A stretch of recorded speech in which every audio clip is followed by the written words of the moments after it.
Hi everyone, AV Services is good to go. Hello everyone, AV Services is good to go. Awesome. Thank you so much, Itzel. So I think that we're ready to go ahead and get started. So a quick reminder before we get started, I just reshared my screen in Spanish. So you're going to want to hover to the top of your screen and select which PowerPoint slides you're going to be viewing. There's English and then there's Spanish. Jessica, if you could rename yourself as English PowerPoint so people can see which is the one. If you have any troubles with that, you can let us know via the chat and we can sort of help you navigate what are the PowerPoints to select. All right, so let's go ahead and get started. I want to welcome everyone. My name is Adriana Renteria. I'm the Director for the Office of Public Participation. I want to thank each of you for joining our second SAFER Advisory Group meeting of 2021. I want to let y'all know that this meeting is being held publicly in both English and Spanish at video.calipa.ca.gov. We're also going to be recording today's meeting. So all of our meetings are recorded and posted on the SAFER website. So anyone who's not able to join us can review them at a later time. We will also have note takers taking some of the main notes from our conversation today, and we're going to be sending those notes out to the advisory group members within a few weeks of today's meeting.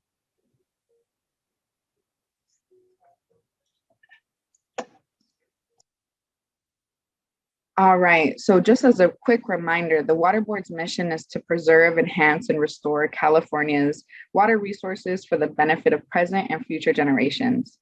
That's why we always begin our SAFER meetings by acknowledging the groups who have and continue to experience economic, environmental, and social disadvantages as a result of historic marginalization, and whose lives are impacted by racism and injustices.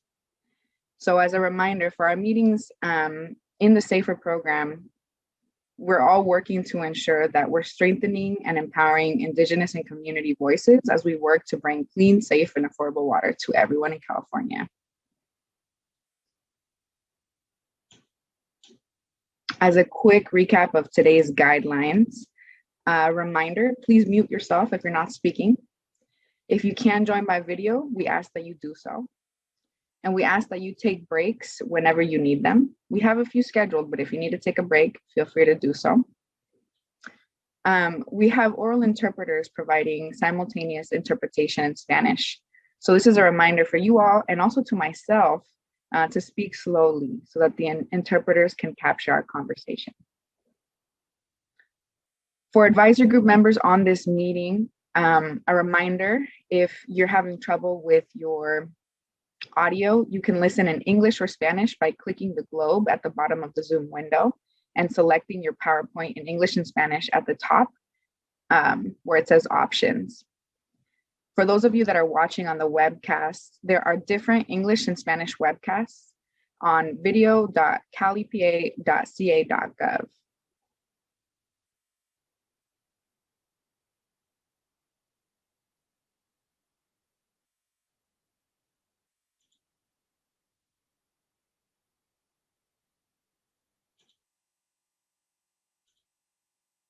All right, so the goals for today's meeting.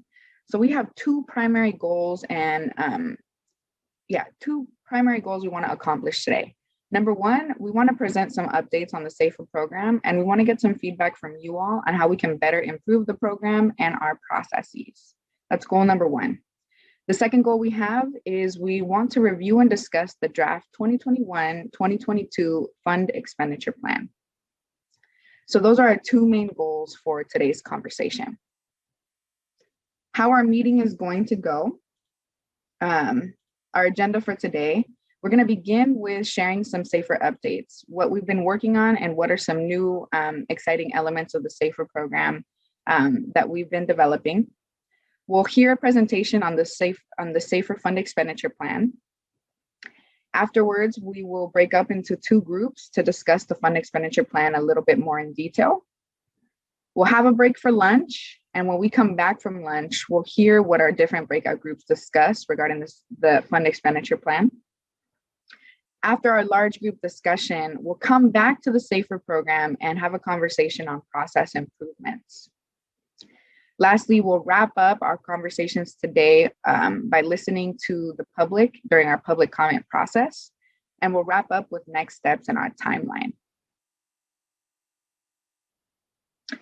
So that's a quick snapshot of what we are going to be focusing on today. Next, we're going to be transitioning to introductions, and Jessica is going to be leading us through this piece. Thanks, Adriana. Good morning, everyone. Since we haven't seen each other for quite a bit of time, we thought it'd be a good idea to do a quick round of introductions. So I'm hoping that, oops, nope, there we go. I'm hoping that we can quickly go through and say your name, or I'll call your name. You can unmute yourself and share your name, your affiliation, your physical location, and your favorite summer water activity. So I would say, my name is Jessica Bean. I'm the Assistant Director of the office, of the State Water Board's Office of Public Participation. I'm a little tongue-tied this morning. I am zooming in from Sacramento, and my favorite summer water activity is kayaking on the Lower American River. So again, if you could share your video, unmute yourself, and then we can do this pretty briefly. So how about we start with Sandra? Can you introduce yourself, please? A second. Okay, can you guys hear me? Yes. Okay. Hi, I'm Sandra, as you said, Sandra Chavez. I am a member of the Agua Coalition in Visalia. And one of my favorite water activities would probably be water balloon fights. Fun. Yeah. Great. And how about Sergio? Good morning, everyone. Sergio Carranza, Executive Director of Pueblo Unido CDC. I am currently in the city of La Quinta in the Coachella Valley. My best water activity for the summer, absolutely escape from the valley and go to the beach, preferably in San Diego. It's the best weather, so enjoy a lot with that. Thank you. Sounds great. Thanks, Sergio. And how about Dawn White? Morning. I'm Dawn White, Water Quality Manager with Golden State Water Company, and I am calling from my home in Placerville, California. My favorite water activity probably just be walking on the beach, but with my feet in the water, like, you know, a few feet out, back and forth. Enjoy that. Oh, that sounds great, Dawn. How about Horacio? Hi, my name is Horacio, and I work with the San Gerardo Cooperative. I'm in the Salinas Valley. I'm here working at my office. My favorite things about water is going and go watch the rivers just flowing with clean water, the ones that are still have clean water, and go to the beaches and swim whenever it's possible. Thank you. Great, Horacio. Thank you. How about Jonathan Nelson? Good morning, everyone. Jonathan Nelson with Community Water Center in Southern California today. Sergio, I'm in San Diego, and it is quite nice here. And I love being by the beach, particularly in the summer. Thanks, everyone. Great. How about Lucy? Good morning, everyone. Yes, my name is Lucy, and I'm here calling from my house in this meeting in West Goshen. And my favorite water activity, I'm gonna say swimming. I like to swim. Thank you. Thank you, Lucy. And how about David Corey? Hello, this is David Corey. I'm affiliated with the Central Valley Salinity Coalition. I'm in Dos Palos, California, on the west side of San Joaquin Valley. Trying to decide on my favorite water activity in the summer. I'm going to choose two, but fishing and water skiing. Excellent. Thank you. Thanks, David. How about Michael Prado?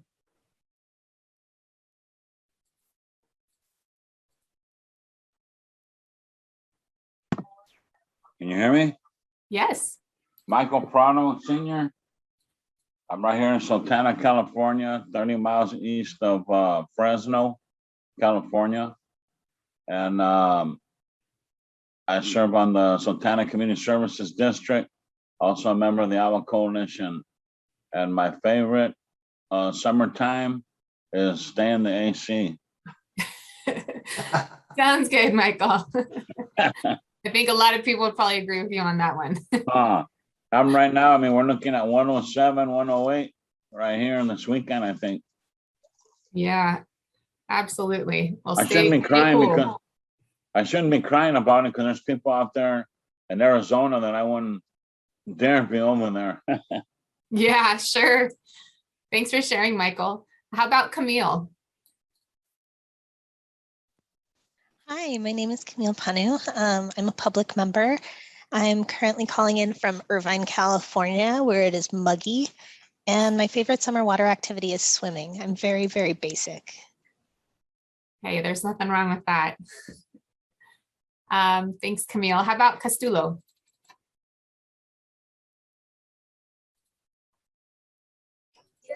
Hi, good morning. I'm Castulo Estrada. I'm a board director for the Coachella Valley Water District, and I also work for the city of Coachella. And I'm calling you from the city of Coachella. And it's, 115, 120 out here. So like Sergio, getting away from the valley during the summer is good enough, even if we don't go to the water. And so I like going to San Diego. I like going to Santa Monica, Rosarito, Ensenada. That's what we do in the summer. Thank you. Great, Castulo. Thank you. How about Jonathan Rash? Hello, I'm Jonathan Rash, Indian Health Service in in Sacramento, California. I like swimming. Thanks, Jonathan. Everett? And my name's Everett McGee. I'm in Bakersfield, California with 4 Acres Water Company. I'm a director and also the supervisor and president. Wear a lot of hats. And best water activity I like to do is deep sea fishing. Oh, it sounds like fun. Thanks, Everett. How about Jian Min? Excuse me. Good morning, everyone. My name is Jian. I'm calling in from my office in Woodland. And one of my favorite summer activities is to travel to places by car doing road trip. Doing road trips. That's great. Thank you. How about Michael Rincon? Everyone. Michael Rincon, policy researcher at Physicians for Social Responsibility Los Angeles. We're based out of downtown LA, but I'm currently calling from my my home in Thousand Oaks. One of my favorite water activities. I mean, I am still a very big surfer. I just haven't been able to go this whole entire summer, so I feel like a fish out of water at the moment. But yeah, that's my activity. That's great. Hopefully you'll get to soon.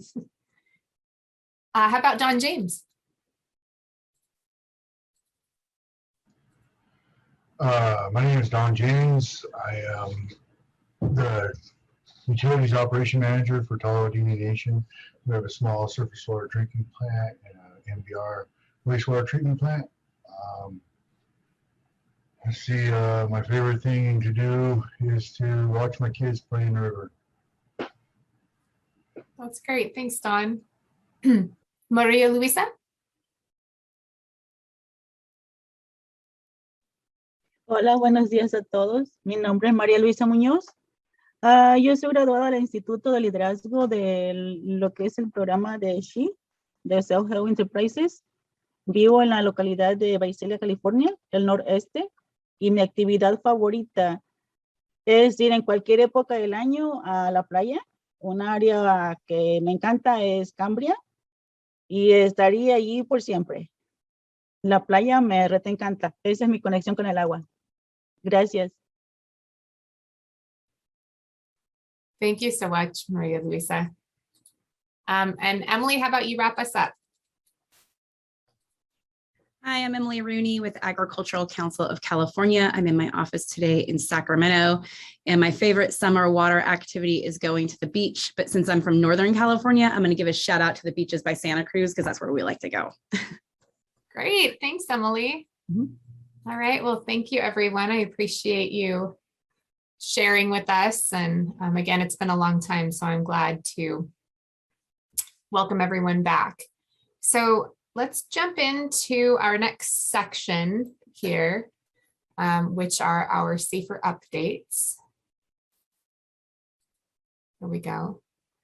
So we have quite a few updates to get through this morning. We're going to be talking about some progress that we have in SAFER. We also have to discuss the advisory group applications, some upcoming events and opportunities. We're going to be discussing our affordability threshold work, drought response, our arrearages program, which is also referred to as water debt relief, and then we'll do a brief update on our water board's racial equity resolution. Excuse me. So just to kick things off, I'll kind of take us into some of these updates and then pass this on to other staff for some of the updates as well. So we just wanted to show you, and oops, sorry, I'm clicking too quickly on my slides. Here we go.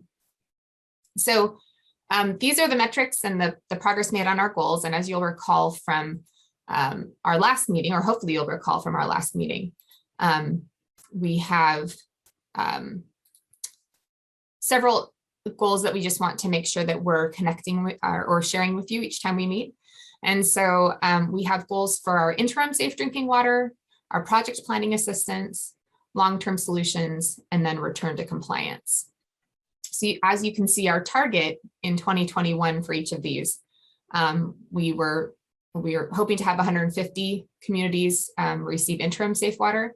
Currently, we have 426 communities, and that equates to nearly 28,000 people. So we've exceeded our target so far for 2021. And then for project planning assistance, we had 100 communities as our goal. We're at 171. And that's just a little over 130,000 people. In terms of long-term solutions, we have a target of 100, and I'd have to maybe lean on one of our other program staff to tell us. I believe that's not number of communities, but I'm not certain on that. Jasmine, could I ask you briefly to tell me why we don't have a number of communities for the current? Yeah, this is Jasmine. So we do have a number. It's 81 communities that we've assisted so far this year. Thank you, Jasmine. Sorry, I think that was a mistake on our end. So thanks for jumping in on that. There are 81. So we're well on our way to the 100 communities. And then as you can see, we're hoping to return 100 water systems to compliance. And right now we have 44 systems returned to compliance. So we're on track for that one as well. And just as a reminder, folks, what we'll do is we'll go through the updates and then we'll ask for Q&A at the end. So if you can note any questions you have, and we can come back to that once we get through these. So let's see, let's go to the next one. So the next update is that we do have our advisory group member applications are open right now. So what I wanted to remind you of is that going forward, our new advisory group members have 2-year terms. Our first year, there were some 1-year term members, but everybody is on 2-year terms. So this session, the 8 people that we have listed here, which would be Sergio, David, Lucy, Dawn, James, Everett, Camille, Isabel, and Don White, your terms are all ending at the end of this year. And so we're letting you know that because if you'd like to reapply, you're welcome to do so. We're receiving applications through the end of this month. So we encourage you to go to our website and get that information. And then we're also accepting applications from new folks. So anyone who you think would be interested in filling a role and would like to apply, we encourage you to do so. We did just do a workshop earlier this month at the beginning of August on how to apply. And we had about 16 people there. So there was some people showing interest in wanting to participate, which is pretty exciting. The next update that I wanted to give you on Safer in general is that hopefully you're all aware that we did a Safer Summer series where we had about 10 different events that focused on different topics in different communities over the past couple of months. Those have been very successful. We've had hundreds of people that we've been able to outreach to and let them know about Safer, educate them, and answer a lot of questions. Do want to let you know that as part of that series, we do have our board workshop coming up for the fund expenditure plan, which Jasmine will talk about in a little while. And then on the 24th, we have a wrap-up event. And that's just to kind of bring this series of Safer events to a close. We do have a musical performance by Ray Zaragoza, who is a folk music artist who's going to be joining us, which is very exciting. And we're going to be talking about some different Safer success stories, and some of our advisory group members are going to be presenting at that. So I encourage you to attend if you're able to. We also will get into the discussion, but we have the public comments on the fund expenditure plan will be due at the end of this month. Again, I mentioned the advisory group applications. And at this point, it looks like the board is going to be considering adoption of the fund expenditure plan on October 19th. And then we do have our third advisory group meeting on November 18th. And we will be announcing the advisory group appointments sometime in December. We're not sure exactly what that is at this point. So those are just some quick updates on events. So going back to our overall updates, I am hoping to invite David to join me to talk about, oh, no, I jumped ahead of myself. David's gonna be joining us for arrearages. I wanted to tell you about our affordability threshold work. So some of you have been part of our focus group sessions that we've been doing, and all of you should have received some information on this or potentially an invitation, but I just wanted to let you know that we are working on the affordability threshold by starting with some small group discussions. And the idea is to better understand how to measure community level affordability, how affordability pertains to the fund expenditure plan affordability threshold, and then where we should set that threshold. And then in addition to that, we're discussing just the complexities surrounding affordability. So over the past month, we met with over 20 organizations, and there were public water systems, and operators involved. We had technical assistance providers and folks from academia. We also spoke with NGOs, community advocates, and tribal advocates. And then we included some Safer advisory group members. And again, that was really just to kick off the discussion and hear from many different people about their thoughts on the affordability threshold. And so our next steps on that is that we are going to use the information we collected from the focus groups to inform the threshold development work that our needs assessment team is working on. And we'll, as part of that team will also be coordinating with technical experts to develop the potential methods. And then we do plan to come back and discuss that with the advisory group and hold some public workshops and collect public comments on that process. So we don't have a lot of firm dates for that right now, but it will be coming over the course of the next year or so. Michelle, did you want to jump in and mention anything on this? No, I think you got it all. Thank you, Jessica. Okay, great. And certainly if you have any questions, Michelle is here to help us out. So let me then move on to the drought response update. And Jasmine, I think you're going to share with us on that. Sure. Hi, everyone.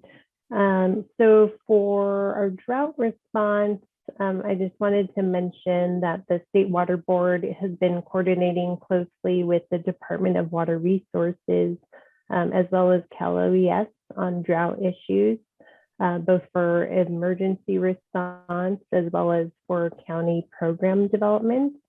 And for the county program development, the purpose there is to begin outreach to counties to help them establish some programs to be able to respond better to short-term needs, such as the ability to provide bottled water and or tanks and hauled water for situations where domestic wells go dry, or for a community water system that is unable to provide water to their customers because of a source well failing or going dry. So to do this, we will be sending out initial outreach letters in the next couple weeks, and then we'll follow that by 1 or 2 webinars, either at the end of August or early September.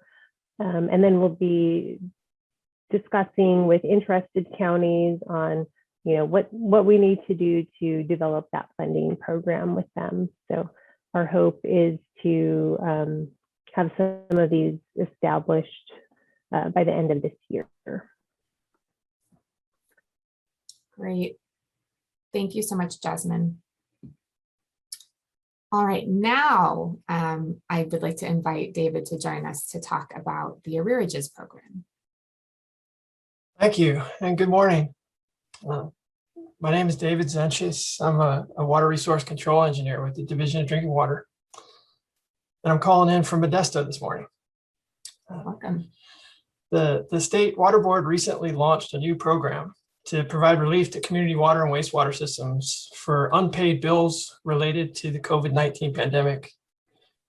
This funding will cover water debt from residential and commercial customers accrued between March 4th, 2020 and June 15th, 2021. And there is a lot of assistance in this program. $985 million in federal funding has been allocated by the state legislature for the program. A link to some program information will be pasted into the chat window right after I'm done speaking, and then also sent out to attendees. Initially, the program is going to prioritize drinking water, residential and commercial arrearages. Funding to community water systems will be dispersed through January 31st, 2022. And if the program still has funding available, it will extend to wastewater, residential and commercial arrearages by February of 2022. And the first step in this process is a needs survey. The survey was just released yesterday, and community water systems have begun submitting responses. The deadline for completing a survey is about a month away, September 10th. We'd like to encourage all community water systems to participate so that we can address your needs through this important program. We scheduled a webinar on this survey to answer questions and explain the survey and go over the procedure. And that's set for August 19th. And I'm going to try to paste a link to information about that webinar into the chat window, and we'll also send out to attendees. Thank you. Great. Thank you so much, David, and welcome. We're happy to have you here. And I do want to let you know, Michael, that I see your hand raised, and we'll come back to it in just a moment. We're going to wrap up our updates, and then we'll go into Q&A. So, Jessica, I'm sorry if I can just interrupt really quickly. I believe Michael's question is because he was not able to hear you, David. I don't know, David, if you're on the English channel for your language interpretation today. I'm guessing that's probably the reason. Excuse me, Michael here. There was also some of the people that presented, introduced who they were. I didn't hear also. I don't know why. Some are coming through, some aren't. The gentleman that just spoke, I couldn't hear nothing. I'm trying to keep up with his lips, but I couldn't. I understand. Michael, was it just David, or were you able to hear Jasmine as well? Jasmine, I heard. Okay. David, if Thank you. Yeah, thank you. And I'm wondering, was anyone else unable to hear David? If you could just raise your hand, or did everyone else have?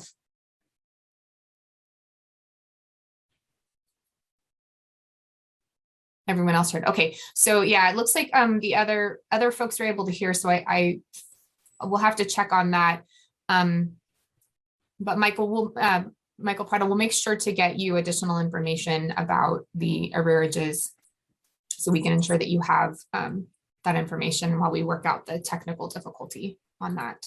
And I'm putting up links into the chat as well. Thank you. Great. Thank you, David. Yeah, David just said, if you couldn't hear Michael, that he's going to be putting links into the chat so we can get more information to you. Okay, great. So sorry for those technical glitches, folks. The last update we have today is on our racial equity resolution. And so some of you may be aware of this effort. Hopefully everybody is aware to a certain extent, but if not, I'm going to tell you a little bit about it. So as many of you know, racial equity occurs when race can no longer be used to predict life outcomes, and outcomes for all groups are improved. So historically, certain groups, particularly low income and communities of color, have not always been afforded fair and meaningful participation in decision making. And we see that a lot with access to safe drinking water, which is why we're all here. And you know, the primary purpose of the SAFER program is to bring true environmental justice to California and address the many disproportionate environmental burdens in the state by creating both the Safe and Affordable Drinking Water Fund, but then the different work that we're doing through engagement and work with water systems and communities. And so I wanted to let you know that the California State Water Board and our 9 regional water boards have come together because we want to ensure that everyone enjoys equitable protection from environmental harm. And so during our, we are in the process of reviewing, I should say, updating the racial equity resolution that was released to the public as part of this effort. So we have a Water Board's racial equity team, and they held public listening sessions. We also held internal employee listening sessions to inform the development of a draft resolution, which was released, and we collected input on that from the public. And so it's going to be considered for adoption later on this fall. And then the feedback that we've received, plus the resolution itself, we're going to be using that to develop an action plan. And so I wanted to make you aware of the website that is that's linked on the screen here, waterboards.ca.gov/racial_equity. There's information about the draft resolution. You can get a copy of it there. You can also see where we are in the process. I also encourage you, if you're interested in receiving more information, to sign up for our, we have an email subscription list, so you can get additional information on that as well. And then again, the board's going to be considering adoption of the draft resolution in the fall. It looks like it's probably going to be in October. So we'll have more information about that coming as well. And with that, we can jump into any questions that folks have. If you want to raise your hand on your Zoom hand, folks, you can do that. If you're calling in, you can do *9 on your keypad. And I do recognize we went through a lot of the updates today quickly, so we'll try to get to all the questions too. Jonathan Nelson, did you have a question? Yeah, a couple questions. Thanks for that update. That was a lot of helpful information to kick us off. So thanks for that. And some of what I may flag for questions here, we may get further into the discussion. So just let me know if some of what I'm asking belongs elsewhere in the agenda. One big picture question for the SAFER team is that, you know, on one hand, it's great to see the progress we're making with some of those performance metrics that you went through earlier in the slides. You know, for example, 100 long-term projects. It sounds like we're at 81, so we're making progress. In some cases, we were exceeding some of those metrics you had set. But our understanding is that those metrics are about sort of initiating the process. That's the front end. We would like to see, the board would like to discuss as an advisory group, setting goals for proposed deadlines for projects. So that way we can measure success and have interventions when a project is taking too long. So for example, in the fund expenditure plan, we see multiple instances where we see language like initiate projects by a certain date, or that increased enforcement activity will be explored. But again, that's the start of the process. And so we'd like to see clear projected deadlines set out as goals. So can you help us understand whether that would be possible to set out as goals proposed deadlines for us to be able to measure progress by? I think that is a conversation that we can have a little later in the day that makes sense. We're going to be talking about the fund expenditure plan in general, and then we're also going to be talking about process improvements and those types of things. So I think that that conversation would fit in well there. I also say that because I think that's a bigger discussion than we have time for allotted right now on the agenda, but I do think that we have time later to discuss that. So okay. We'll make sure to bring that back up at that point, if that's all right with you, Jonathan. Great. Yep. Look forward to digging into that. Thanks. Sure. Anything else? No, I can hold. The other questions are specifically about the fund expenditure plan. So I think that's later in the agenda. Yep. Yeah, that's going to be our next topic. So yeah, that makes sense. Sergio. Just want to make sure that on these updates, we also include the review of the Cram process. We have brought this to the State Water Board's attention. We're moving rather quickly in other areas, but we still need to review how can we expedite the grant agreement processes. They are the ones who are taking the longest. And we're still working in grants that initiated back in 2016. And I think that's something that needs to be put in the agenda. We have so many urgent things, and we have a lot of projects shovel ready, and my colleagues can attest to that, but we're still struggling to get funding secure and have a deployment of those resources. So we can demonstrate that definitely we're putting all this investment through the SB 200 to work. It is a win-win situation for everyone. Everyone's definitely will be, recognized for the contributions and efforts. It's in a collaborative effort. So I believe that we should definitely stress the fact that we need to put that in the agenda about specific key issues of how can we improve those protocols so that we can mobilize and deploy the resources as soon as possible. Thanks, Sergio. And I do want to let you know, we actually are talking about that later today. So we have that on the agenda this afternoon. Right now, it's under the Safer Updates Part 2, but we are specifically going to be diving into that later. So it's very timely that you mentioned that. We'll be able to have a longer discussion on that. So thank you for bringing that up. Horacio?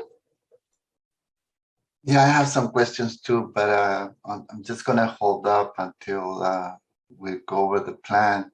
But I do have two things. The links that were put in the chat, you cannot open it directly and you cannot copy and paste. Do you know why?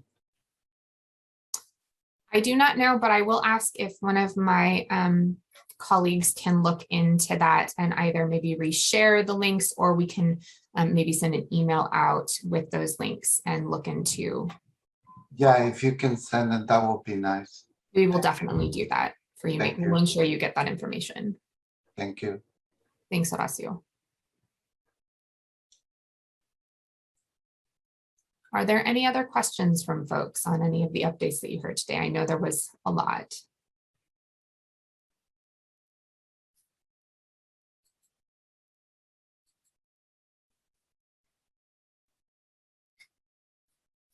All right, so if not, there will be plenty of time. We have lots of discussions on the agenda today, lots of opportunities to ask additional questions.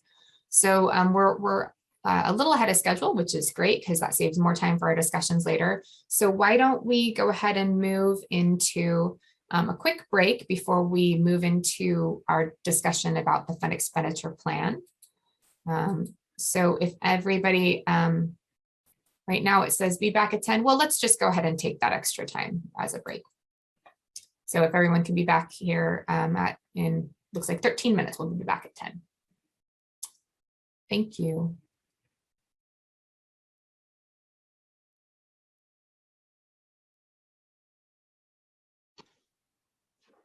All right, welcome back, folks. If you stepped away for your break, please come back to your computer screen and turn on your camera to let us know that you're back with us. If you can't turn on your camera right now, go ahead and just click a reactions button to let us know that you're back with us. We had to reshare our PowerPoint, so this is a reminder to please check your language using the interpretation globe at the bottom of your screen and to select which PowerPoint language you want to view. You're going to hover to the top of your screen to see options and then select English or Spanish PowerPoint.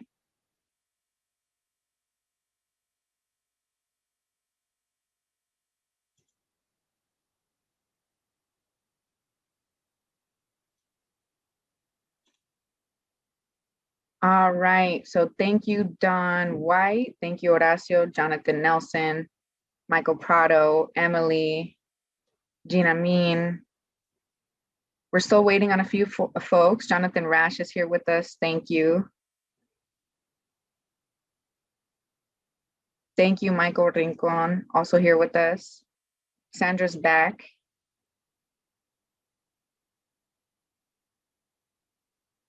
Thanks, Camille. Thanks, Castulo. All right, it looks like the majority of us are here, so we can go ahead and get started. So the next portion of our discussion is going to be on the draft 2021-2022 fund expenditure plan. And here to walk us through the draft plan is Jasmine Oaxaca. So whenever you're ready, Jasmine, go ahead and take it away. Thanks, Adriana. So good morning, everyone. My name is Jasmine Oaxaca. I'm a supervising engineer over the Safe and Affordable Drinking Water section in the Division of Financial Assistance. And today I will be talking about the draft fiscal year 2021-22 fund expenditure plan for the Safe and Affordable Drinking Water Fund, which was recently released for public comment on August 6th. Next, please. So first, I wanted to start out by showing all of the funding sources we have available for the SAFER program. For fiscal year 2021-22, these are all funds available for drinking water projects in small communities.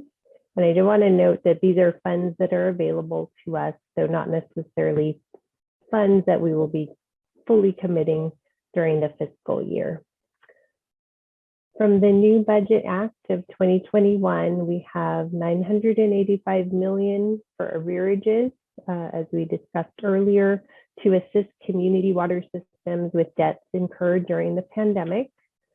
We have $650 million in drinking water infrastructure funding and $10 million for drought emergencies.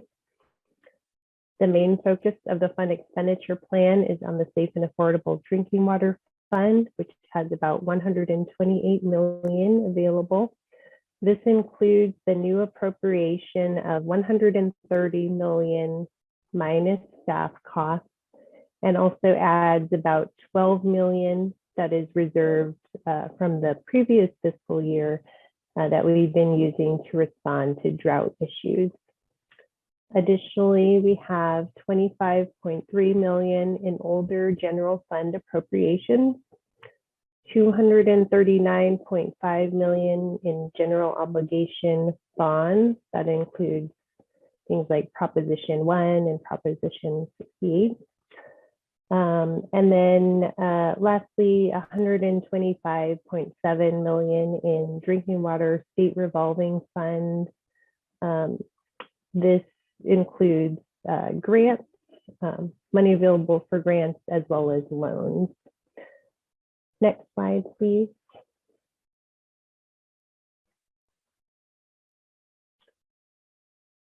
I'd did want to talk a bit more about how the new funding from the new budget affects the SAFER program. So the 985 million from the coronavirus fiscal recovery fund, as I mentioned, will be used to address customer arrearages and revenue gaps. And then for our small systems, this will primarily be going to cover ongoing O&M costs. For the 1.3 billion in infrastructure funding for drinking water and wastewater, as I mentioned, 650 million of that will be going towards drinking water projects. These will be prioritized for disadvantaged communities. And then I wanted to mention that next Wednesday at the board meeting, there will be a proposed resolution to delegate authorities for the State Water Board Division of Financial Assistance to begin to use 100 million each for both drinking water and wastewater. And following that, we will be doing some stakeholder outreach to get input on how we should spend the remaining 550 million each for drinking water and wastewater, and then bring that to the board later in the year. So overall, from the various funding sources I just showed, we have at least 1.1 billion available for capital projects, planning and construction projects as of the start of this fiscal year. And then in the fund expenditure plan, we're proposing about 35 million from the new appropriation of the Safe and Affordable Drinking Water Fund to go towards construction, mostly for potential consolidation incentive projects. And then for drought emergencies, we did receive 10 million to help with drought response. We currently have about 30 million remaining in some of our existing agreements. We have several regional and one statewide program where we can use to respond to drought issues, for example, bottled water, cold water, and well repair programs. In addition to the new 10 million, we have about 16 million from other funding sources to respond to incoming emergency requests, as well as develop some bottled water and hauled water programs with counties that I mentioned earlier. And then, like I said, we're coordinating closely with the Department of Water Resources because they also received some funding. And so we want to figure out the best way to move forward with certain projects, which agency will be funding those so that we don't duplicate our efforts. So in the fund expenditure plan, we have targeted an additional 39.3 million for fiscal year 2021-22 to go towards interim supplies and emergencies. 10 million of that would be for public water systems, and then 29.3 million for the state smalls and the domestic well communities. Next, please. These are our proposed priorities for the SAFER program, which will focus our efforts towards small, disadvantaged communities and low-income households. They are to address emergency and urgent funding needs expeditiously where other emergency funds are not available, and a critical water shortage or outage could occur without support from the Safe and Affordable Drinking Water Fund. Number two is to address community water systems and school water systems that are out of compliance with primary drinking water standards or at risk of failing. The third is to accelerate consolidation for out of compliance or at risk water systems, as well as for state smalls and domestic wells, and promote opportunities for regional scale consolidation. The fourth is to expedite planning through use of technical assistance or TA for systems that are out of compliance, at risk, as well as state smalls and domestic wells. The fifth one is to provide interim solutions, initiate planning efforts for long-term solutions, and fund capital projects for state smalls and domestic wells where source water is above a primary maximum contaminant level or at risk of running dry due to drought. And then lastly, we want to ensure that the assistance we are providing is distributed in a manner consistent with the goals and direction provided in the State Water Board's racial equity resolution, as we mentioned earlier. So the last priority is newly added to consider racial equity and environmental justice in how we administer our funding. And then we will also be working towards establishing some metrics around racial equity and environmental justice, hopefully for the final version of the draft before it gets adopted. Next, please.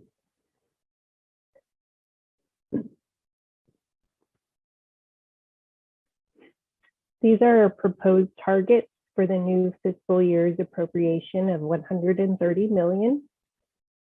I'll be spending a bit of time on this slide, so bear with me. So for solution types across the top, interim water supplies and emergencies, the anticipated funding for this is $39.3 million, which is equivalent to providing approximately 21,800 households with bottled water for 2 years. And then the $5 million for, the $29.3 million for state smalls and domestic wells will be invested in developing either additional statewide bottled water well testing and point of use, point of entry program, as well as our work within multiple counties for areas with high numbers of state smalls and domestic wells that are either located in high-risk aquifers or at risk of drought.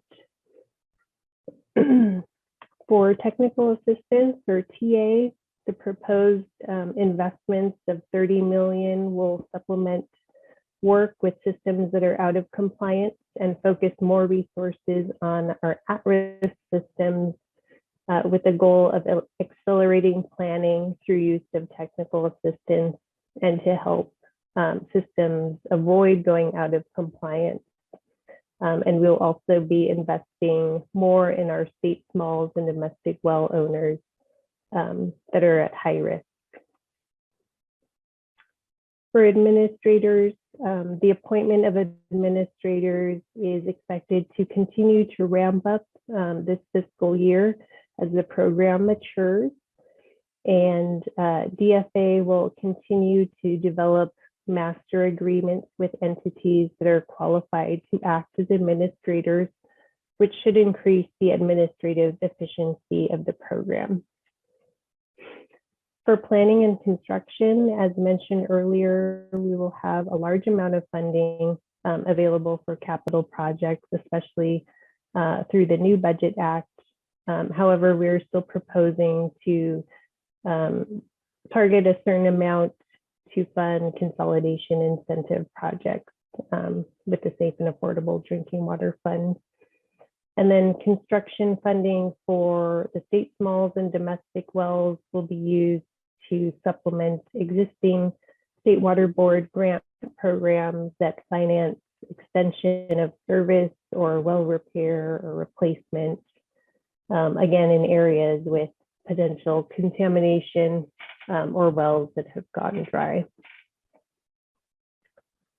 For direct O&M support, the focus here will be on assisting larger systems that are subsuming smaller water systems through consolidation so that they will be eligible for for projects, consolidation incentive projects eligible through our drinking water state revolving fund intended use plan.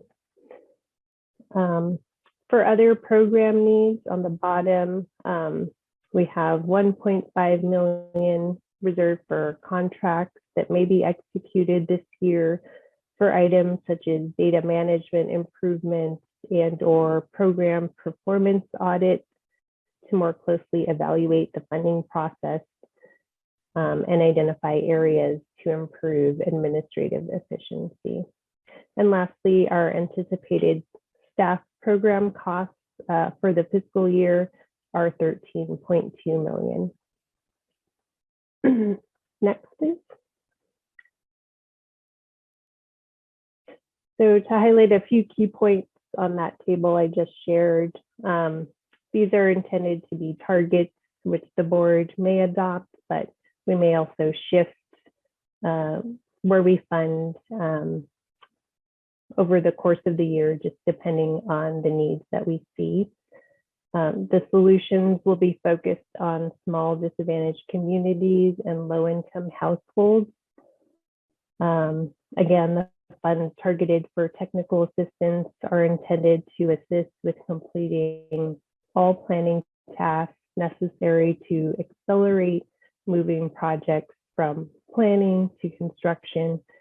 And these are also intended to help address the large number of systems considered to be at risk of failing based on the 2021 needs assessment. Funds that are targeted for planning, construction, direct operation and maintenance will be prioritized to support consolidation, including regional scale consolidation efforts. Again, this was shown to be highly cost effective in the 2021 needs assessment. And the funds reserved there will mostly be going towards consolidation incentives. And then lastly, significant investments are proposed to help address the large number of state smalls and domestic wells identified as being at high risk of groundwater contamination, again, based on the needs assessment, or at high risk of being impacted by drought. And these would be, this relief would be in the form of interim water supplies, such as bottled water or hauled water, and other emergency repair funding and technical assistance. Next, please.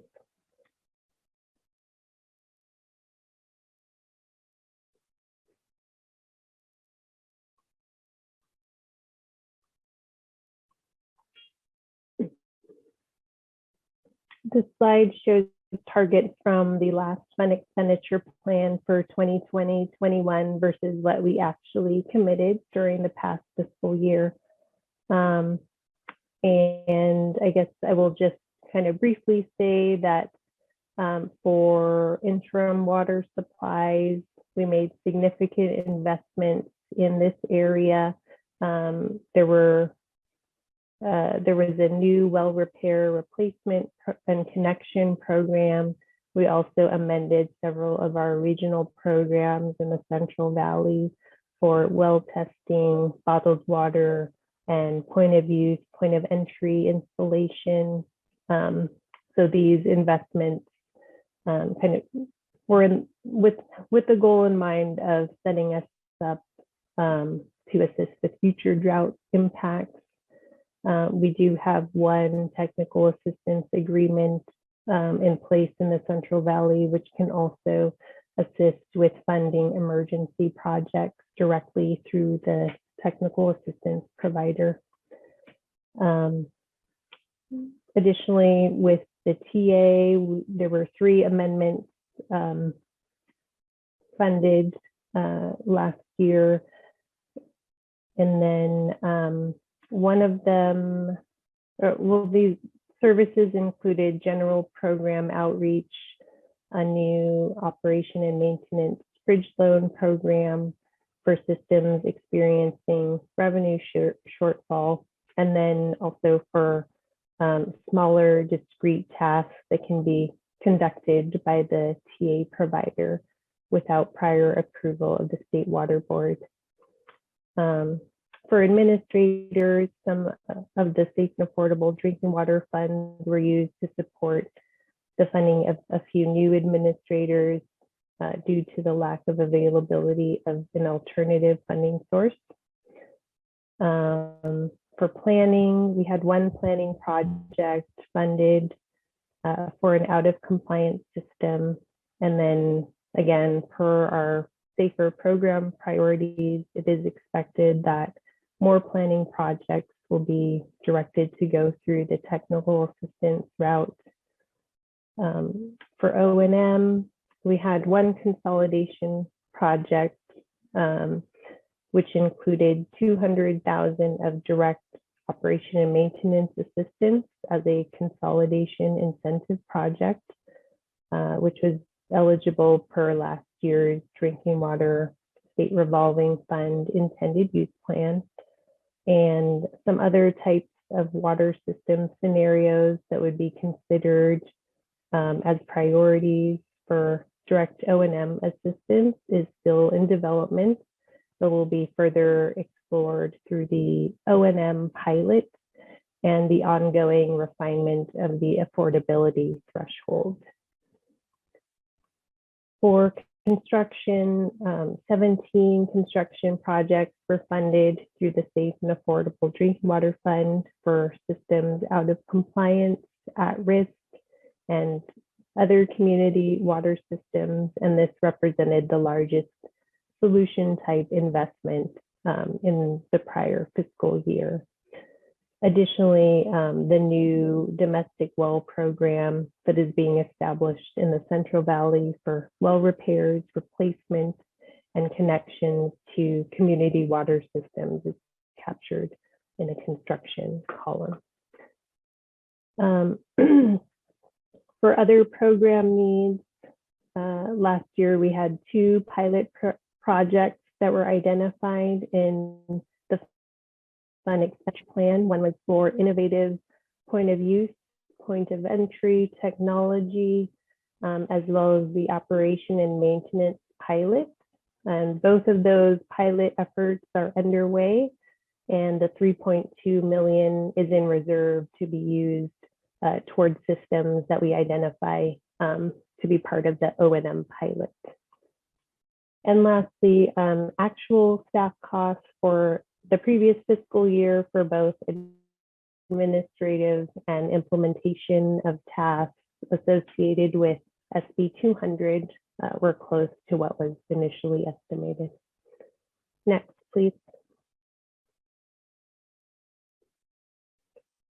This slide shows a few of our key metrics and performance for the SAFER program.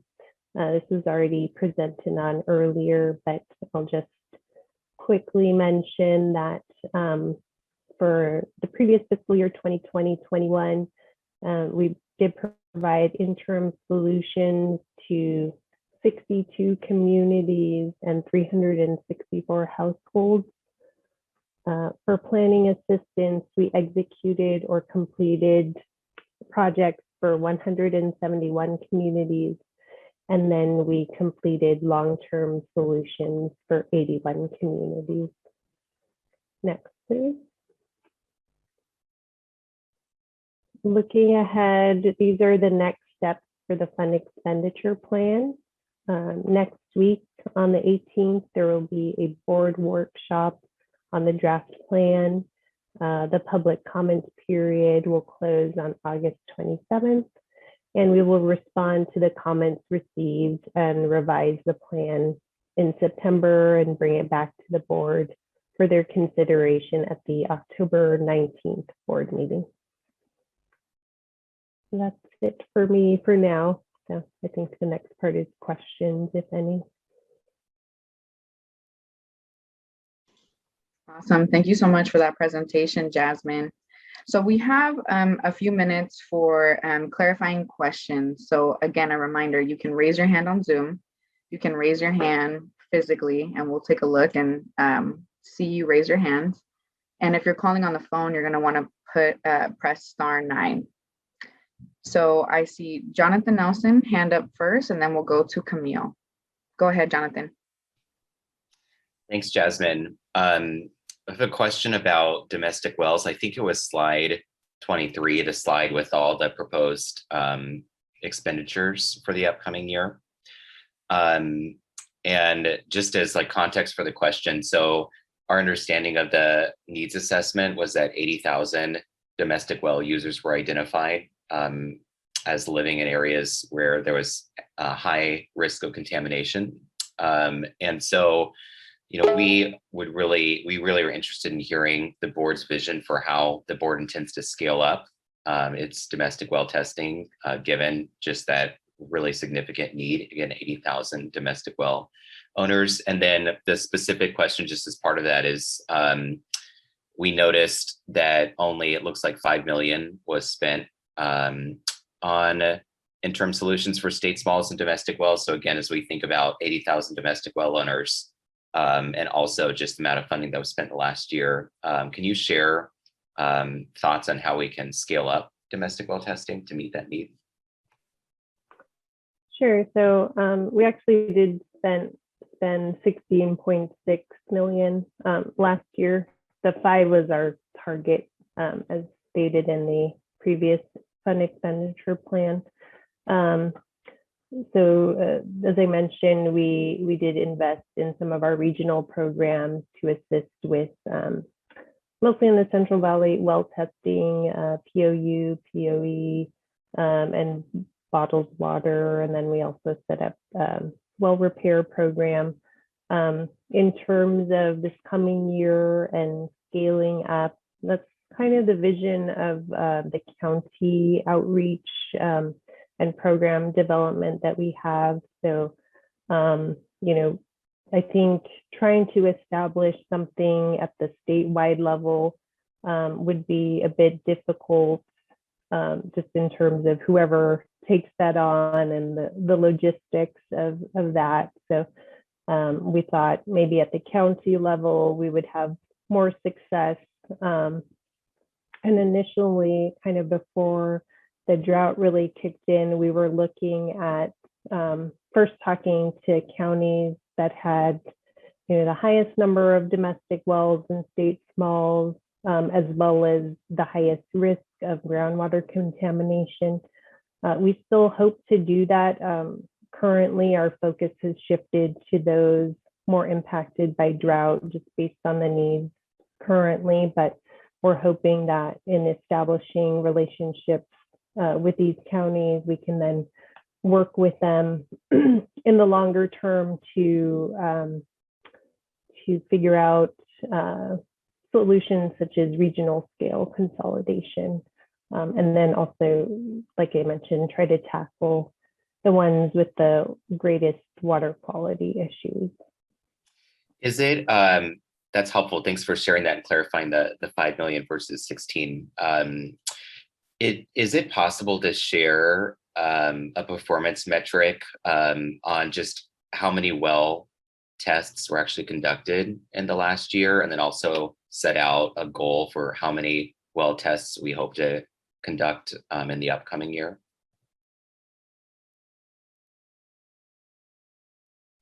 I can try to look at that. I guess I will also mention that we have been talking to CD Salt as well, and perhaps hoping to establish co-funding programs with some of the management zones as they do their work. So that could be an area as well. But yeah, I'll look into the well testing, and maybe we can include that. Okay, great. Yeah, I have other questions, but I'll turn it back over just because I know others are online. I'll just say quickly on the cost sharing, we really strongly support cost sharing with the management zones. That's good for residents because then they only have to experience, one well test versus potentially 2. And it's also good for the SAFER program and management zones because of that cost sharing. And I think we're very frustrated, and certainly communities we work with are frustrated that we don't have those cost sharing agreements in place. And we keep hearing, and even the verbiage in the fund expenditure plan around exploring cost sharing agreements. We've been exploring them for many months now. And so we'll just note that there's real frustration from communities we work with that those cost sharing agreements aren't in place, and would want to emphasize that we would welcome a deadline for when to expect those to come together. Thank you. Thanks so much, Jonathan. All right, we're coming back to Camille, and then we'll go to Horacio and Emily next. Thank you. Thank you so much for this explanation and breakdown. One of the questions I had was the role of O&M support in the context of consolidation incentivization. So you had mentioned funding at least one project where there was an O&M payment that accompanied it. And I was hoping that you could maybe describe what that looked like or what the context of the incentive was, particularly because I think one of the issues that's been raised by the advisory group multiple times is that there's a concern that O&M support is drastically needed in areas where consolidation is not very viable. And so it would be helpful to understand how those two concepts are working so far in the context of this one grant that's been made. Thanks, Camille. So yeah, for the one grant, the city did not have any kind of your traditional incentive projects that they would have liked to have funded. I think they had already done some capital improvements recently. So we shifted to have their incentives be in the form of direct O&M support for their system operation. So that's kind of how that came about. But so their system, I'm sorry to interrupt. So their system did not need O&M support, but that was the incentive that was created. Is that accurate? Correct. Okay. Okay. Thanks. I mean, sorry, you can continue. I didn't mean to interrupt you, but that's very concerning to me. I really strongly believe that that's not the purpose of direct O&M within this project, but happy to be pushed back on that. So I'm sorry, please continue if there was more, Jasmine. I didn't mean to cut you off. Sure. Well, I think that the system needed it regardless, and it was helpful to them. In terms of other areas or other types of projects where was your question where consolidation is not an option or where it's not feasible? That's correct. My understanding was that a lot of the motivation behind the O&M fund was to address those systems where consolidation would not help them reach sustainability of when it comes to O&M, but they are also the only provider. And those, I think, were generally considered to be very remote systems or systems in areas where it was very difficult to consolidate. And so I was wondering how that's going to factor in going forward, or if that's on the agenda as folks consider how to use the O&M program most effectively and for the highest need systems. Sure.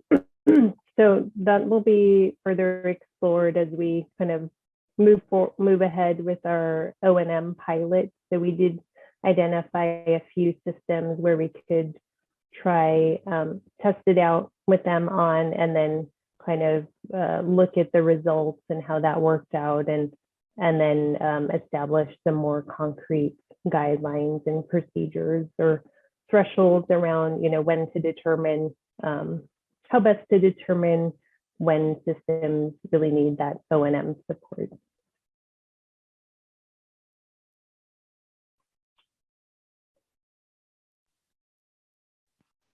Thank you. Thanks, Camille, for your question. All right, next we're going to go to Horacio and then Emily. Yeah, I have a few questions. How are you gonna implement the reaching out of communities that don't know about the safer resources and that are not in the list of the human right to water? Can you tell me what are you guys going to be doing on that?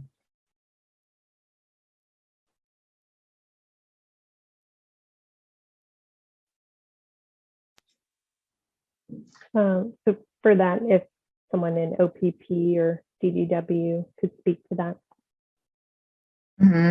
Michelle, if you want to come online and speak a little bit about Horacio's question on the at-risk list.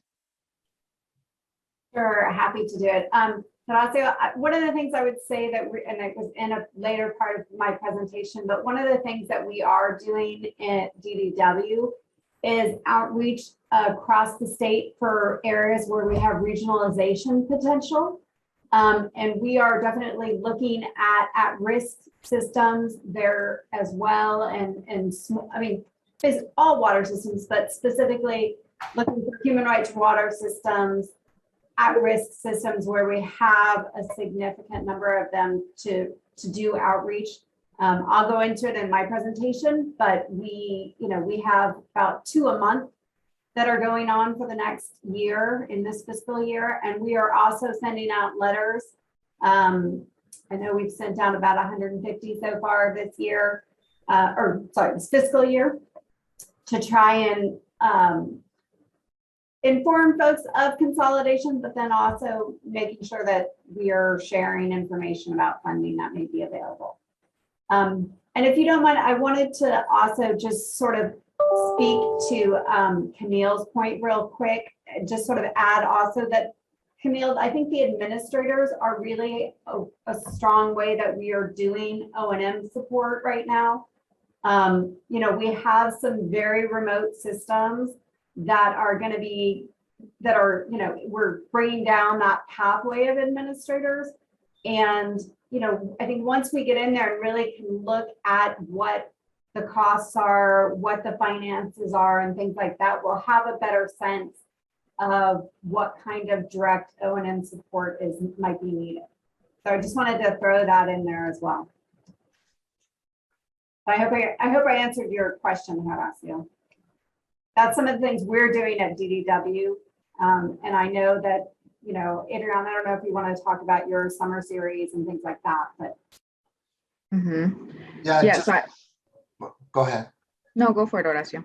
Yeah, just some part of it, because I wonder in Monterey County, there's 235 water systems that are being polluted with nitrates and arsenic and other contaminants.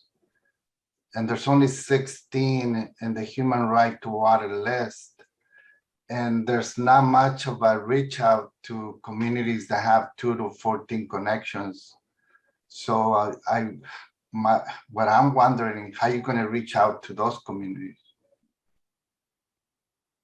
So Horacio, we did actually do a water partnership outreach already in Monterey, and we're coming back again because I didn't feel like we had, we did send letters to small water systems. We were looking in the Fruitville area, and I can share with you the future dates that will probably be out there, and would really like to talk to you about how we can get the message out better to folks in that region. So happy to have an online or offline conversation about that. Okay.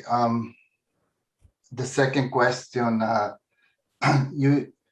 would like to see the separation between what is going in, how much are you spending on giving water to communities, and how much you're spending on point of use and point of entry. The reason for that is because in Monterey County and San Joaquin Valley, the farmer is supposed to give water to those communities, but instead the SAFER program is putting that money, while most of the residents, they have contaminated water because of the industries are polluting the water, and they're also over exploiting the water. So it seems like they're passing all the expenses to the public again.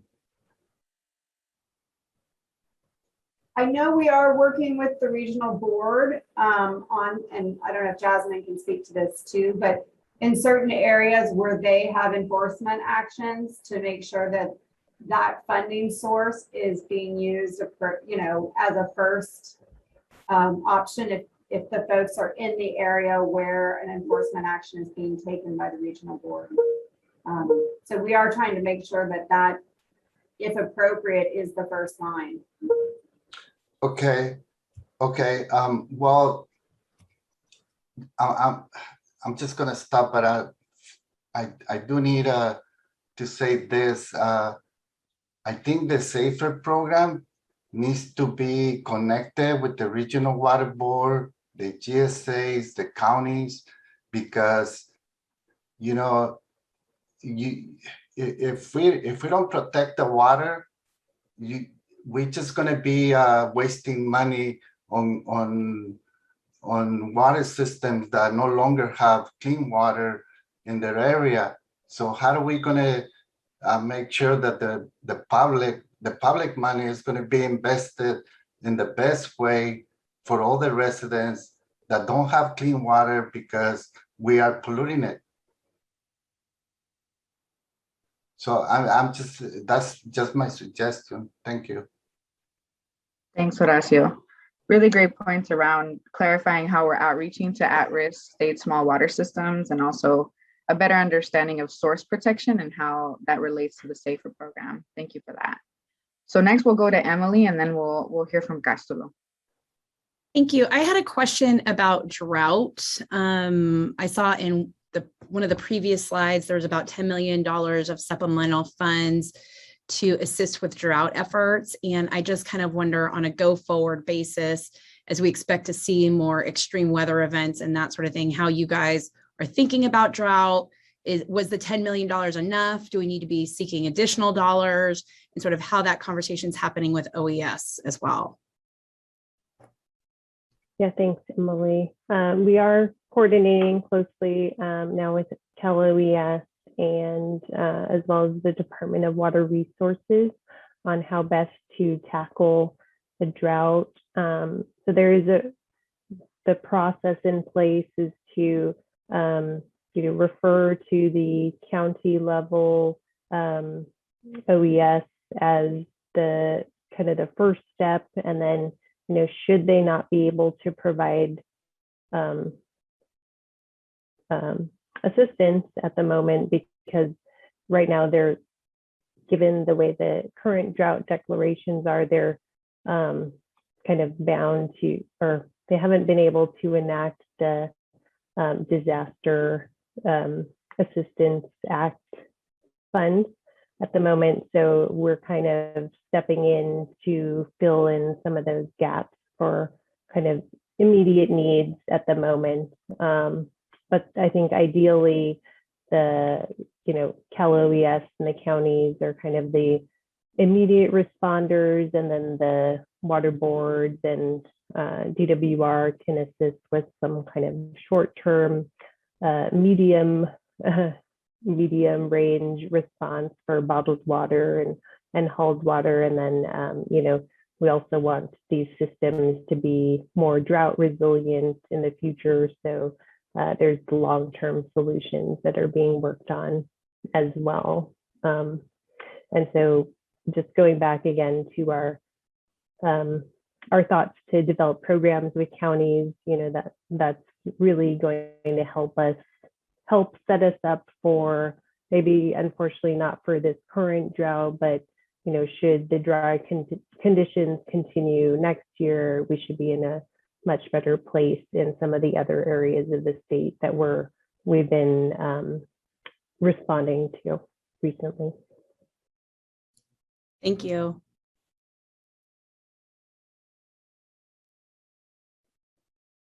Thanks, Emily, and thanks, Jasmine, for raising the drought question. Next, we're going to go to Castulo, and then if you have any final questions, go ahead and raise your hand now. Otherwise, after Castulo, we'll move into a short break and then get into our discussion. So Castulo, whenever you're ready. Okay, thank you. I have a quick question. I'm wondering if there's a difference in the construction funding that you outline on page 19 of the PowerPoint under drinking water construction. And it seems like there's a lot of money there for construction, and I'm just wondering whether that includes the 35 that that we show on the proposed targets for fiscal year 21-22, where we show 35 million, and I'm just wondering if it is that embedded in that drinking water construction funding, or is there a difference between those two pots? So this 35 million shown on this slide, proposed targets, this is just what we're targeting from the Safe and Affordable Drinking Water Fund, the 130 million for this year's appropriation.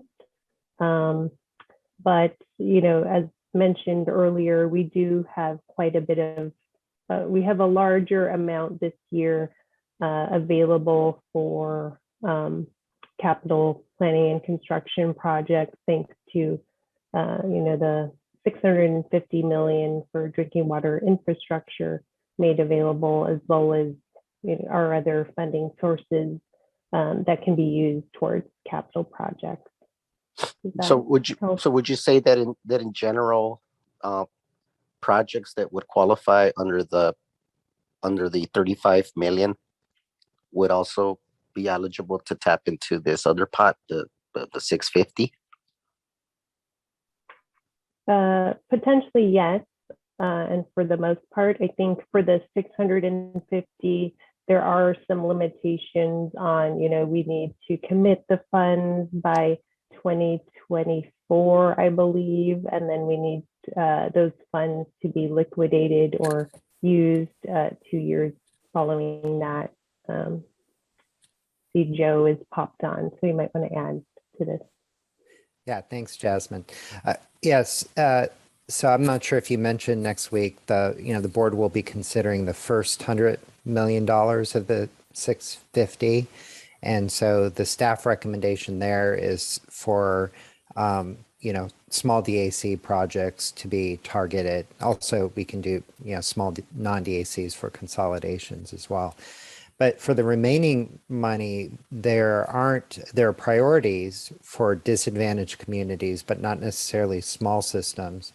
And the funding can also be used if we need to have a state match for the state revolving fund, and there's a lot of that money potentially coming from the federal infrastructure bill. So we're not sure what the remaining, we'll see what the board does with the first 100 million that we're proposing to authorize, but then the remaining 550 million, we don't really know yet.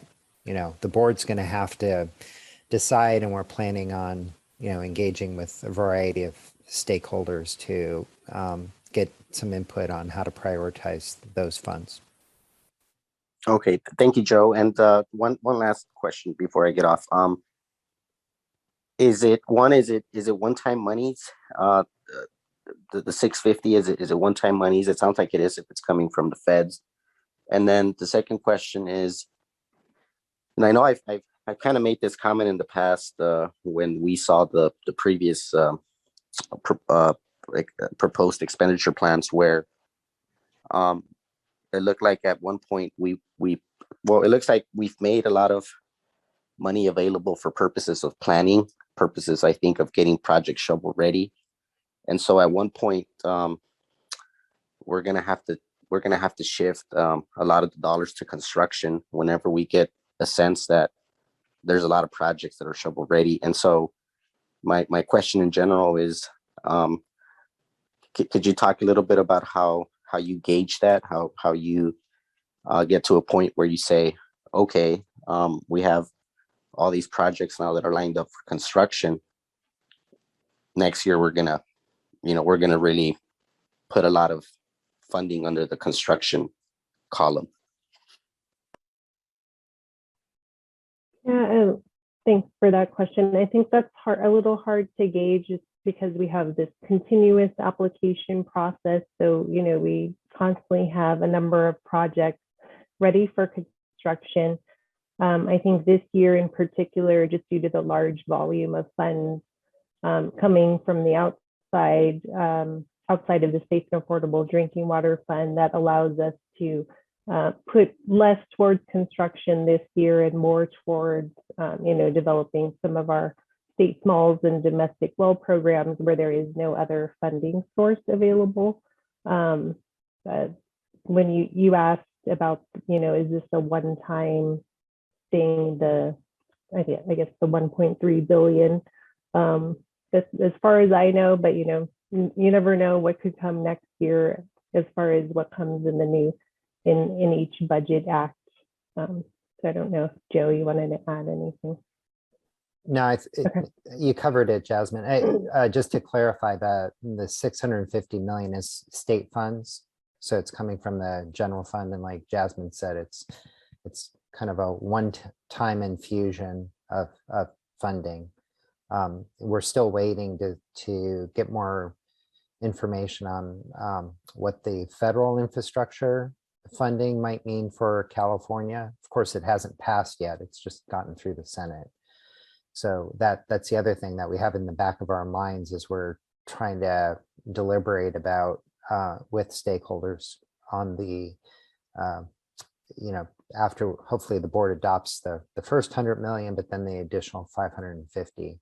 So we'll have a better sense. And as Jasmine said, yeah, certainly we kind of look at the projects in the queue, Castulo, and hopefully, with the technical assistance we're providing and other planning funding, we can accelerate getting those projects ready to go as quickly as possible. Thank you. Thanks so much, Castulo, Joe, and Jasmine. So we're going to be transitioning to our breakout discussion to dig into the fund expenditure plan a little bit more. In a little bit, you're going to see an invitation to join a breakout room. So go ahead and join that breakout room, and we're going to start our discussion at 10:55.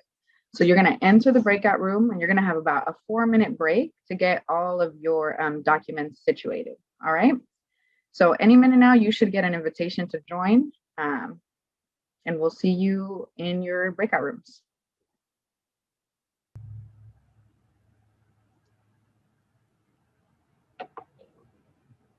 All right, Horacio, Emily, Maria Luisa, Michael Rincon. The funding categories and how the funds have been allocated. So I'm going to share my screen to start off. All right, can everyone see the fund expenditure plan tool?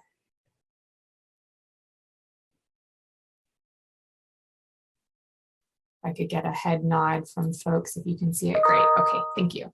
All right, so we'll just run through each of these tabs kind of briefly. I'm happy to answer questions. So if you do have a question, if you want to raise your Zoom hand, we have a larger breakout group than normal, so we have a few more people to balance for this. But essentially in this, in the spreadsheet, you have the first tab that I'm on, which is the instructions. And then tab B is our progress and funding tab. And this basically includes the information that Jasmine went over in her presentation about available funds overall, which is the large image here. And then just our metrics that we went over already with where we stand in terms of interim solutions planning and long-term solutions. Tab C, here we go, has a couple things in it. This has the 2020-2021 fund expenditure plan expenditures. So again, this is what we aimed for last year. And then we also have last year's expenditure plan priorities listed for you as well. Tab D, this gets into the draft amounts that, again, Jasmine just went over for us. And then a few things that I wanted to outline here, because I expect you'll be spending some time on this one when I give you a little bit of time on your own. But we have the information on the actual allocations. Down below, if you scroll down, we've provided descriptions and additional information. I know in the past, some of the concerns have been that we weren't sure what each of the solution types incorporated. And so we wanted to make sure that we defined those for you. So if you're wondering what is included in each of the different categories, we've provided some information in there for you as well.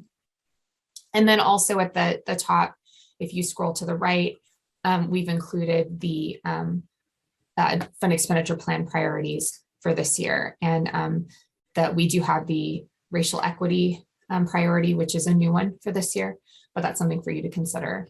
And then finally, tab E, this is where you have the opportunity to go in and play around with the numbers a little bit. Again, it's pretty simple, but if you put your cursor into any of these blue boxes, you can change the total number here. And so you can basically put the allocations in there, how much funding you think, for example, if you thought we should put a lot more into administrators, you can type that in there and it'll actually update the entire spreadsheet for you and tell you, well, you're $6 million over, so you're gonna have to pull that from somewhere else. So then you'd have to go in somewhere else and say, well, okay, I think we only should have, 4 million for interim supplies, and that allows you to change it. So this is just the basic tool, and I want to ask anyone if there are any questions about the tool itself, because the next step is then to just give you an opportunity to spend a little bit of time reading through this again on your own and playing around with the this last tab E. So if anyone has questions, you can raise your hand.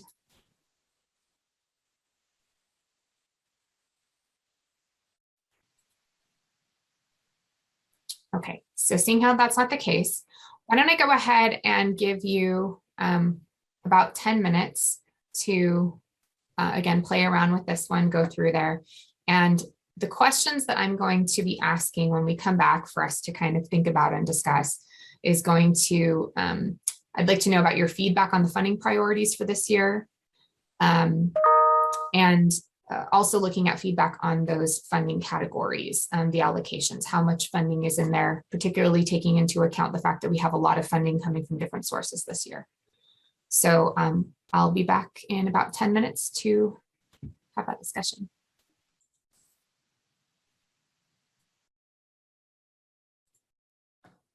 All right, folks, if you could come back and we can go ahead and start our discussion.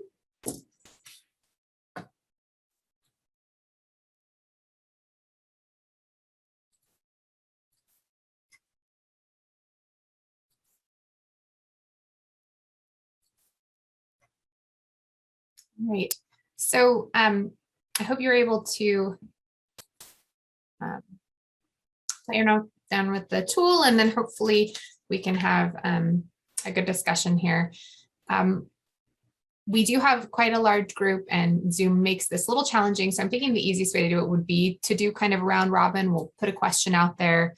We can go one by one as folks want to discuss, and certainly we can come back if people have follow-up statements on or what other folks are saying. But I would also ask just that everybody maybe kind of keep some notes for yourself. We're also taking notes, but just that we can help Jonathan report back at the end so we don't put it completely on him for that piece. So the first thing that I'd like to discuss is to talk about the FEP priorities and get a sense of what your feedback is on the priorities. Are they still in alignment with what you think we should be focusing on? Do you have any concerns or suggestions for the priorities?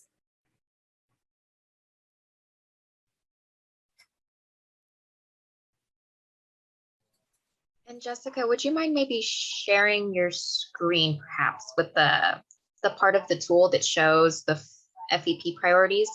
Sure. Just so that we're all on the same page. Yes, I can do that.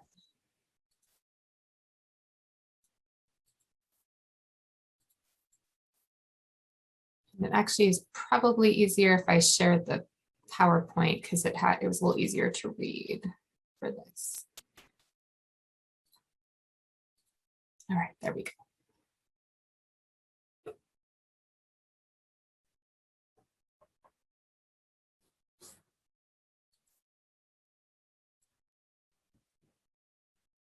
Anybody have thoughts or comments on the priorities? Go ahead, Jonathan. I'm so well trained at this point with the hand raising function. So the Community Water Center team generally thought the priorities were right. They're also, mostly consistent with last year with the one or two new additions we already talked about. The one place where we would like to see maybe an additional priority is focused on sort of process improvements and timelines and development of timelines. And I think, Sergio, you've been an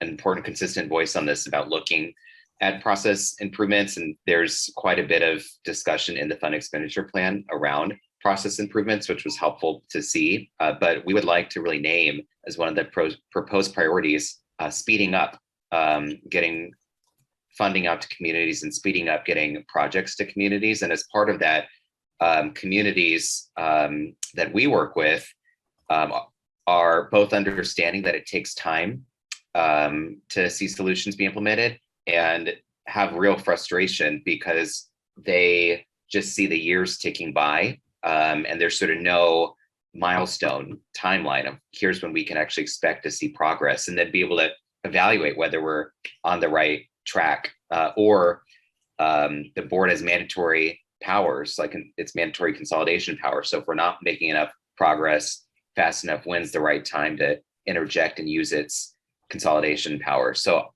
we would just name on the community water center side that we'd like to see a proposed priority specifically focused on process improvements and setting out goals for completing projects and deadlines for completing projects. Thanks, Jonathan. Does anyone else want to speak to that issue of timeline, Sergio?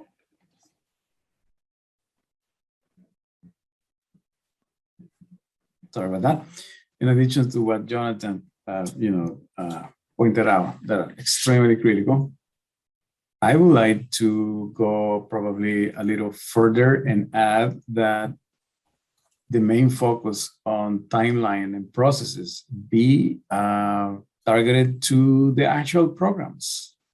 I will say, what can we do to improve the process with drinking water SRF, the newly established interim water supplies funding, and every single aspect that takes to actually prepare an application, get all the different components, which include the financial, the general, the environmental, and the technical package. That's what the black box is at this point. What can we do to review that? And I want to be sensitive because I know that the state water boards, project managers work really, really diligently and helping us to kind of get this. But I believe that there is room for improvements. I think that definitely they gotta be, all of us, the majority of us have a very strong both policy engineering kind of perspective, and we can analyze what processes can be shorter or streamlined so we can deploy those resources as soon as possible. Again, as Jonathan said, you have no idea how difficult it is to come back to those communities and tell them it's working, it's coming up, we're in the process of finalizing this and that, or we're waiting for a resolution, we're still waiting for additional information. So it is at that point, it's just untangible for the communities to understand what exactly the process is, because what they want to see is a big bulldozer with a bunch of pipelines to be ready to be installed, in front of their mobile home parks. So that's basically the major struggle. And all of this, I understand that we are super overextended and there's so many priorities.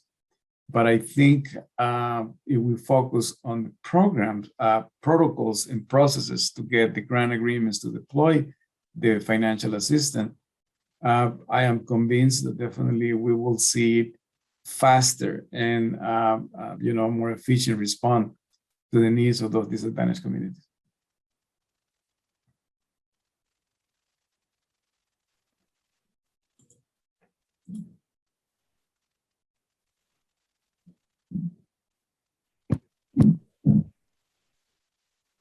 I guess I would have to agree.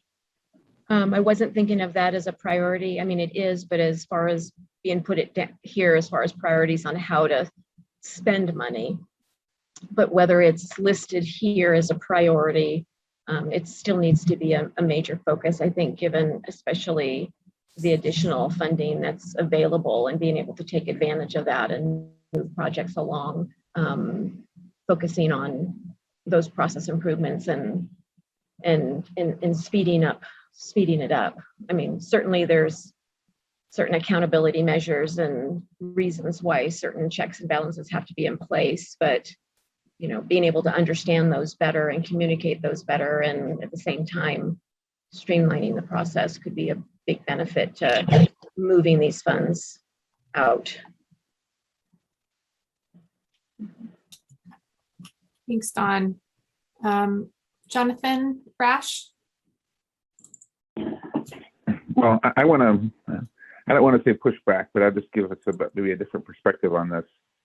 I've spent 20 plus years in the construction side of building water systems for tribal communities. And whenever you're building something, you can do it fast, you can do it cheap, you can do it with good quality. You can do 2 out of 3 of any of those, fast, cheap, quality, but you can't do 3 out of 3. So if we make it a priority, we have to get everything done as soon as possible, then we will pay for it. It will serve fewer systems per year because we're paying more per system, right? And at the same time, if we make it a advisory group priority that we need to have more visibility into timetables, what that translates to is more frequent and more detailed reporting from recipients.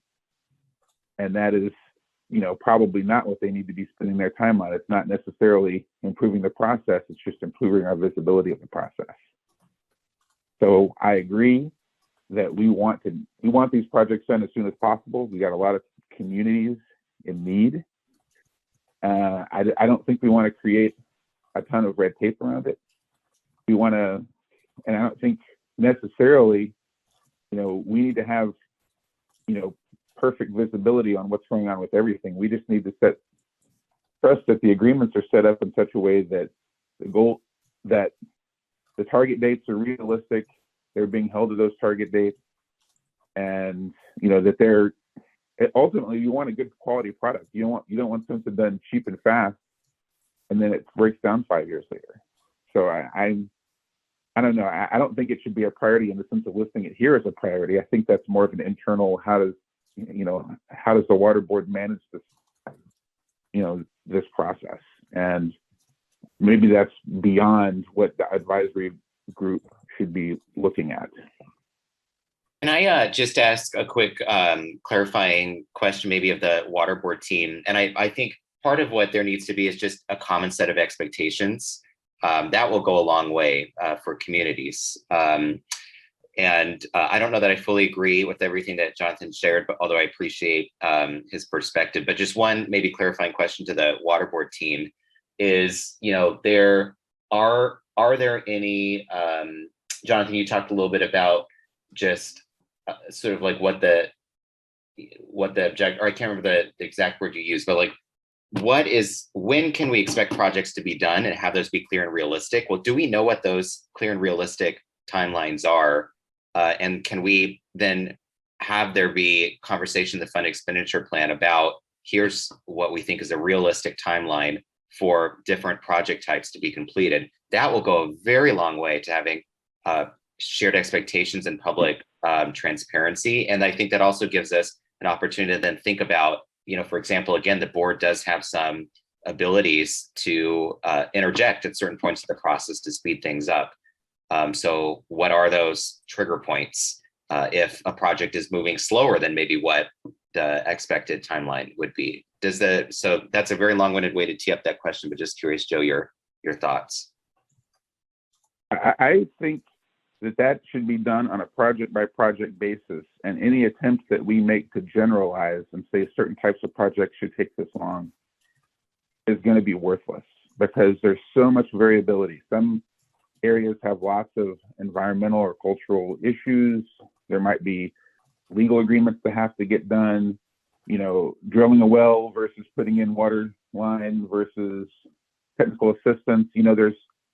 What is that technical assistance involved? There's so many different variables here that on a project by project basis, it should be managed, right? And it should be understood. And, there's people within the water board who understand that. And there's the people receiving the grant funding who understand that. And I think, maybe a deliverable to the advisory group level might be, how are our grants doing in terms of, meeting deadlines, how many are falling behind, how many completely, missed the boat.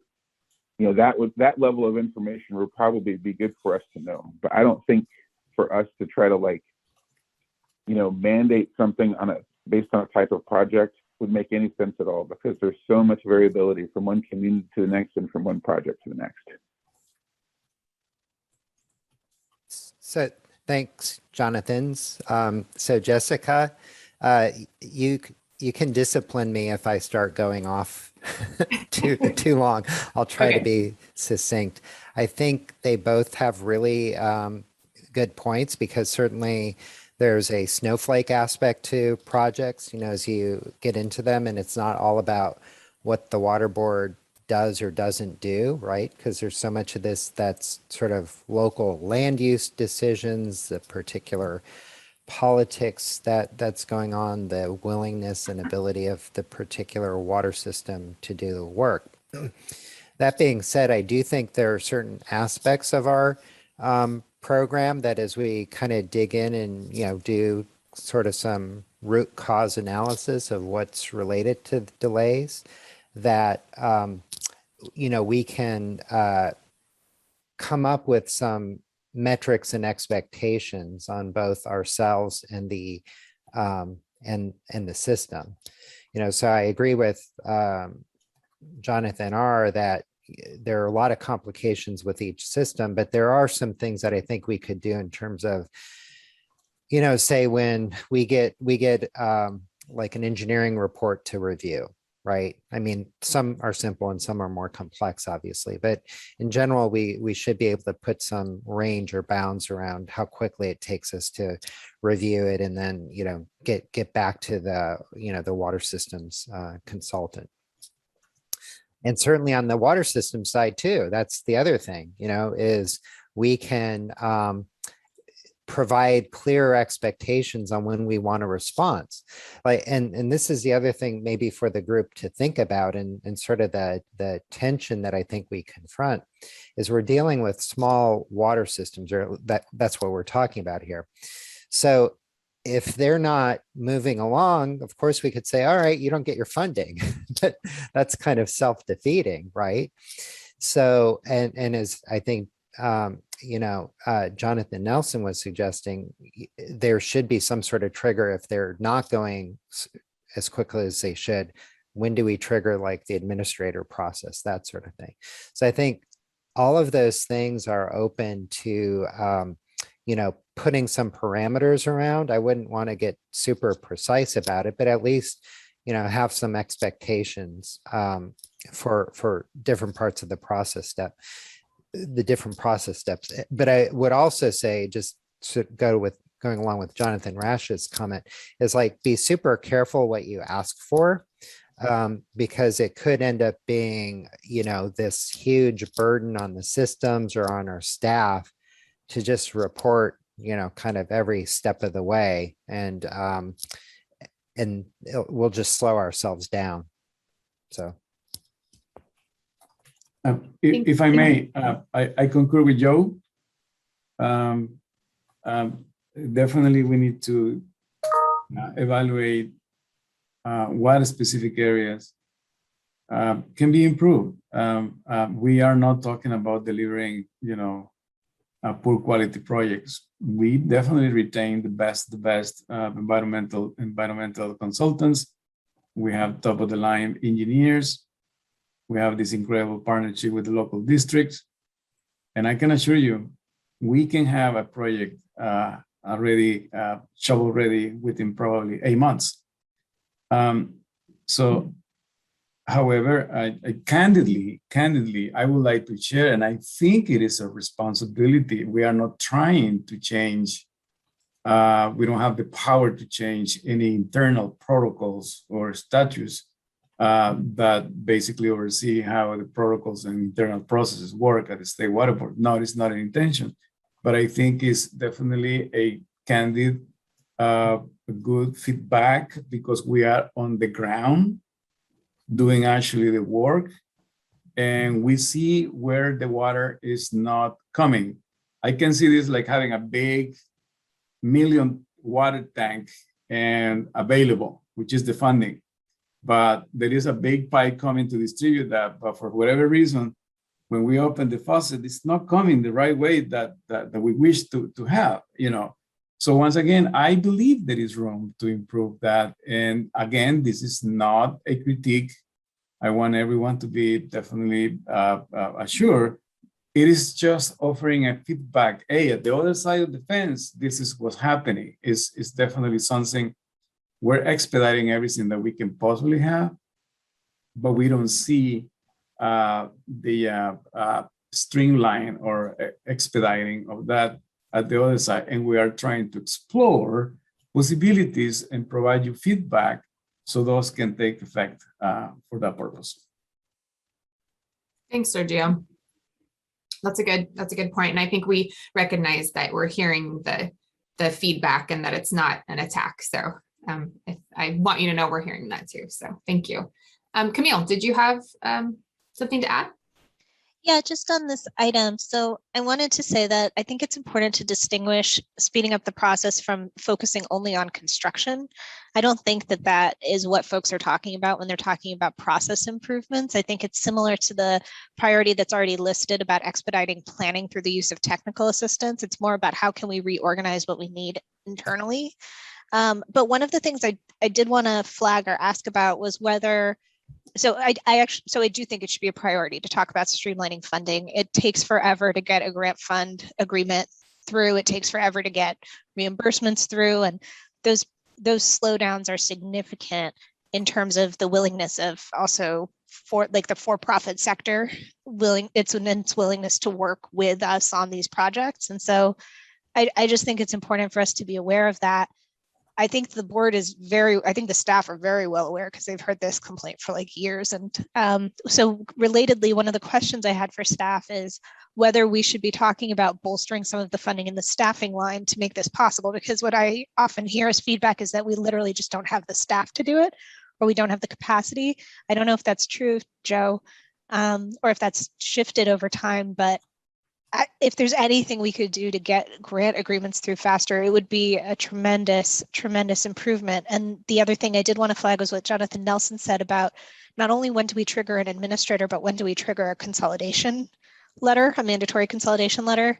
I worked with a system that had to deal with the city for 4 years, and 2 of those years were the city just not reading a pre-annexation agreement draft that they had agreed to in form and substance and terms. And it was really frustrating for the community members and made the process more hostile than it needed to be, simply because there was a very significant reluctance to just send a mandatory consolidation advisory letter.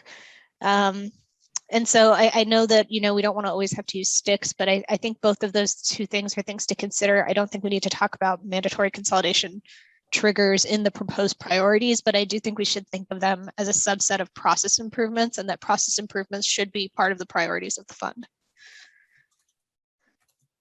Thank you, Camille. So I'm sorry, Camille, I lost part of your, you had a question for me. My question was whether you all felt like you had adequate staffing given how much feedback you've been getting on this, because one of the pieces of, or one of the responses I've heard many times from staff informally is that there's literally just not enough staff to be able to process agreements fast enough to get them out. I don't know if that's still true. Yeah, I think they're kind of a couple of challenges, but I'll just give you my perspective. And that is that where we need to start is not with necessarily throwing more staff at the problem, is to focus more on what you all are mentioning, which is improving the process steps, because otherwise, if we just throw more staff resources at the problem, we may just be cementing our processes. So the processes won't necessarily go faster per se. We may just have, you know, more projects that we're processing at any one time. So that's where I'm looking at. And I think Jasmine mentioned, and I know it's in the fund expenditure plan, you know, we have a team that's, you know, looking at about 30 different process improvements. The other thing we're looking at is, you know, now that we have additional funding in the queue, is a lot of those rules that are created when there's more scarcity, we don't have to worry about quite as much, right? So we don't have to worry.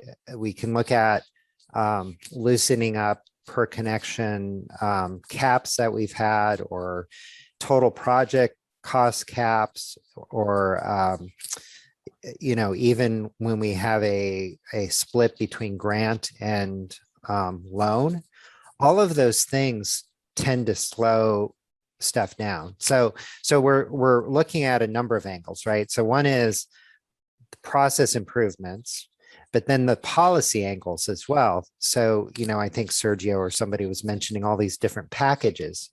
Now, if we're doing all grant, we may be able to avoid doing some of those packages, like, you know, financial package and that sort of thing.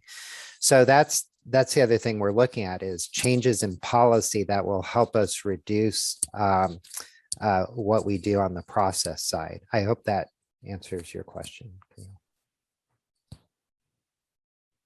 Thanks, everyone.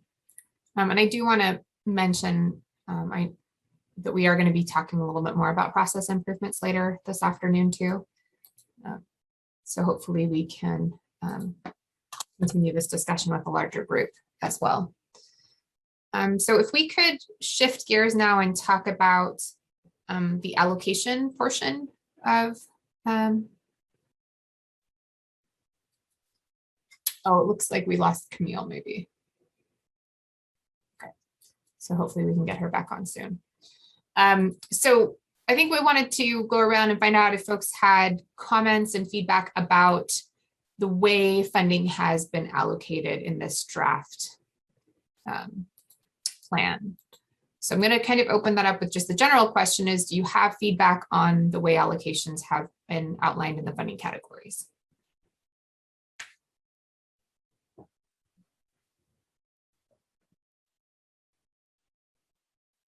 I can make a comment first, if that's okay.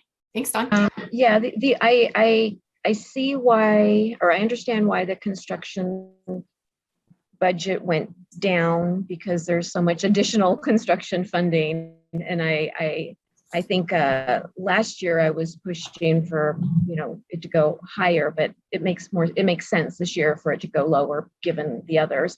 And I'm not sure why the planning dollars went down. I imagine, is it also because some of that funding can be used for planning as well? But I'm a little concerned about that, you know, given the high level of planning that needs to go into some of these projects to get them to the point where they need construction. So that was my only thing that jumped out at me. Chair, would you be able to comment on does the other funding also include planning as well? Or is that why it's lower? Yeah, so the other funding can include planning. Okay. And plus, you know, a lot of the technical assistance includes funding for planning. That's why we have these huge amounts of money going to technical assistance, is to try to do the planning through that process versus establishing separate funding agreements to do planning.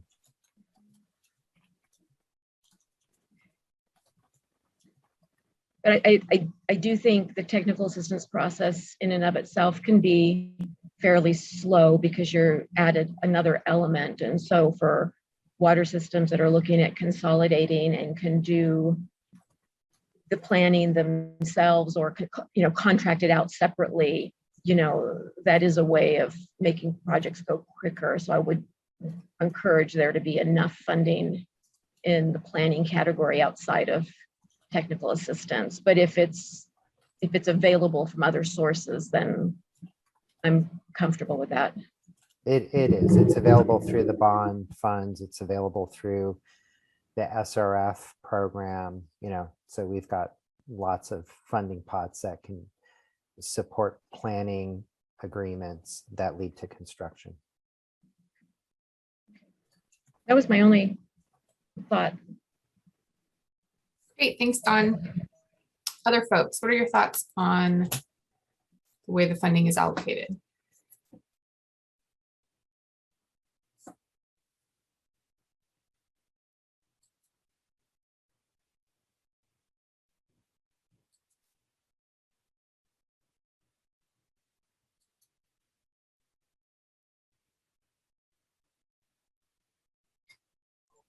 And Jessica, sorry, might it be helpful to pull up that part of the fund expenditure plan tool? I think it's I'm glad I have you here. It's Excel to remind yes, me. it's one of those charts. I'm a visual person. No, that you're right.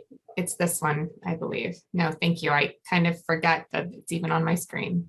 I think for Community Water Center, I mean, it's like all these numbers on one hand look fine, and all these numbers could be bigger, probably too, if we had, a safer program that was twice as big. So I think we're really focused on having clear expectations for what project timelines could look like. And then as part of that, looking, like Camille was talking about, from a process standpoint of how we can accelerate things, in part because, and I mentioned this earlier, there's 80,000 domestic wells, for example, that are at risk. That's a lot of domestic wells. And so how are we not only improving our process so that we can move things through the process more quickly, but how are we also expanding just the workload? So I would just say that that's really the focus at Community Water Center. And that it's still hard for us to give feedback on a specific number, other than probably all these numbers, if we had more money, could be bigger in the SAFER program.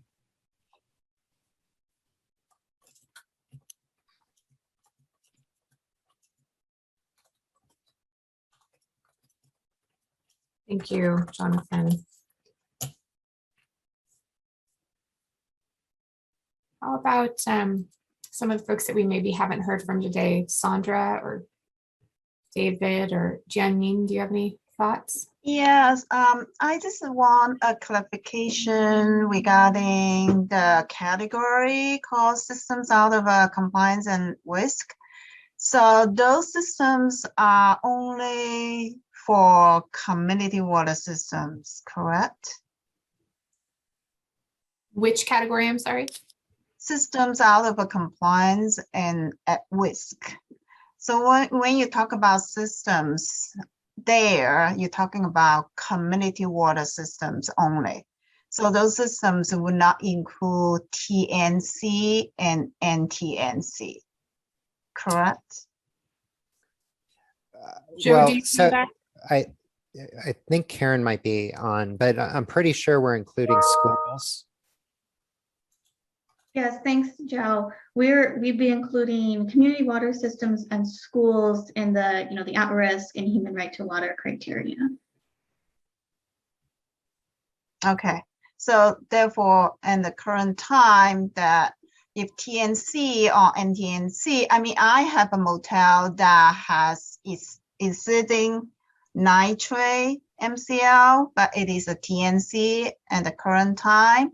So that would not be able to get any support under the SAFER program, seems to me. That's correct. Okay.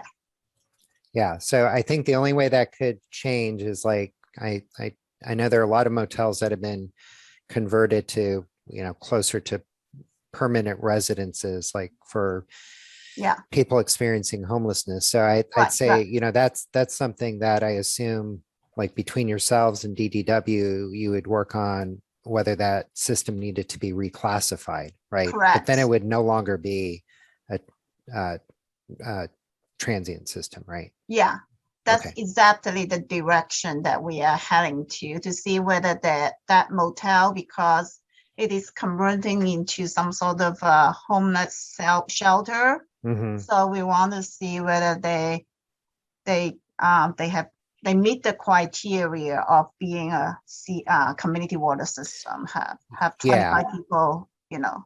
Yeah. Yeah, so that's a really good question. I mean, the second sort of test that we have though is then we'll look at the financial capability of the owner, right?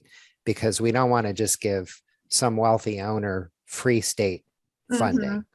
So Okay. that's kind of the second thing we would look at. Now we do support, like for example, for that motel, if consolidation was an option, we would provide grant funding for the consolidation, right? So to connect up to their new meter, essentially. But if the response is like treatment or a new well, then we would look at the financial capacity of that owner, that property owner. Okay. So when you talk about owners' financial capability, I mean, do you have a set of a criteria to look at? I mean, briefly, what kind of a? Yeah, it's something that's definitely evolving, but we look at their ability to pay. You know, that can sometimes be challenging because, you know, like as an example, with certain investment properties, folks will invest under different, you know, LLCs and that sort of thing. So they may actually be pretty wealthy, but you can't tell from just the particular legal entity. But it's kind of a due diligence thing we want to do, you know, because again, we don't want somebody who owns a mansion in Beverly Hills getting, you know, $50,000 of grant money just because they're failing to maintain their property. I got it. Thank you. Sure. Thanks, Jianmin. How about Jonathan Rash? You have your hand up? Yeah, thanks. I have a question about our service to the state's malls and domestic wells. My understanding, and I could be wrong about this, so correct me if I'm wrong, is that we have technical assistance providers who are largely providing that assistance, but only in certain counties of the state. And there are other counties or regions that may not have coverage, may not have a TA provider identified to help people who have needs with domestic wells or state malls. I mean, if I'm wrong, obviously tell me I'm wrong. And if I'm right, are you still in the process of trying to identify TA providers to cover those remaining counties of the state? Yeah, so you're correct. And I think Jasmine may have touched on this, but one of the things we're looking at doing in terms of drought response is, you know, in the next few days, hopefully reaching out to counties to see if they would like to set up a program, or if there's maybe a NGO partner in the county or region that would set up a program for that immediate drought response, like, you know, if the well has gone dry and that sort of thing. But in terms of broad, you know, and I say that, Jonathan, is sort of a initial step to providing you know, assistance to domestic well owners in counties where we currently don't have that service available. You know, so first deal with the immediate drought response, and then you can establish an assistance program that might be a little broader, like help with, you know, connecting them, domestic well owner to a nearby water system, that sort of thing. Excellent, thanks. Do you know offhand, you don't have to have exact numbers, approximately like how many counties are covered by a contract and how many are not? Well, the 8 counties that are served by self-help enterprises in the San Joaquin Valley are well covered with the variety of different program types. Now, the Community Water Center also has a program, like in the Central Coast counties, that's more limited. It's more sort of well sampling, providing bottled water. They're doing some amount of organizing and planning to look at consolidations. And Jonathan can step in if I'm missing something, but it's not the same scope as self-help, which has, like the hauled water program, providing funding for connecting domestic well owners, and self-help also has like a well rehabilitation, repair, replacement program too. We have one of those programs that's statewide-ish through RCAC, but they don't have enough funding to take care of very many systems. And I do think we actually have one too that's going to be activated in the Mojave area that CRWA is leading. And that's, again, a little more limited in scope to well repair replacement. Thank you, Joe. Sure.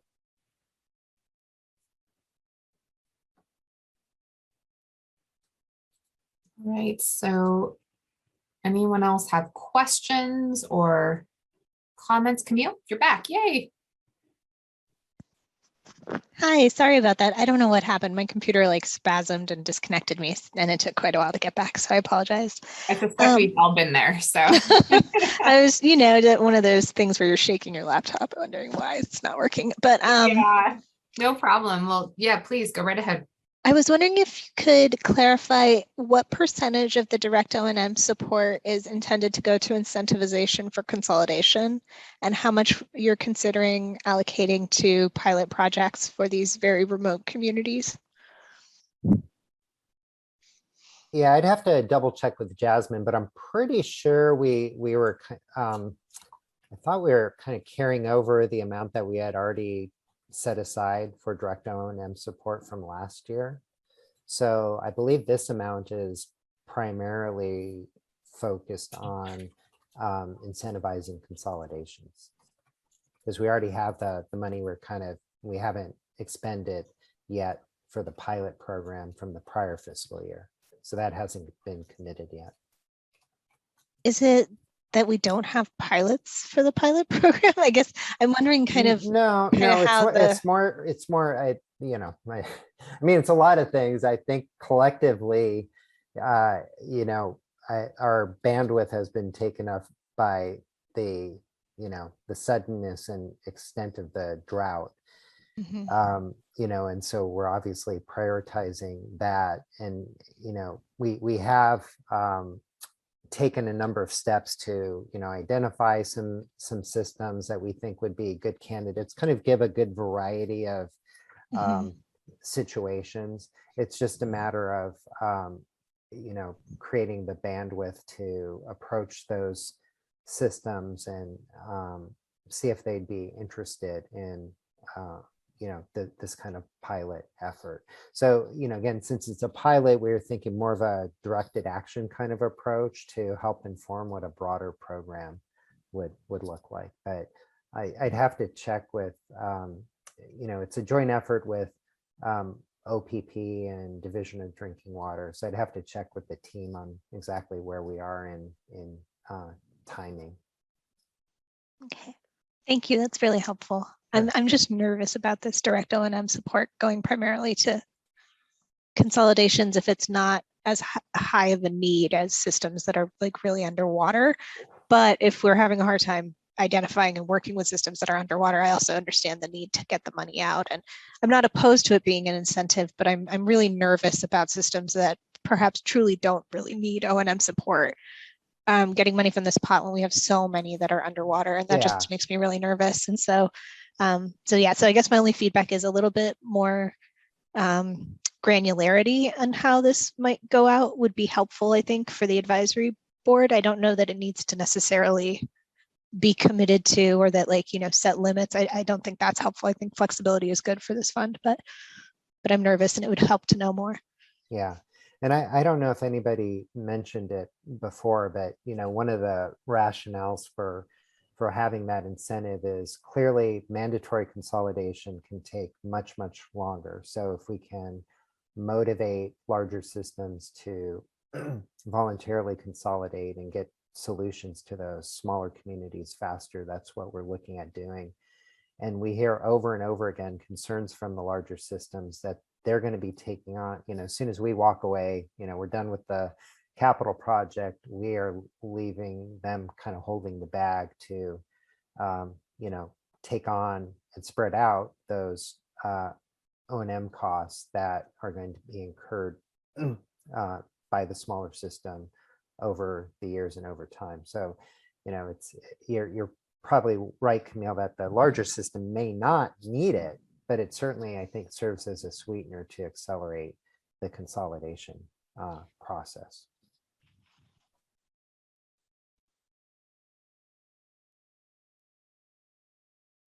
Go ahead, Dawn.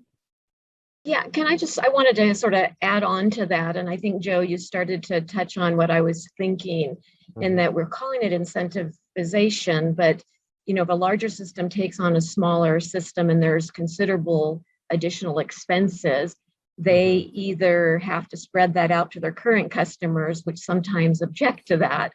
And so having that kind of interim assistance while, in that first beginning can help make it. And it's not necessarily that the larger system needs it or doesn't need it, but it's about, being able to do it and not impacting current customers unduly. I mean, over the long run, they often subsidize the newer system, but having some temporary O&M assistance can really smooth that out. So I don't think it's necessarily going to the larger system per se. It's going to support that smaller system, right? I think it depends, because in theory, the O&M should be recovered through the rate setting process. And that's different for ISOs for sure, but it's just, or sorry, IOUs, than it is for public systems. In public systems, they can't reallocate the money and subsidize it. And so all of the kind of cost of the long-term O&M gets built into the rate structure, which is a prerequisite to construction. And so a lot of this should be already factored into the program. And I'm working with two systems, one that's received consolidation incentive money and one that's received an administrator. And so I think that it's important for us to be really specific about when this is extra money and when this is money that's doing what you're saying, Dawn, which is like funding the interim increase in O&M to make a consolidation happen.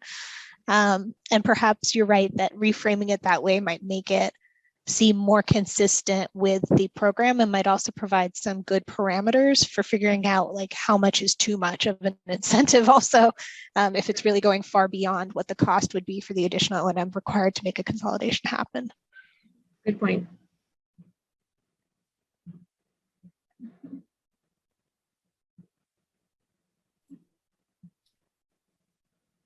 Thanks, folks. These are really good discussions we're having. I appreciate it. We're coming up on the noon lunch break, which I'm sure we're all very eager to grab a bite to eat. So before we do that, are there any last comments that folks would like to share before we leave? What we'll be doing is going to lunch, and when we come back, we'll go directly into our share back session. So I'd also ask if maybe Jonathan Nilsson, if you wanted to get any clarity from folks then on what you plan on sharing back, we could do that as well. So any final thoughts that we want to capture? Well, Jessica, I just want to mention, I put a couple links in the chat. One is we have this app that allows folks to kind of track where their app is, or, so this web page. So there's that. And then there's also, we have posted, I think we called it a drought funding flyer, but it gives actually the whole laundry list of programs, both for drought response and also technical assistance. I think it was Jonathan Rash was asking about that. So I just want to make sure people had that. Thanks, Joe.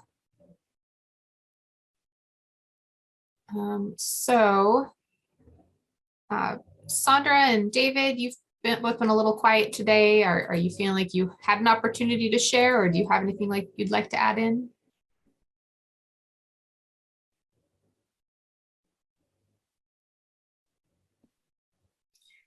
I would just like to say my main priorities, my main thoughts have been reiterated by Jonathan Nelson. So I feel like my ideas have been spoken, and I feel pretty confident. But if anything arises, I will definitely be sure to say something in the next group. Thanks so much, Sandra. Sandra, appreciate that. Glad you're hearing your thoughts captured. David, anything from you?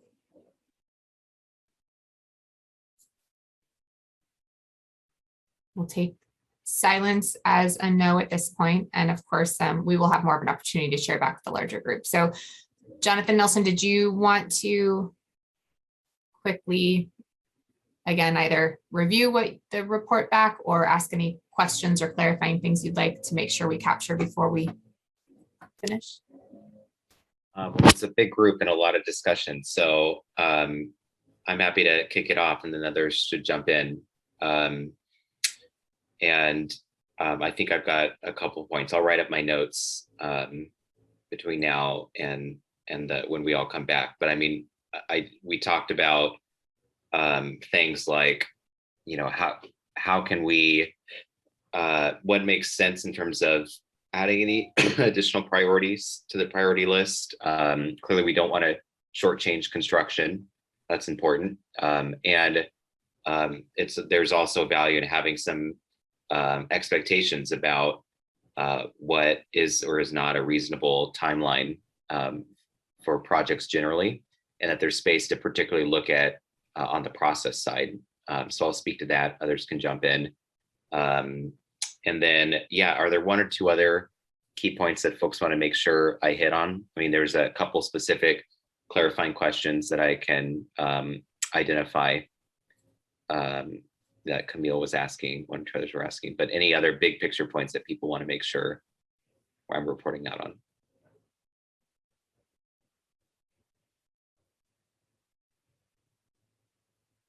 Okay. Yeah, I'll kick it off, but others feel free to jump in. All right, folks. Well, thank you. Again, I appreciate this a robust discussion. So yeah, we'll go ahead and I'll release you to go eat and refuel. And then we are meeting back here at 1. So thank you so much. Thank you. Thanks everyone. Jessica. Thanks.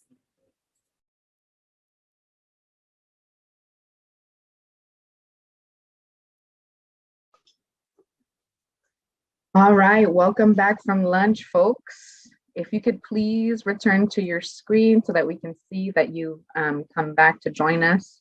If you are still wrapping up your lunch and you are in the middle of eating, so you don't want to turn your camera on, that's okay. Go ahead and just show us a reaction button at the bottom of your screen just to let us know that you're back with us. I see Michael Prado, Maria Luisa, Jonathan Nelson, Don White, welcome back. Jonathan Rash is here with us as well. Sander Chavez is here. Gina Mean is here. Emily, welcome back.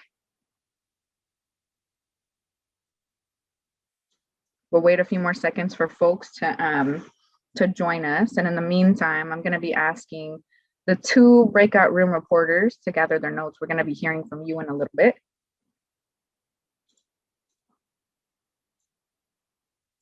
As we are waiting for folks to join us back on screen, this is one more reminder to please double check your language. Make sure you're listening to the appropriate language. We're not going to be sharing our PowerPoint during this conversation, but language is also is a good thing to just double check.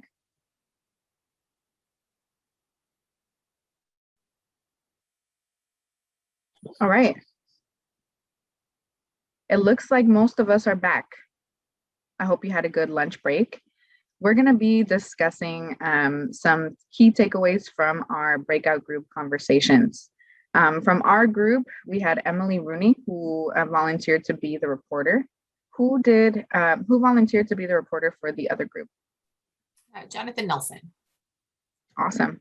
So I think the way we would like to hear from the 2 of you is, first, we'd like to hear your what your groups discussed in terms of the priorities. We'll hear from both of you and then see if other folks had anything to add. And then we'll come back and we'll hear what folks had to say about the funding allocations. All right. So for the first round, what did you all discuss in terms of the fund expenditure plan priorities? We'll go with Emily Rooney first, and then we'll pop over to Jonathan Nelson next. All right, I get to speak before Jonathan. Thank you, Adriana. I guess he'll come back and hammer me with anything he disagrees with, as is per usual. So anyway, so in terms of the priorities for the fund expenditure plan, the major takeaways were we had a conversation around emergencies and trying to clarify exactly what the definition of emergency is for the purposes of the safer dollars. It's my personal view that there's different types of emergencies. One are sort of the chronic emergencies related to drought, wildfire, flooding, extreme weather events. And we had some agreement that there should be outside dollars to help with those types of emergencies from OES, DWR, the feds, that sort of thing. And then the other suite of emergencies are around immediate issues, disruptions in water supply, and things like that, outages, and that's what the safer funds should be utilized for. I'm a little concerned that given climate change and everything going on, that more safer dollars could end up being sucked up by the chronic emergencies. And so I just want us to be thoughtful about where safer dollars are being utilized or not, and hopefully have the State Water Board work with OES and DWR to kind of draw the suite of boundaries and do some long-term planning around chronic weather events and how those dollars should be utilized or not. So, so that was one touch point. There was some discussion about the need to increase technical assistance, state smalls, domestic wells, and general support of the funding priorities. And then we're also constantly hearing the need to improve our outreach to communities that haven't applied for funds, or communities that are not on the list, or how do we get other folks engaged? That seems to be a common theme as well. Jonathan, the floor is yours. Emily and I know each other well, so we can give each other a hard time like that. All right, so I'll invite others from my group to jump in as you like at the end, but just to kick off with a couple big picture takeaways on our side. You know, overall, we thought that the project priorities, the ones that were already listed, generally looked right. There was also a lot of consistency from last year, which makes sense because we broadly know the problems we're trying to solve for. We did talk about whether we should consider adding an additional priority that's focused on process improvements. And as part of that, really trying to set goals for project deadlines and timelines. And we had a pretty good discussion about the fact that there's different, obviously, parts of the timeline that may make more or less sense to look at potentially speeding up. So for example, on the construction side, we don't want to shortchange the construction, right? We need to do that right, do that with high quality. But there are other parts of the timeline where we can look at process improvements. And that a big part of this is just having more public shared understanding of expectations. And for example, when you're a community member, if you don't have a common understanding of timelines and deadlines, you just see the years ticking by. And it's hard to sort of gauge, well, are we making progress? Are we not making progress? I keep hearing you saying you're working on it, but what does success look like? And how do we know if the project's on track or not? The board has powers that can be utilized, but when do we trigger those authorities? What are those breakpoints where we know, okay, we need to get something on track or escalate to the next level? So that was a really big part of our discussion, was those thinking about adding to the priorities list a process and timelines focus. A couple other just more nitty gritty things we talked about. We talked about operations and maintenance and how it could be helpful to understand how much O&M funding is being utilized to incentivize consolidations. We talked a little bit about that earlier versus going to a different set of projects where maybe they need that O&M just to be able to provide safe water at an affordable rate. And that it could be helpful to break that out, understand the two buckets of O&M, how much is going to one to the other. And we talked also a little bit about how, there continues to be space to just understand the process of different programs and make sure that there's, again, public understanding of what these process timelines, milestones should look like. That'll help generate and build trust. There's other things we talked about too. I'll stop there. If anyone from our group wants to jump in on things I missed or mischaracterized, welcome you to do that.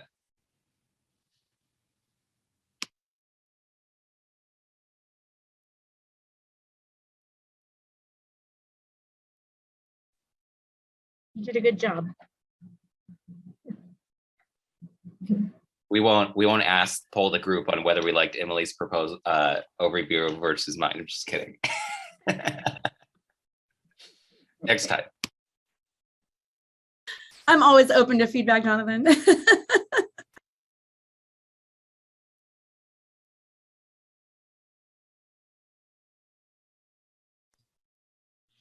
I think we can go back to the State Water Board staff. You may be on mute if you're talking.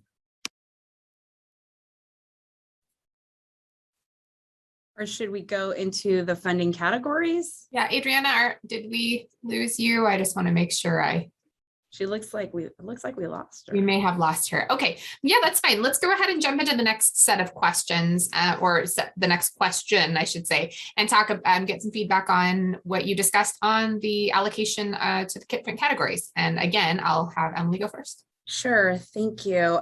So first, there were a couple questions around the difference between some of the categories. So it seems that there needs to be a little more clarity around like technical assistance versus planning and things like that. So based on those answers, some folks were moving some numbers around.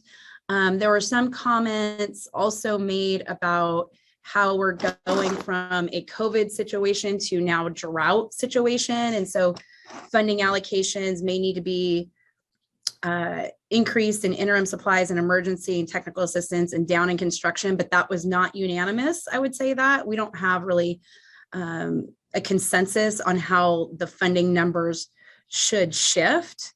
And for myself, I said I still need time to think about it. I don't know what I think about the funding categories yet, but anyway, I think there are more clarifications needed around the different categories, and then depending on what we think the environment looks like, that's how they would prefer to shift their allocations. And I'd open it up to my group because I know that that was probably a more blurry, difficult discussion for us than the first one was. If anybody else has any thoughts to add on that.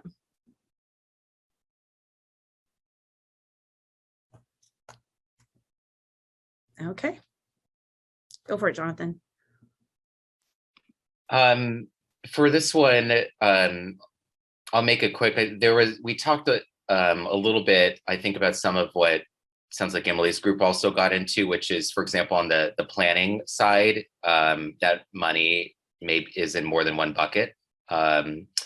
We talked a little bit about how, if you're a water system and you're thinking about the planning funding, there may be a few different funding buckets that it could come from, and that funding bucket may look different than a TA funding bucket, obviously. And so again, just having maybe a little more verbiage that sort of breaks it out could be helpful for public understanding of that, as we all look at this through our different vantage points and realities. And then we also talked a little bit about, and Gian Min, feel free to jump in on this, but about how, for example, I think it's the transient non-communities like hotels are not able to apply for some of this funding, and just how, again, as we look at some of these categories, making it clear who is and who is not eligible. Some of that may already be out there, but those were just the types of clarifying questions that were coming up as we were trying to process and understand. And if I got any of that wrong, folks in my group, feel free to jump in here.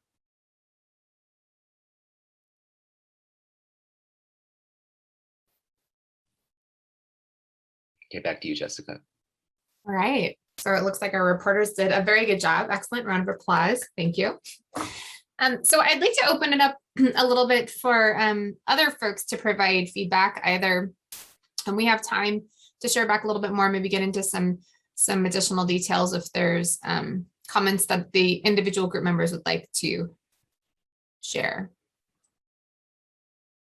So you can raise your Zoom hand if you'd like. And Horacio? I think I missed about the groups. I was not in any group. Maybe I just missed it. Horacio, you were in our group. They'd split us up into breakouts. So yeah, there were just two groups. They were bigger than normal. So you just stayed in the main room. So that we're just talking about the, anything else that you wanted to maybe delve into a little bit more deeply that the reporters didn't get a chance to. Yeah, I think I think we need some better communication with the communities that are out there that are not getting any help. We need to find a way of spreading the word that there's money available to help them get clean water. Otherwise, they're going to be just sitting in the dark with their water system that is being polluted for 20, 30 years. So we need to find a way of reaching out. Thanks, Horacio. So we added that in there to ensure that we are thinking about ways to spread the word for the available funding to those who don't know about it, to those hard to reach groups. How about Castulo? Let me see. Can you hear me? Yes. Okay, I'm trying to open up the. So I think that in general, we were, at least the way the budgets are allocated, it seems like we're putting a lot of emphasis on the interim solutions and on the state smalls and domestic wells. And I think overall, we've heard comments about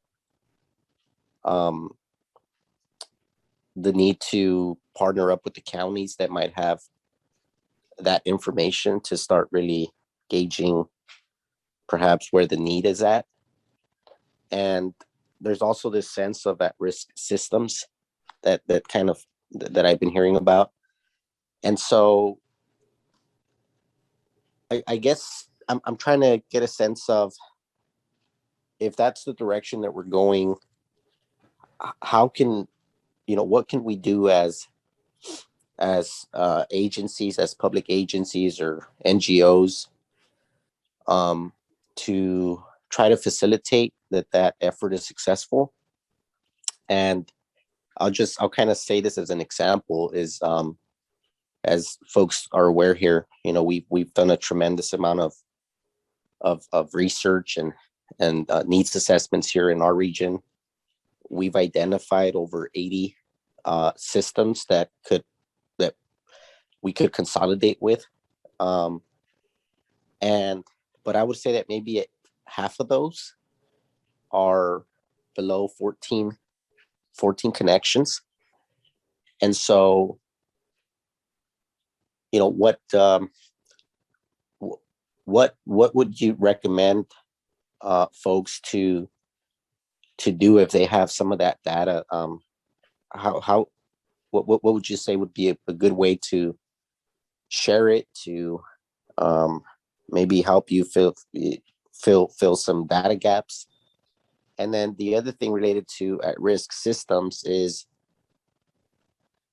for example, we know that at least in our area, where we have the concentration of these 80 to 100 systems, they're scattered over an area in the aquifer that has high levels of arsenic and high levels of chromium-6.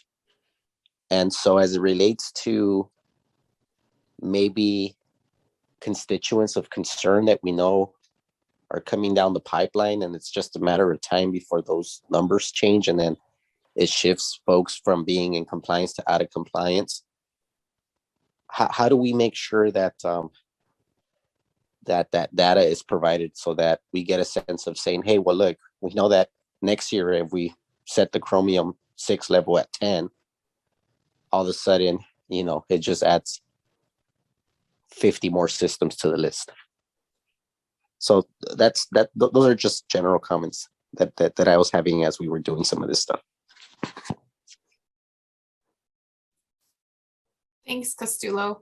I maybe ask some of our program staff, Michelle or Jasmine or Joe, if any of you want to. I mean, I won't necessarily say answer the question because it was more of a statement, but if you have any follow-up. I guess my question would just be, so maybe I know you and I were going to talk anyhow on something, you know, on some other issues. So maybe we can talk about where those specific systems are, because you know, and how they're related spatially and geographically, so that we can get a better understanding of that piece of it. That works, Michelle. Thank you so much. Sure. Are there other folks who have thoughts or comments related to this idea of data sharing or getting information and helping to have that connection to the very small systems or the domestic well owners? Horacio? Yes, here in the Salinas Valley, we have the same issues that Castulo has been talking about with the drought. You know, the governor says save 15% of water so we can suppress a little bit the drought, but the industries, they keep using the same amount of water, and as the drought gets worse, they're going to be pumping more water. The aquifers are going to get lower. The concentrations of nitrates and arsenic going to increase. So how do we make sure that the water systems that are in compliance now, and then they get out of compliance, how are we going to help them when the water gets contaminated? So I think that's why we need a conversation with the regional water board, the counties, the GSAs, to make sure that we're going to be protecting the water. Otherwise, you know, we're going to be fixing water systems and then they're getting polluted.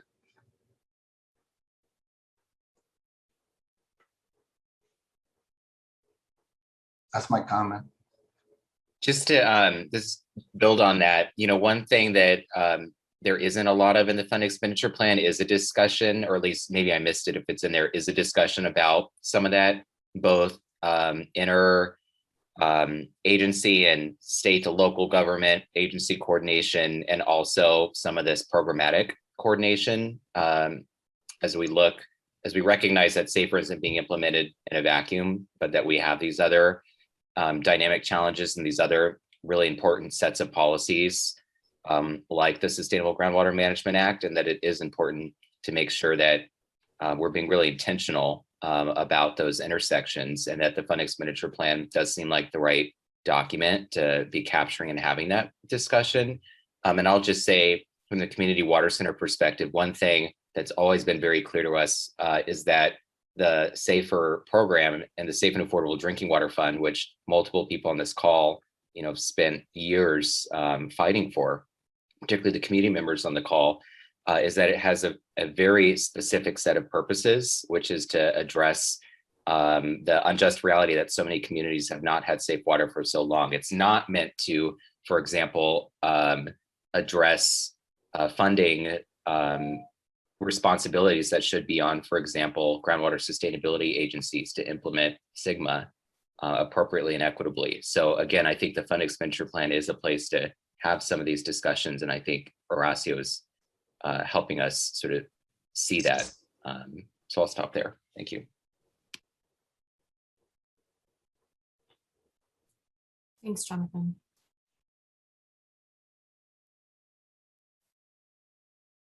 Other folks have thoughts on anything that you've heard so far about the fund expenditure plan and how we coordinate SAFER with other programs or agencies?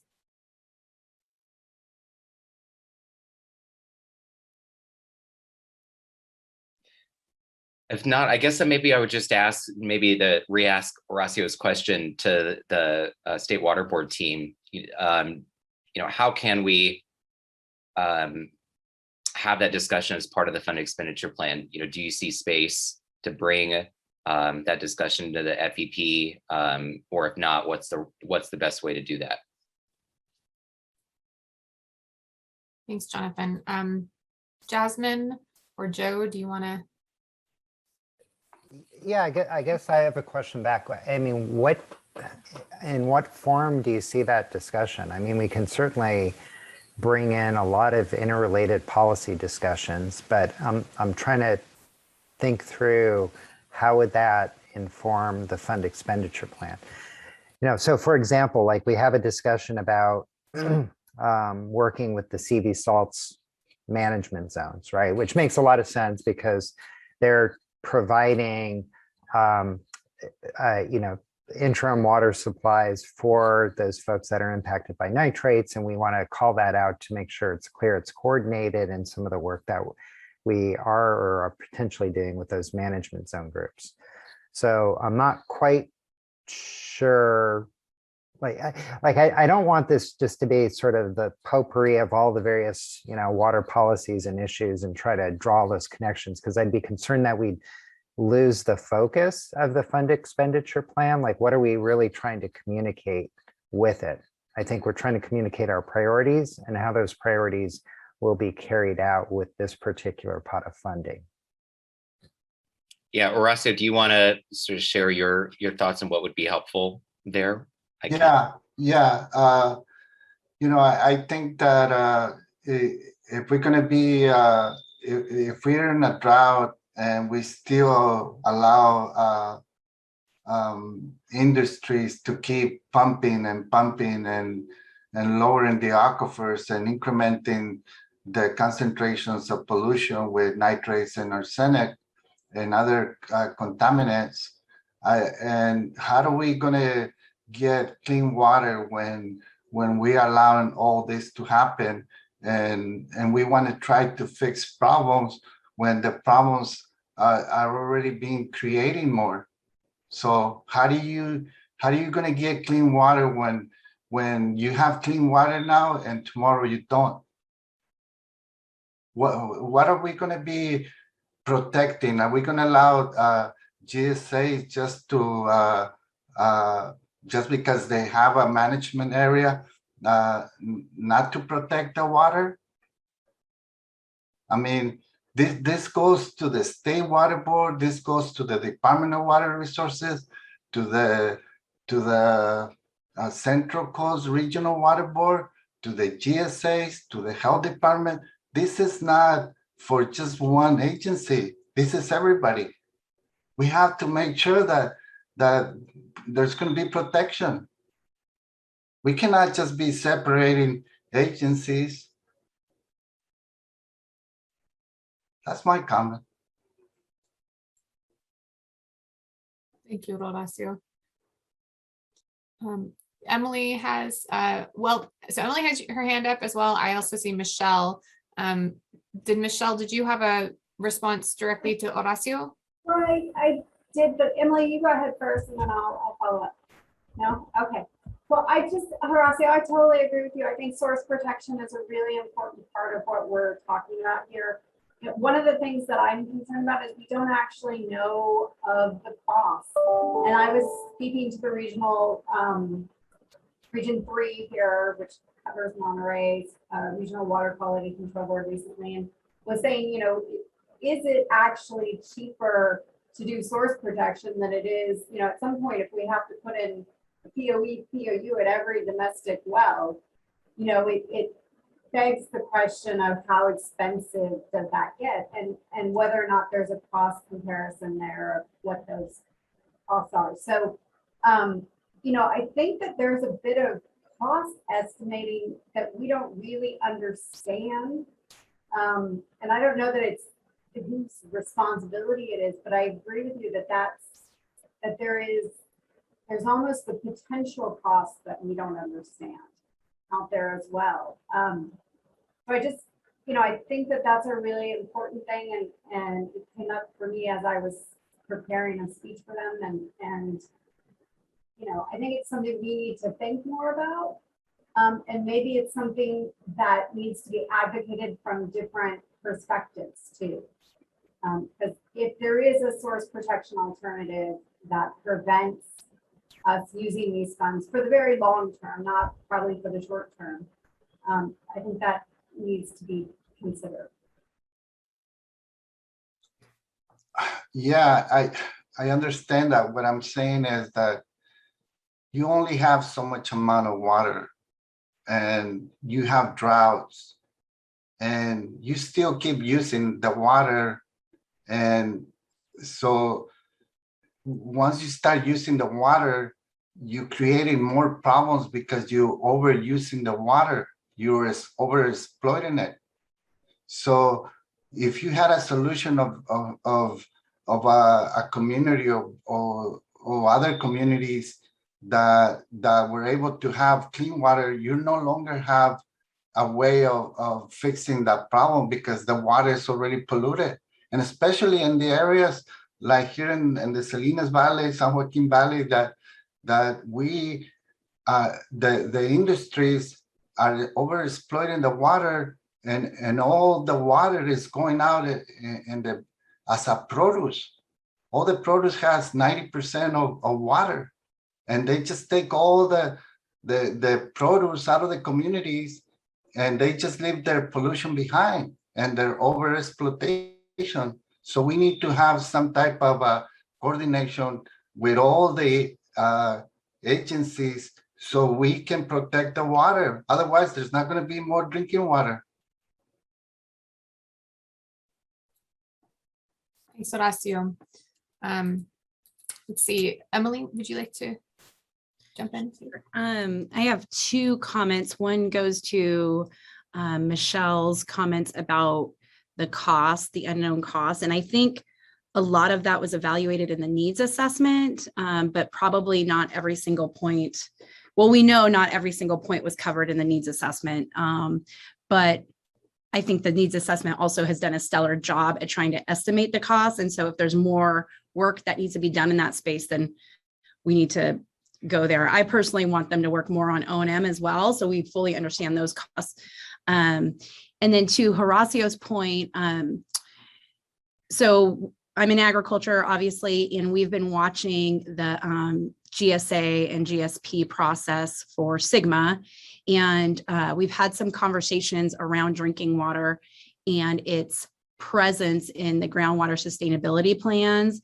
And I know that in the evaluation of the plans over at DWR, that state water board staff has been engaged and specifically advocating for drinking water plans within those groundwater sustainability plans. And so for my perspective, I'm not going to say it's being addressed perfectly, but it is for sure being talked about and implemented within those plans. I will tell you, it's probably at varying levels depending on the sophistication of the different GSAs, but it is our opinion that drinking water should be included in those plans, and we've been working with the State Water Board staff on that as well. So from a funding perspective, I don't like everything being totally separated either, but I feel like this is more of a policy discussion that's meant for DWR, at least in this suite of issues.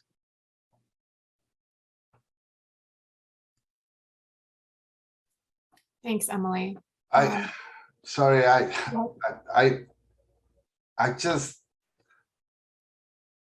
just think that the industries should not have the power to do whatever they want.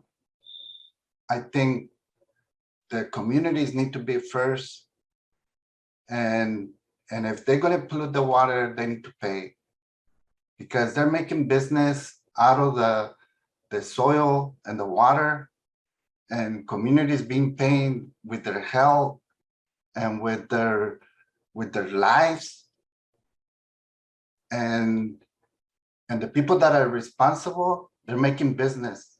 They're over pumping water that is not available. So I think that the people on the SAFER program, we need to be involved, because this is affecting our communities. And if we allow this to happen, pretty soon, if we have another drought like this one, the following year, there's going to be more water systems out of compliance. And who's going to keep track of that? And how do we know that we're going to get clean water? So I think we need to be involved and make sure that the right policies on protecting water need to be implemented at the state water board, at the regional water board, at the GSAs, and in the counties.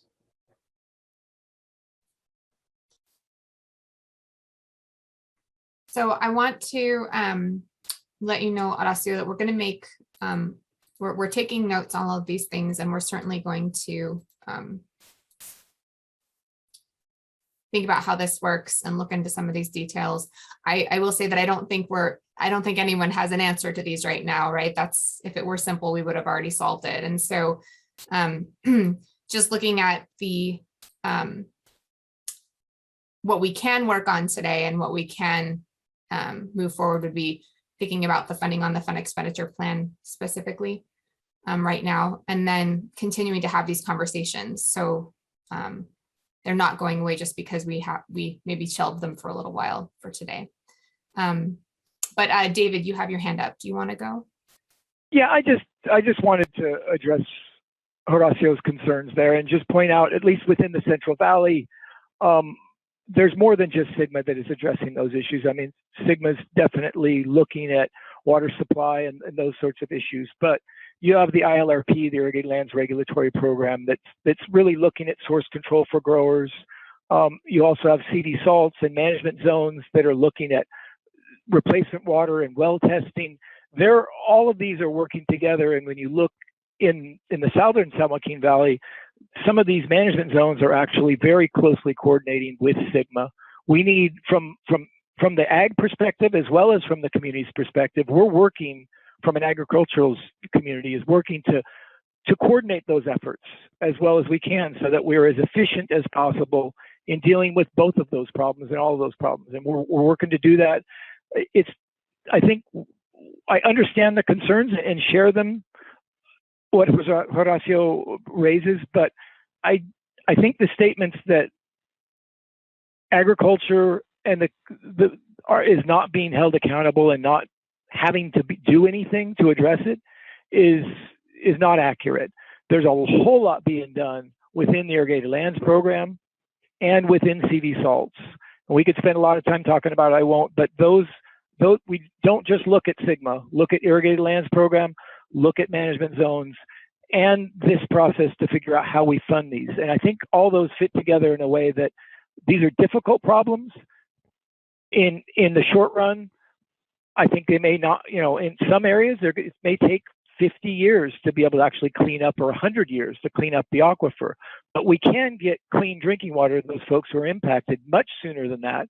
We're working on that, and we're doing that, and that's agriculture's goal, CV salt's goal, and I think that's what SAFER's goal is. So we hear you, and we're working on it, and I'd be happy to talk to you in more detail if you wanted to understand how those programs are addressing the concerns that you have.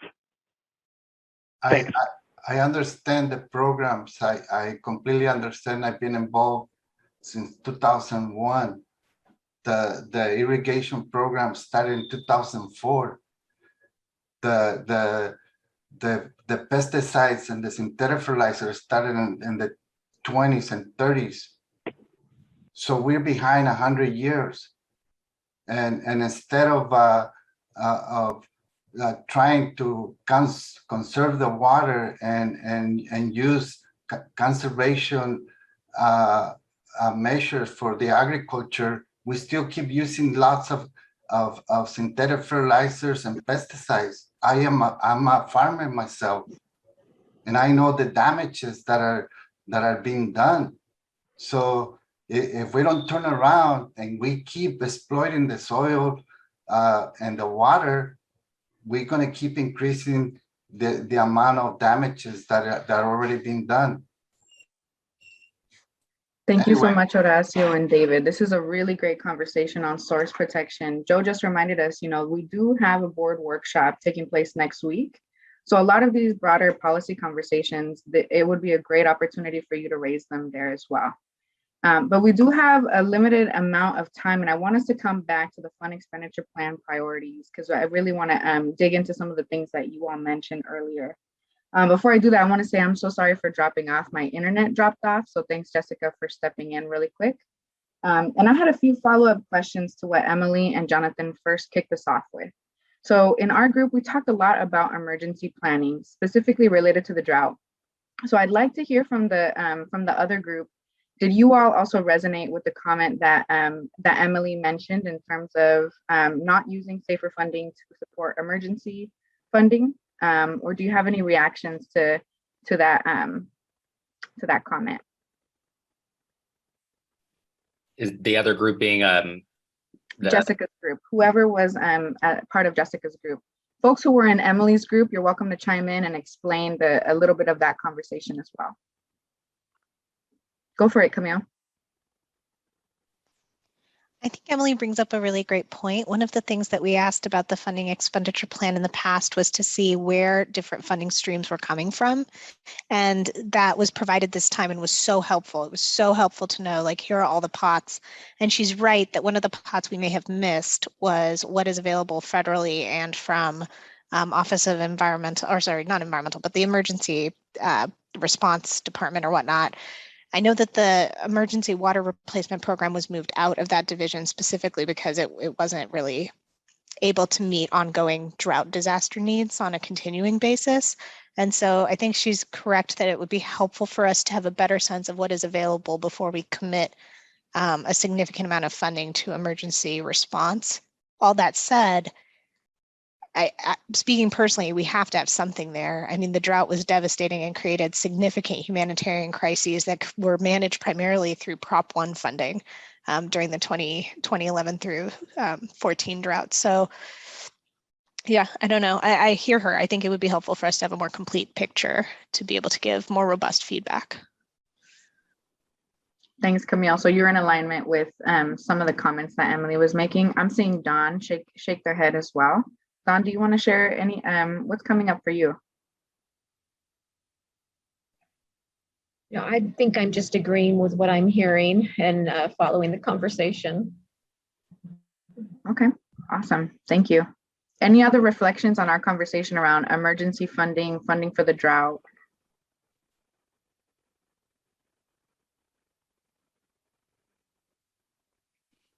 The one thing that I'll just say on behalf of Community Water Center is that that we appreciate when we hear that there's coordination happening. Again, this goes a little bit to our last conversation.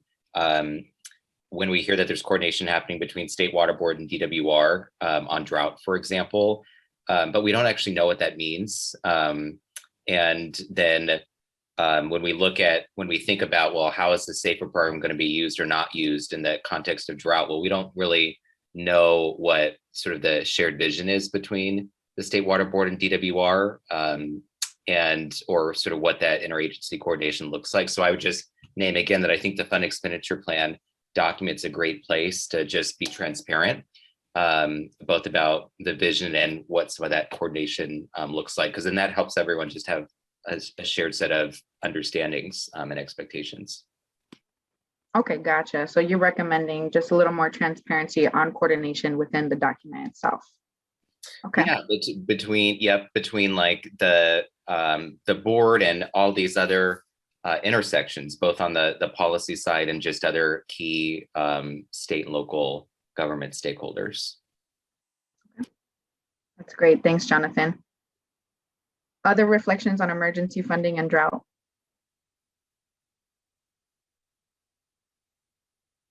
All right. The other point of conversation that we talked a lot about in our group is related to funding construction. So I'm curious, some folks in our group mentioned because there is already so much funding allocated to drinking water infrastructure this year, that they would recommend decreasing construction. Other folks said it's still important to have a high construction funding allocation within the fund expenditure plan. So I'm curious to hear from the group, do you think that the construction allocation that is currently proposed is adequate? Would you want to see it increased, decreased? I'd like to hear a little bit more thought around construction.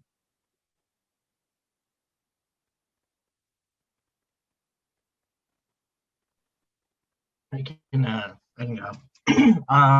When we were playing around with the numbers, or when I was at least, I ended up bringing down the construction proposal from 33 to 25.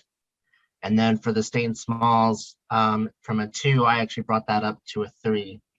And then the money that I took from there, I ended up allocating it to interim supplies and emergencies and to technical assistance. So the way I split it between there, in total for interim supplies, I increased that whole total to 44. And for technical assistance, I actually increased that to 33. So that's kind of how I saw it. I mean, I felt like construction should have been decreased, but not significantly. Just I think that some of the money should have gone to the other areas, to supplies and emergencies and into TA. So, but I still firmly believe that construction is necessary. It's just based off of the current conditions that we're facing. I feel like a lot of systems are going to be more focusing on remaining compliant and functional more than trying to pilot or create something new during this current drought.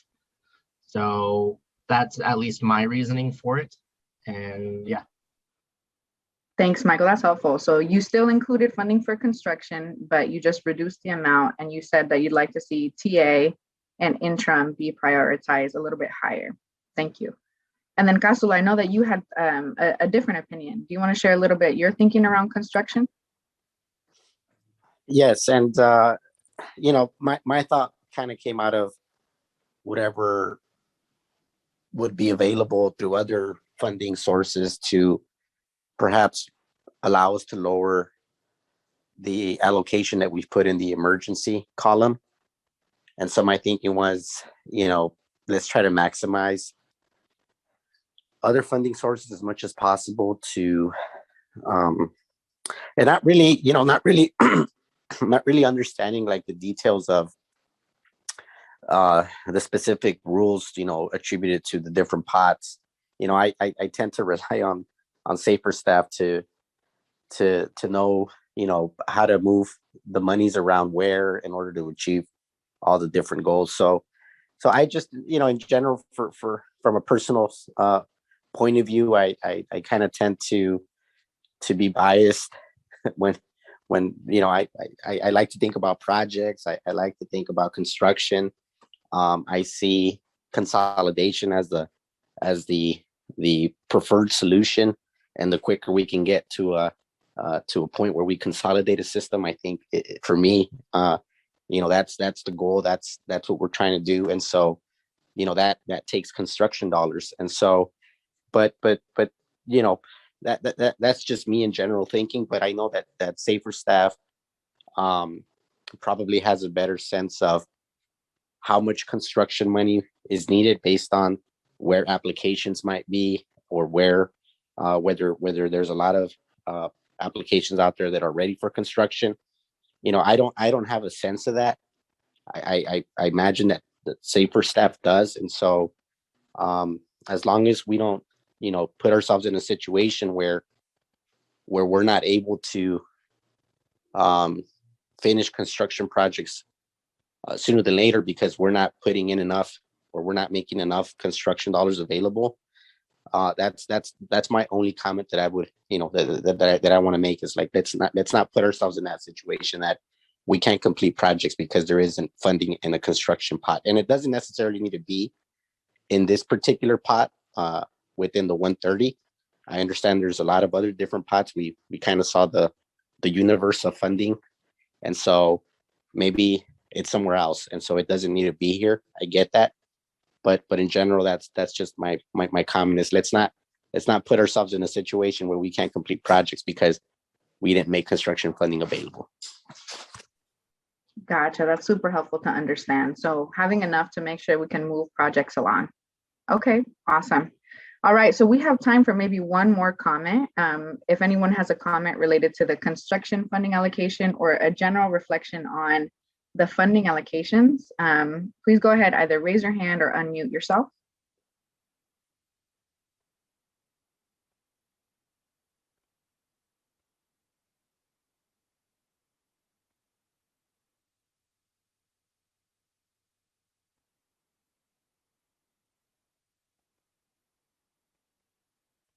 Okay. Okay, well, if there is other comments that folks have, you're welcome to share with us later on in the meeting when we are having our second discussion. To wrap us up before we take a quick 5-minute break, I want to ask some quick feedback on today's activity. So today in your breakouts, you were using a spreadsheet that had a sort of a tool that you could play around with the funding categories. What we'd like to know is, was that helpful for you all? If it was, what was helpful about it? And if it wasn't, what would be helpful in order for us to have future discussions on fund expenditure plan priorities and funding allocations?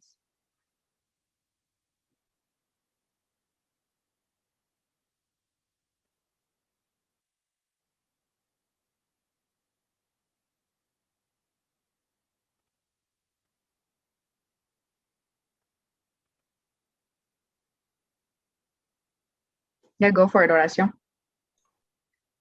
Thank you, Adriana. I think it's very helpful, this tool, because you can see how can you change from one category to another. But my question to you is, if there's an emergency, you need to switch, you can switch funds from any category to an emergency? I'm not sure. I'm going to ask Jasmine and Joe to answer that one. Can funding be moved between categories? So the safe and affordable drinking water funds? Yes. Yes. Okay. Yes. Yeah. So again, these are target expenditures, right? They're not floors or ceilings. So if as we go along, we find that, there a need comes up, we can make adjustments. We certainly use the target expenditures as guideposts for sure, and an expression of the board's priorities. Well, in that case, then I would think that money can be allocated as needed, because some projects, they take too long, sometimes 5-10 years, and it should not be that long. In our community, it took us 9 years, but the construction of the project was only 6 months. So we spent 8.5 just on dealing with how to get the paperwork, the applications, and the studies. I think if you can find a way of speeding up the process and make the allocations as needed, I think it will be much better for everybody, because it's not right that people keep suffering with showering with polluted water and getting clean water and bottled water, and just because because it's too long. The process is too long. So if you can speed up the process and make changes as needed, that will be much better. Awesome. Thanks so much, Horacio. And that's definitely what we're going to be talking about more after our break. So I'm going to ask one more final time some feedback on this activity. At the bottom of your screen, there is a button that says reactions, the smiley face with the little plus sign. I'd like to hear your feedback. Was the fund expenditure spending tool spreadsheet helpful? If it was helpful, can you please put a thumbs up? If it was not helpful for you or not a tool that you enjoyed using, can you please put a no? It's a little red X. So go ahead and find those reaction buttons and show either a thumbs up or a red X. Okay, so for some people it was helpful, for Camille, Don, and Horacio.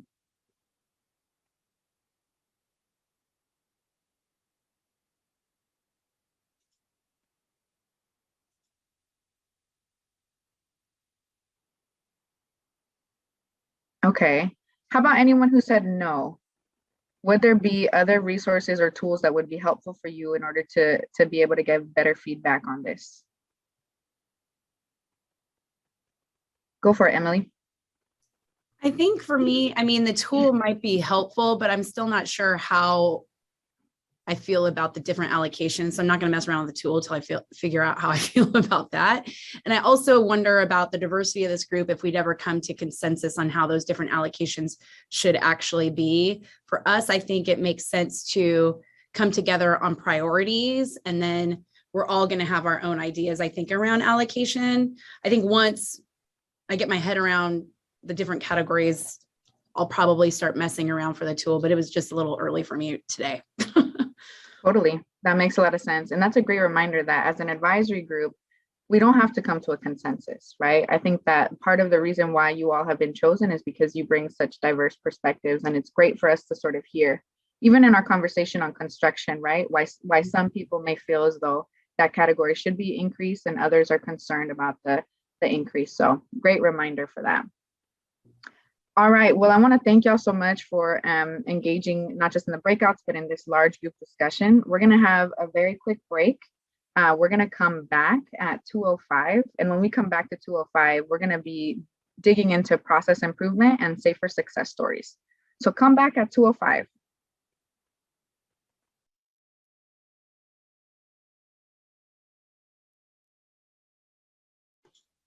All right, folks, welcome back.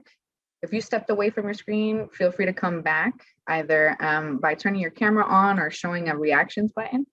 And when we have the majority of folks, we will go ahead and get started.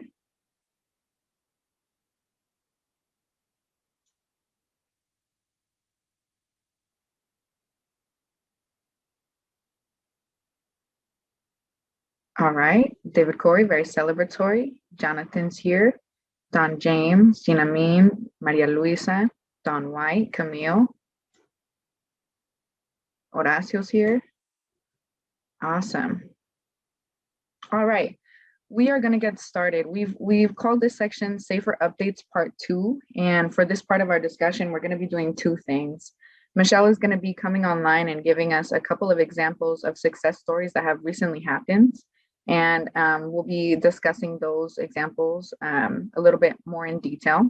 And then we're going to be diving into process improvement. So talking through the different steps that that the water boards go through to get a community from unsafe drinking water to safe drinking water, and to talk to you all about your ideas on how we can improve different steps in that process.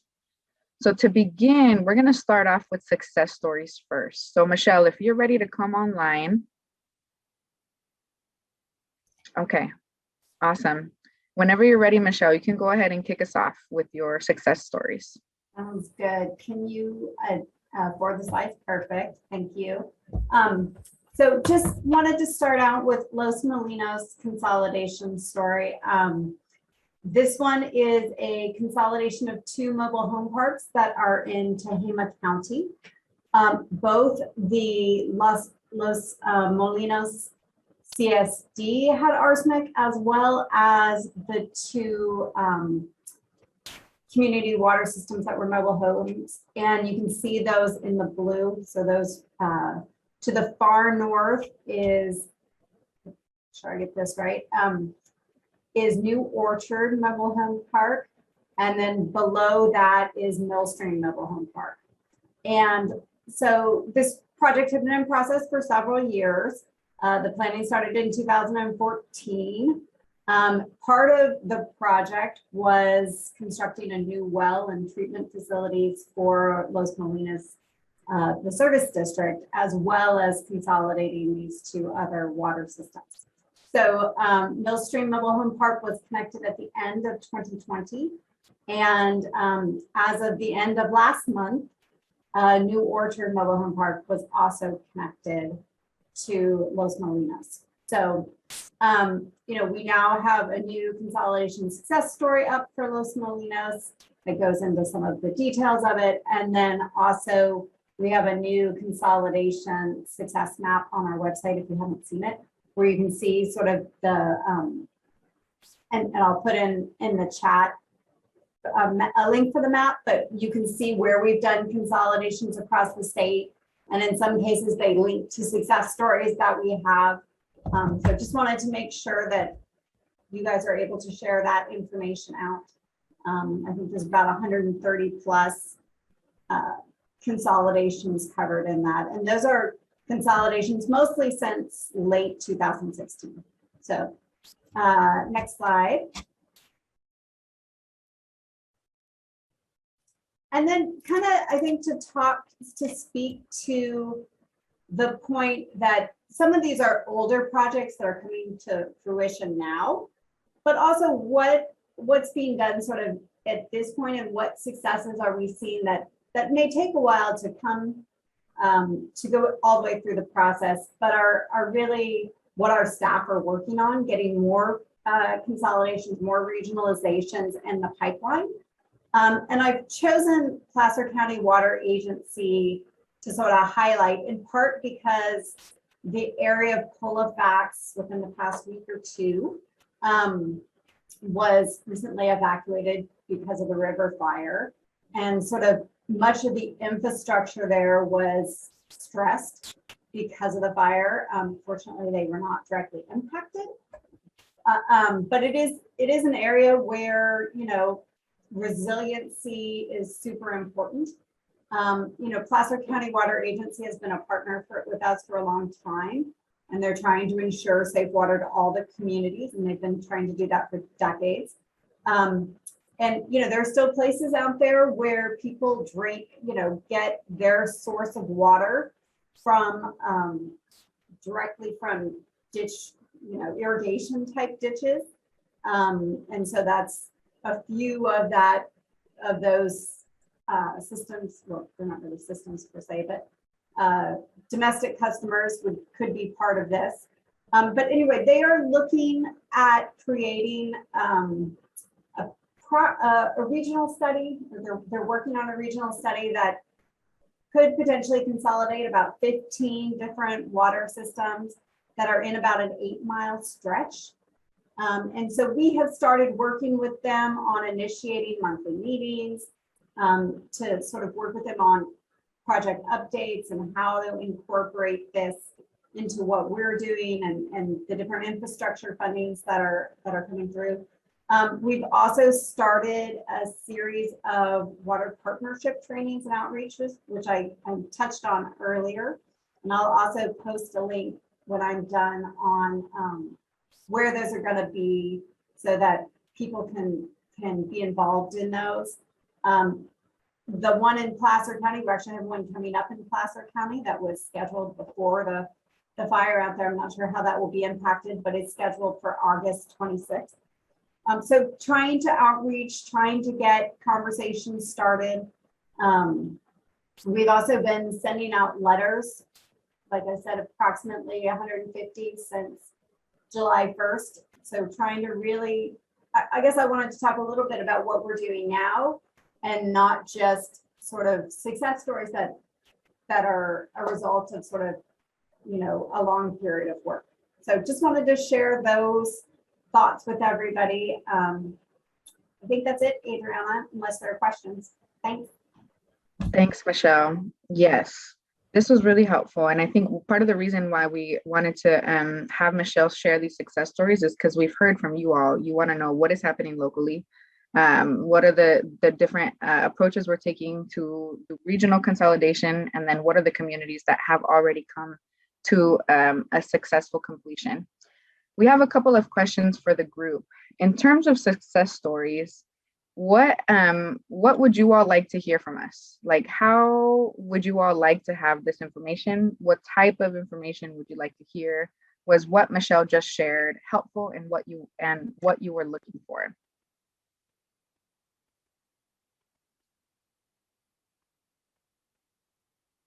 Let's start off with the first one. What type of stories or success stories would you like to hear?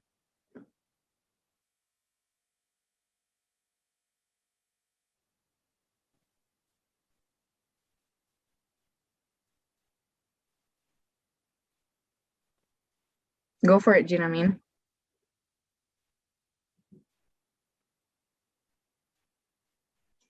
Well, I think this is really promising because I'm trying to, I want to see whether I can mimic what is happening in the Placer County Water Agency with regionalization.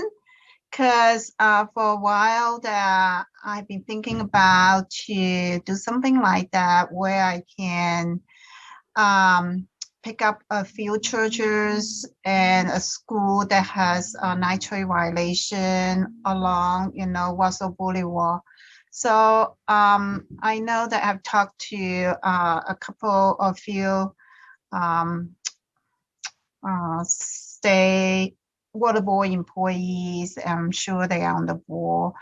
But what I want to say is that something like that is helpful, and I want to hear more about that. And most importantly, I want to hear that what would be the next step if I have a potential project in mind, and how I can facilitate or perhaps expedite the process of regionalization project, and whether what's the qualification for that, things like that. Thanks, Jan. That's really helpful. So it was helpful for you to hear this example because you're interested in doing something similar in your area. That's awesome. That's really great. And it sounds like you have connected with some water board folks. Have you connected with Michelle? I believe Michelle probably is on the board. I'm not quite sure. Yeah. I don't think I talked to Michelle directly. I probably talked to your staff. Yeah, we can touch bases on it. I think too, one of the things that, it might be good to talk about what Placer County did. And what they are doing is they started out looking at this feasibility study and then sort of brought that to us. And then we are they brought it to us at DDW. And then we started saying like, okay, we reviewed it, looked good. We brought it to DFA to say, okay, how, sort of at a high level, because this is a big project. Like, how can we work with them to keep this, momentum on this? So I think it would be great for us to talk about it. And I think I have been on a call at one point about the project, if it's the one I'm thinking of.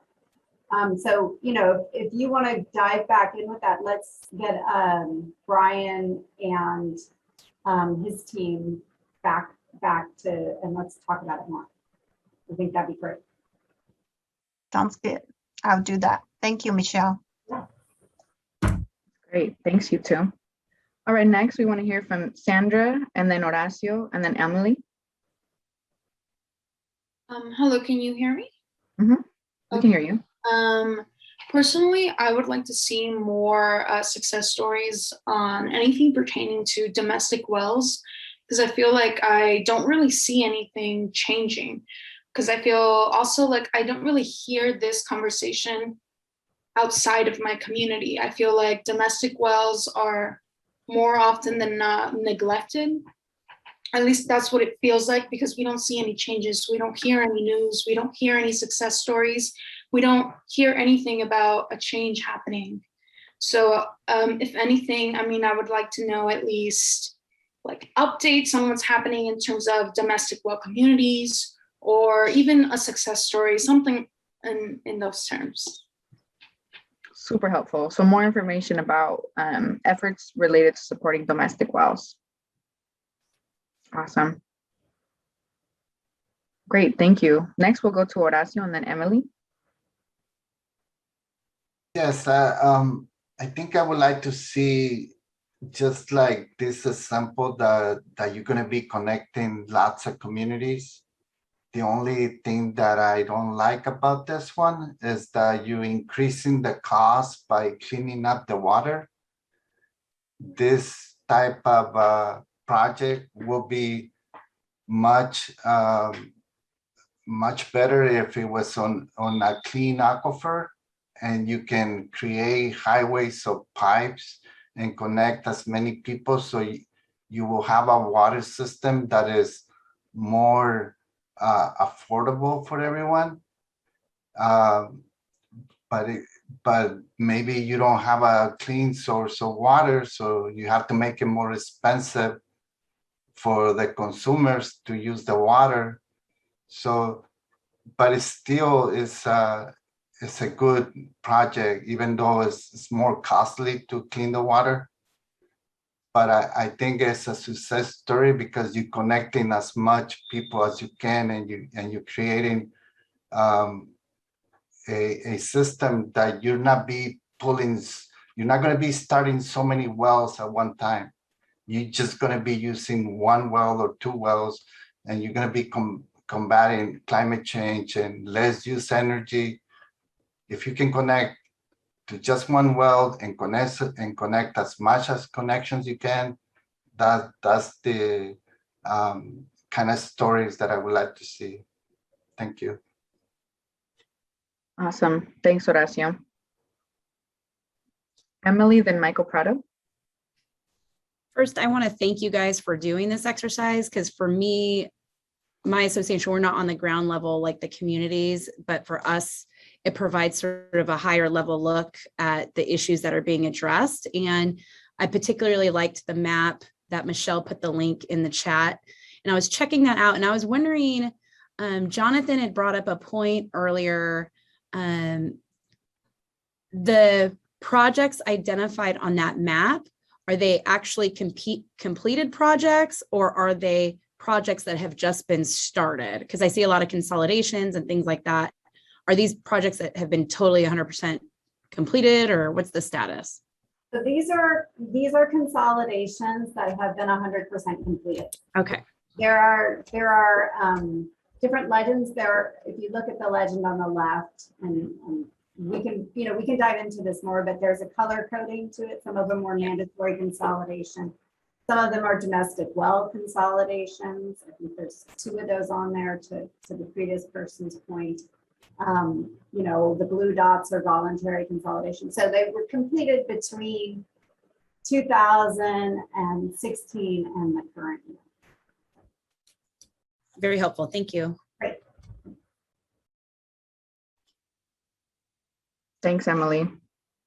And then I heard, Michelle, what you just mentioned, that some of those maps also include projects directly supporting domestic wells. Is that right?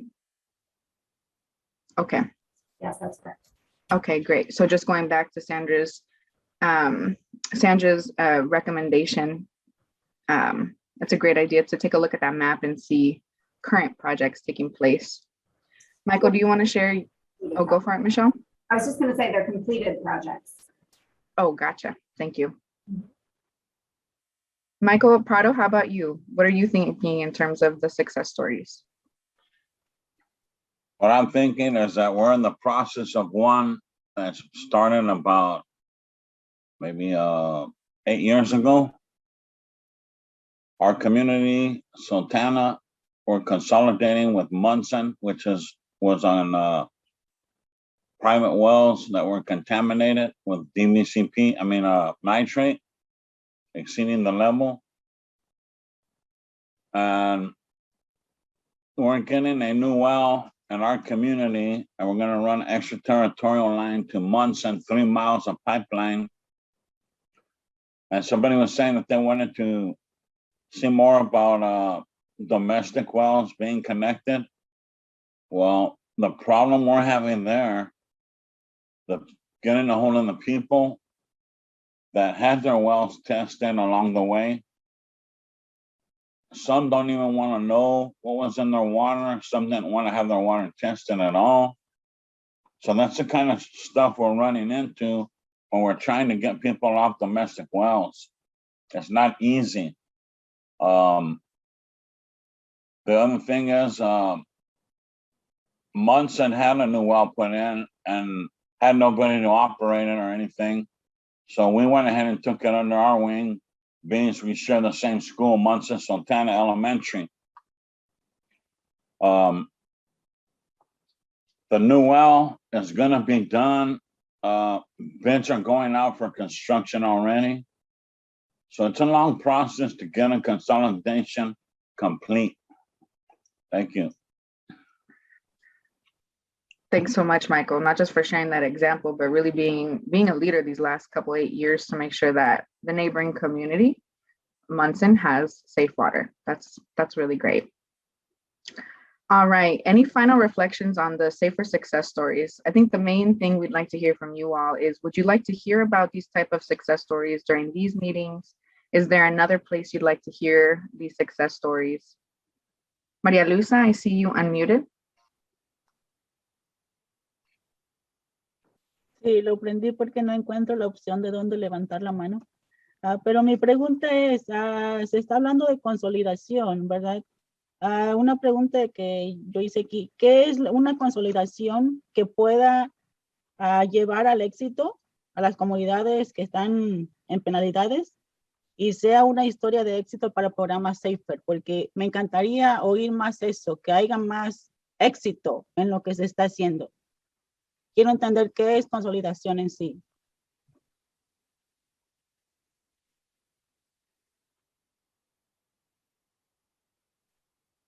Thanks, Maria Luisa. That's a great question. So when we're talking about a consolidation, we're talking about, it could look many different things. It could look like 1 or 2 small water systems joining together. It could look like them joining together physically with a pipe, or it could look like them joining together administratively. So one water system taking over the managerial aspect of the other water system. It could also look like in one community that has a water system near a lot of other domestic wells, it could look like connecting those domestic wells to that larger water system. Michelle, is there anything you want to add in terms of a consolidation? No, I thought that was great. I was going to tell you great job later on. But no, the only thing I'd say is that was a great definition of consolidation. I think there's also regionalization, which is slightly different in our understanding. We consider regionalization when we're like this Placer County, for instance, where we're including many different public water systems and potentially domestic wells and state wells. So as the project grows, it becomes more of a regional project, regional state. Did that help, Maria Luisa?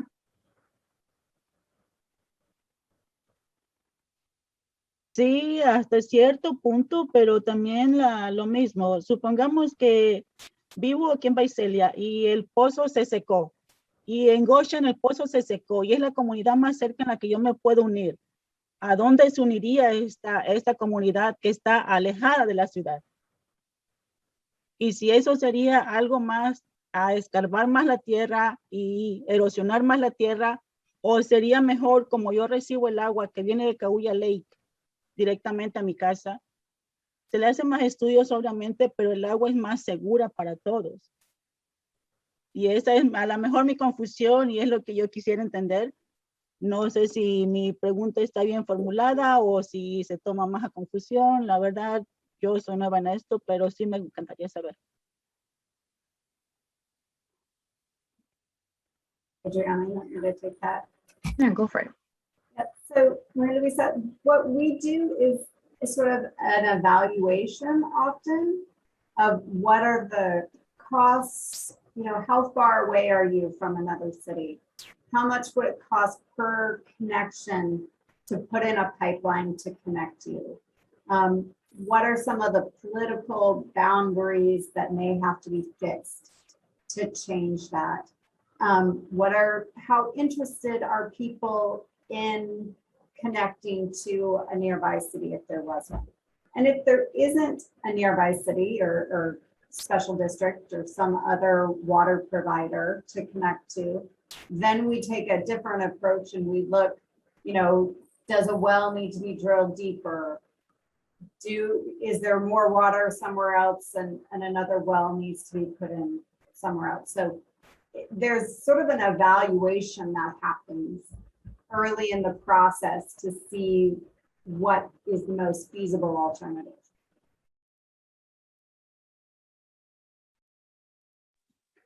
You know, what I would also add is that, you know, Visalia does have an example of a past consolidation. So if you're familiar with the community of West Goshen used to have a mutual water company. And they were struggling to be able to provide safe and affordable water. And through a consolidation, Cal Water, which serves the city of Visalia, was able to provide water to a lot of residents in West Goshen. So that's an example of how the city of Visalia has had a consolidation. But you're right, there's still a lot of domestic well owners in that area that weren't included as part of that.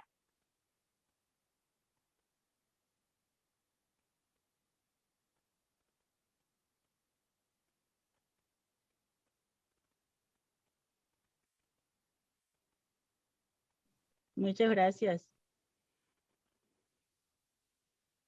Thanks, Maria Luisa. All right, folks, so we are going to move on to our process improvement, but I do want to encourage you, if you have additional feedback on how we can best share success stories, what type of information or stories you'd like to hear about and in what format, we'd love to hear it. So if you think of anything later on, please share. If we could please go on to the next slide.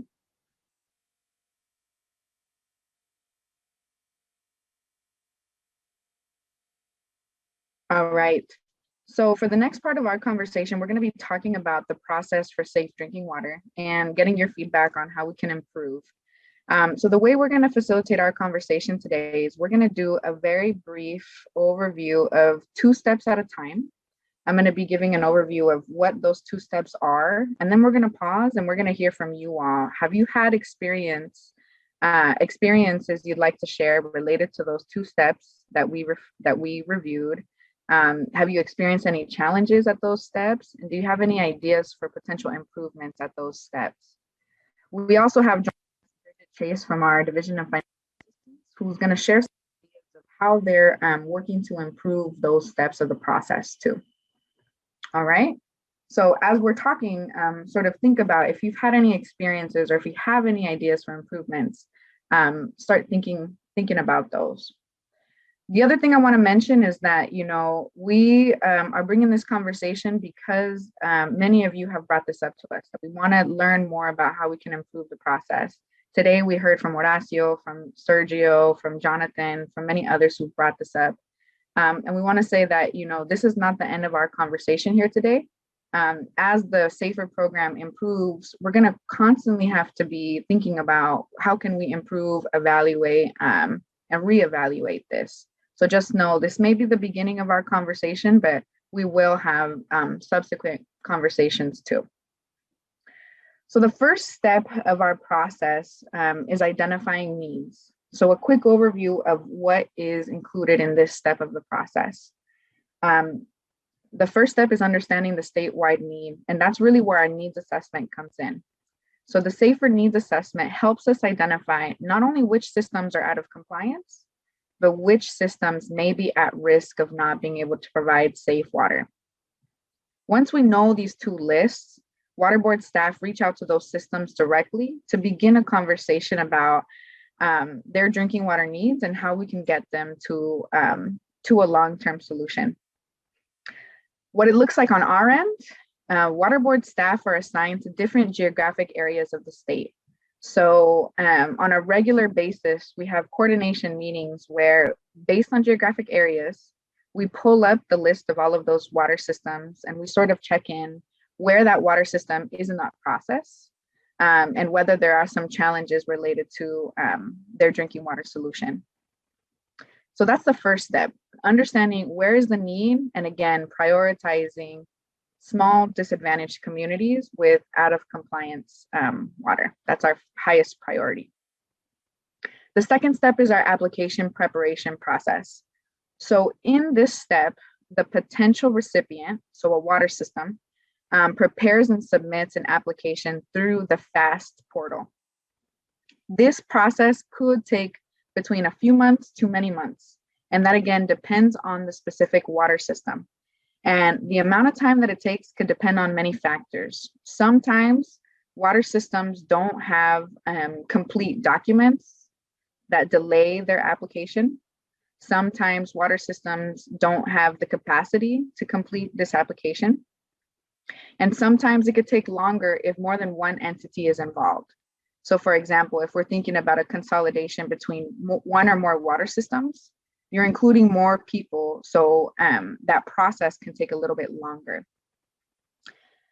A couple ways that the Division of Financial Assistance has worked to sort of address this is they've developed a pre-application process.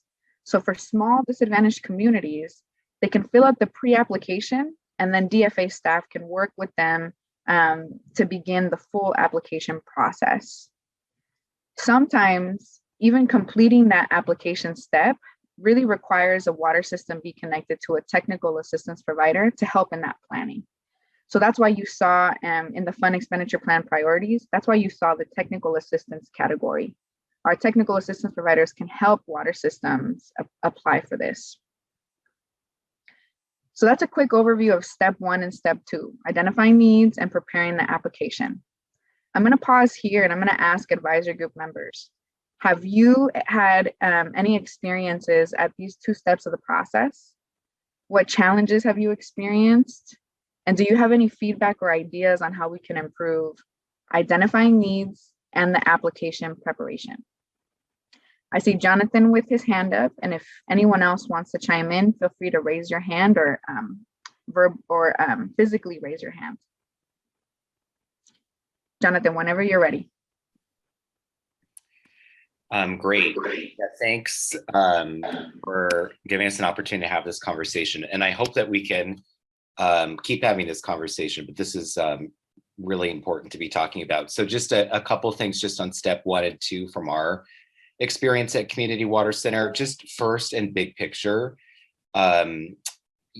we really feel strongly that we need to be thinking about all these steps in the context of an emergency. And because the status quo and how we do things, status quo just isn't fast enough. Whereas when we look at, for example, when we had the emergency in East Porterville in the last drought, we were able to move much more quickly. So I would just offer that as overall framing. Couple thoughts on step 1 and step 2. For step 1, it's really important, given that many of the communities we work with don't rely on centralized infrastructure, but are instead on domestic wells, that we scale up our domestic well testing so we can have a better understanding of the need in domestic well communities. We just don't have that right now, and we won't unless and until we scale up our domestic well testing. And on step 2, we'll just flag that it really creates a delay and can be a barrier if we're having the receiving water system submit the application. We should explore being able to get the process started even before we get to a point where receiving water system is going to submit the application. We would really like to explore if there's a community that we know ultimately there needs to be a consolidation. Can we get the application moving more quickly? Because otherwise we can wait years. We'll just also note that there needs to be a separate process and timeline that we keep building out for private well communities in step 2, because the process is just different. And if we're going to again scale up doing projects in domestic well communities, we think there needs to be more attention focused on what a tailored process is for those communities' needs. I'll stop there. Thank you. Thanks, Jonathan. So you brought up 3 points, 2 related to domestic wells. So we need more domestic wells to better understand domestic well testing to better understand need, and then just a general plan for what the process for domestic well solutions look like. Can you talk to us a little bit more about your second point related to consolidations? And yeah, can you clarify a little bit what you were proposing? For domestic wells? No, for when we have 2 systems and you're saying that the receiving system needs to submit the funding application and not taking time. Yeah, so we know that there has to be, preliminary feasibility analysis and alternatives analysis studies that take place, and we want to get a jump start on those as soon as possible. And if we're waiting to start the process by having the receiving system submit an application, well, the receiving, that may take a very long time to get to the point where receiving system has gotten to a place where they want to submit that kind of application. So we would just want to explore what are ways to jumpstart the planning process as quickly as possible, given that this is an emergency. And if we're worried that there could be a barrier that's being placed by having the receiving system be the one that's submitting, that initial application. Okay, interesting. So you would be proposing that in a consolidation, the funding agreement not be submitted by the water systems. Yeah, I think that that's right. I think the core nugget that I'm trying to get to here is that this is an emergency. The sooner that we start these planning processes, the feasibility analysis processes, the sooner that we're going to be able to actually get to an endpoint, which is safe water for the community, and that there can be a long waiting period on the very front end if the expectation, which is right now, is that the receiving system is going to be the one that's submitting that initial application. So how can we accelerate by getting that planning process started as soon as possible, and not just waiting for the receiving system to be the one that's starting that planning process?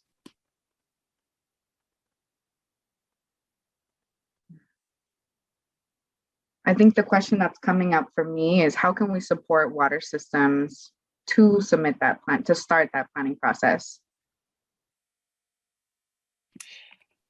Or how can we how can we support the system that needs help, the one that needs to be consolidated? How can we support them through technical assistance, for example, to get that application in, rather than just putting it on the receiving system? Okay, gotcha. The system in need, not necessarily the main system that will be consolidating the smaller system. Okay.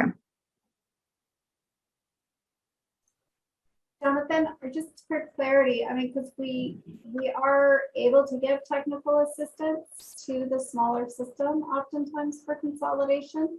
So are you talking about the planning portion or the construction?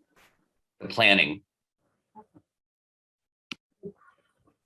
Because I think we I mean, I don't know if Joe or Jasmine could speak to that, but I think we do Yeah, that. let me try to reframe what Jonathan is saying, and you can tell me if I've got this right.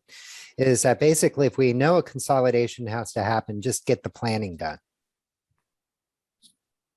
That's right. Okay. The great and direct way. So don't worry about, trying to identify the larger system as the lead, the smaller system as the lead. It's just get the planning done. The project's going to be needed, work out whether it's mandatory, voluntary, et cetera, some other time, right? Okay, got it. Thank you. Thanks, Joe. Thank you, Jonathan. Thank you for clarifying that and for walking me through this. Okay, anything else you want to share, Jonathan, just in terms of step 1 and step 2? That's it for now. Thank you. Okay, cool. Okay, we'll go to Horacio, then Castulo, then Michael Prado Sr. Yes, when you're gonna identify the needs, you have to send somebody right to the place. You cannot just be getting it on the phone and be wasting 6 months, 4 months, a year. So if you know a community has the needs, just send somebody right away. And if you can identify the solution, help them all the way until the project is done. Because there's communities that even though you put them in bottled water, they're still showering themselves. They're still using the water to shower themselves, and they can get sick just by showering.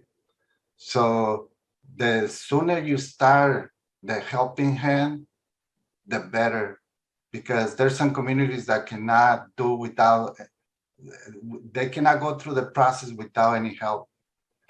It's too much for some community members to understand the whole process.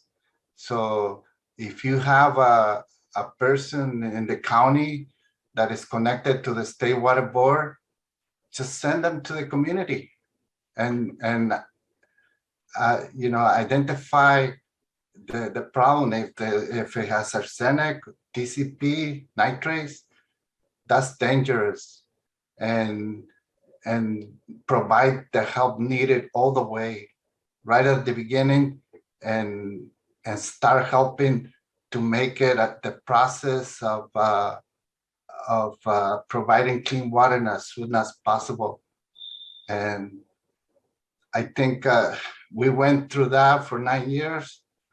And when I go back and think about it, I think that we didn't get the help that we needed at the time, but it was some nonprofit organizations that help us.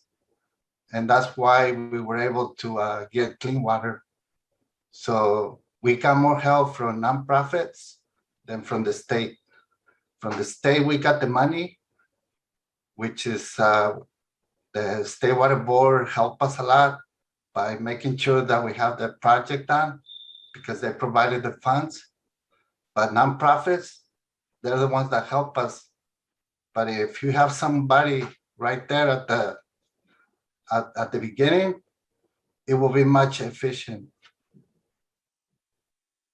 Gotcha. So thanks, Horacio. So you're recommending just more on-the-ground contact directly from State Water Board staff to communities who are impacted.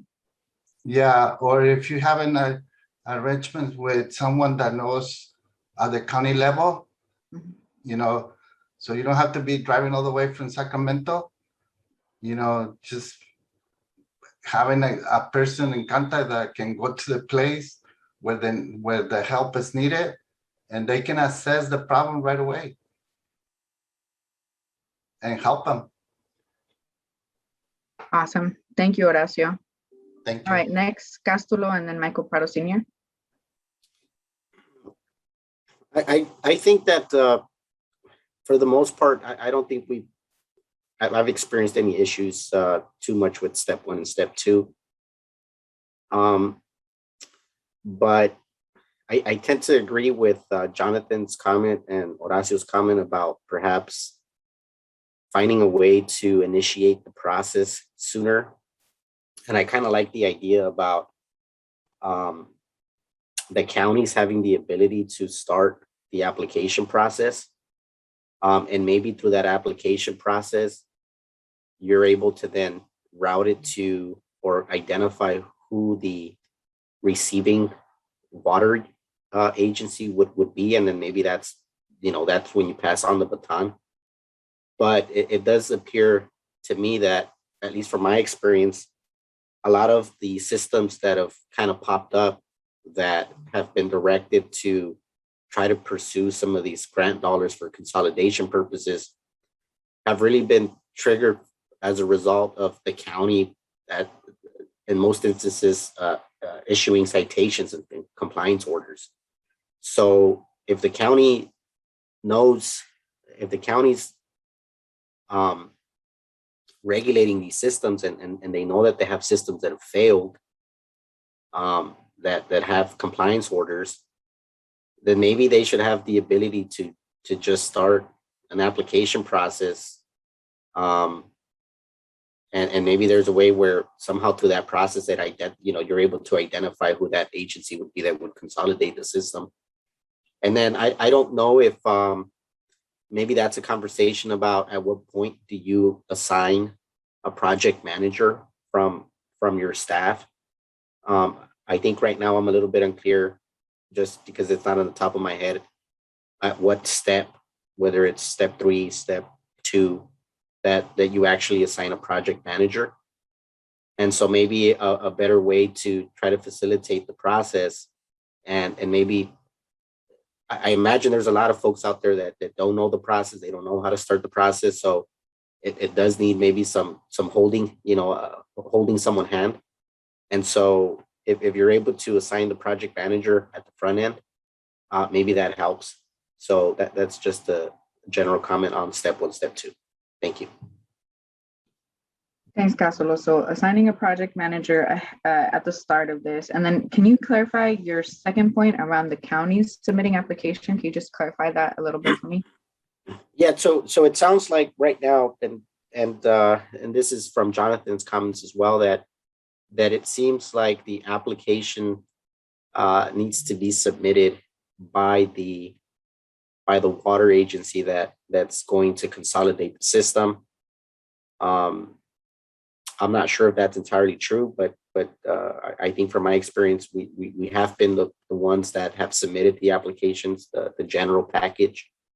And so if the counties, my point was, if the counties are issuing compliance orders for systems that they're regulating, then maybe they should have the ability to initiate the process and not necessarily have to wait for the water agency to start the process. And then the same manner, the state regulates systems that are big enough for the state to regulate, which they don't pass on to the counties. And so you probably are doing the same thing, issuing compliance orders. And so in those instances, maybe you can start the application process.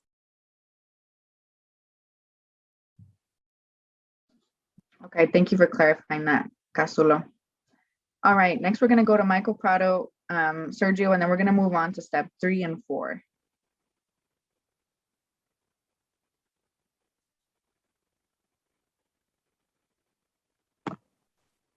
What I'm bringing up here is with our project, we got it started. We to expedite it because there was no other way. But what we did, we got a co-bank loan to start the project and then jump right into construction. We didn't go through the planning. And that saved them quite a bit of time. So that's just a suggestion. Thank you. That's great. Thank you, Michael. Sergio? Well, in our experience, I think that what have worked really well for us is that first thing that we need to do is community organizing. If we don't have a really good understanding of the issues or the priorities in the community, it's quite a daunting task for any government institutions to take the lead on starting the application process. So, at Pueblo Unido, we have developed the technical capacity to actually do both, do outreach and organizing, training and education of how everything will work. And we have a team of engineers and environmental consultants that help us with all the technical aspects of the proposed, in this case, water consolidation. So it has worked really well. I think what we probably need to do a review is once we submit, there are two aspects of this. And number one is you prepare an application for planning and design. And those applications have the 4 packages, the general, financial, environmental, and technical. So as soon you submit those, definitely everything starts to actually fall into the right place. But then as soon you complete the plans and design, then you move to the construction application. And I think the best approach that we have been able to figure it out is that at that point, and I concur with Castulo, is the water, the local water district, or if this is the case in other counties, that the counties are the one who provide water, they should take the lead and actually submit the construction application. They might not have the adequate staff on board in-house, but they can contract with engineers and other ones for other professionals to submit the application.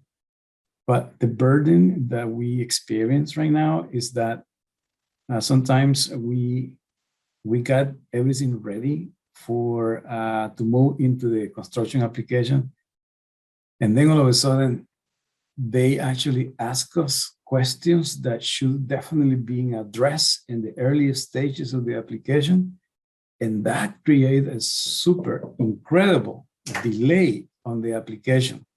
So we don't have any problem responding to engineering or technical questions, but they come like, I can assure you, we have issues where, cases where project managers come back to us after a year or so, and they come back to ask us a question that we should have addressed in the earliest stages of the application. So those are the critical processes that we need to definitely iron out, so that we don't have all of a sudden these delays that definitely are create more burden and making sure that the process continues with the subsequent phase, which is the construction. This is just one typical example that I wanted just to bring that up. I have many other ones, but once again, I think it has to do with outlining a very precise, outlining of how the process is gonna work. And I'm gonna make this statement, which is kind of interesting, but some people tell us, well, Sergio, we will definitely gonna be asking this, and as soon as you submit what we request, please be patient with us, because I submit this to the upper management, and the upper management came out with an incredible array of other things that they did not ask before. So please be patient for that. So I was wondering, okay, no problem. But, shouldn't be a consistent way all the way from project management all the way to upper management. So definitely that process can be streamlining. So the project management, in my opinion, should have all the responses there is to know in terms of technical, financial, and some other specific technical information, so that when they submit that application to upper management for approval, there is no going back and say, hey, there is something additional, things that we need to add and all this stuff. So checklist points or any other more specific kind of information, we definitely respond quite quickly. But after a year, we come back to something that we should have been already resolved, and that further delay the project. That's what I want to use to kind of make sense on the process. Mm-hmm. Thank you so much, Sergio. I want to reflect a couple of things I heard, but and after this, I see, Casul, I see your hand up, but we are going to go to Bridget. And then after we hear from Bridget and we talk through the second two steps, we'll come back to your hand. All right, just for the sake of time. But Sergio, you bring up a couple good points. I'm hearing you in alignment with Casul and Jonathan's suggestion to have counties or other agencies take the lead on planning. And I'm also hearing you bring up this really important part of outreach in the beginning, and the fact that sometimes a project can be further along, but because not all groups were involved, or because different groups join the process later on, that may take the project back or may delay the project further. And then another, in alignment with Castulo's recommendation in terms of project management. Is that correct, what I heard? Once again, I just want to repeat that the process starting with the community is the one that has worked the best for us. Once we actually prioritize the community priorities, which are already memorialized in our case, in the Eastern Coachella Valley, by a formal documentation, we follow the planning and design for those projects. So that means that we, as a nonprofit provider, technical assistant providers, we prepare all the outreach, all the work plans, all the application, everything. That works really well. That's the best, most effective, cost-effective way to actually do that. Now, as soon we complete the planning and design, the best approach is to turn that into the government institution who is the lead agency, who will be the responsible one and actually taking ownership of the facilities. In this case, water supply. It can be counties or it can be local districts, because they are going to be the recipients and they're going to be the ultimate owners of those facilities. That formula over there worked the best for us, has worked the best for us. But what I emphasize is the internal process within the state water boards when it comes to resolve issues that pertains to move into the construction application. I mentioned that project managers sometimes ask us for a list of things that we need to comply, and then we send those, but they tell us, don't be surprised if I come back and ask for more because upper management might have some other questions. So the point for me is I want to reemphasize, we shouldn't have a list of check boxes about what is it that is expected from us. So when the project manager is telling us, this is what we need from you, and then the project manager take it to upper management, everything should be already resolved. You know, but sometimes we come back like a year later for more requests, and that definitely delayed the process. That's what I wanted to emphasize. That is actually being a burden internally while we work on those projects. Gotcha. Thank you for clarifying that for me. All right, next I want to hear from Bridget Chase, and Bridget's from the Division of Financial Assistance, and they've been spending some time thinking in terms of how to improve step 1 and step 2.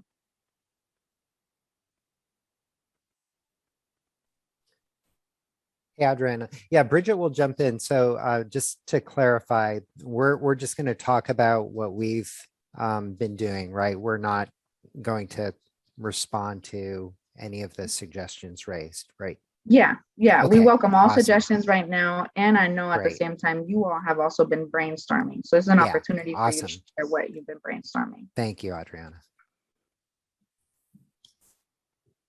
Yeah, so some of the things that we're working on at DFA right now is, you know, first of all, looking at the application and what do we have as part of the application that maybe we could cut back on it, maybe we could make it a little bit more clear.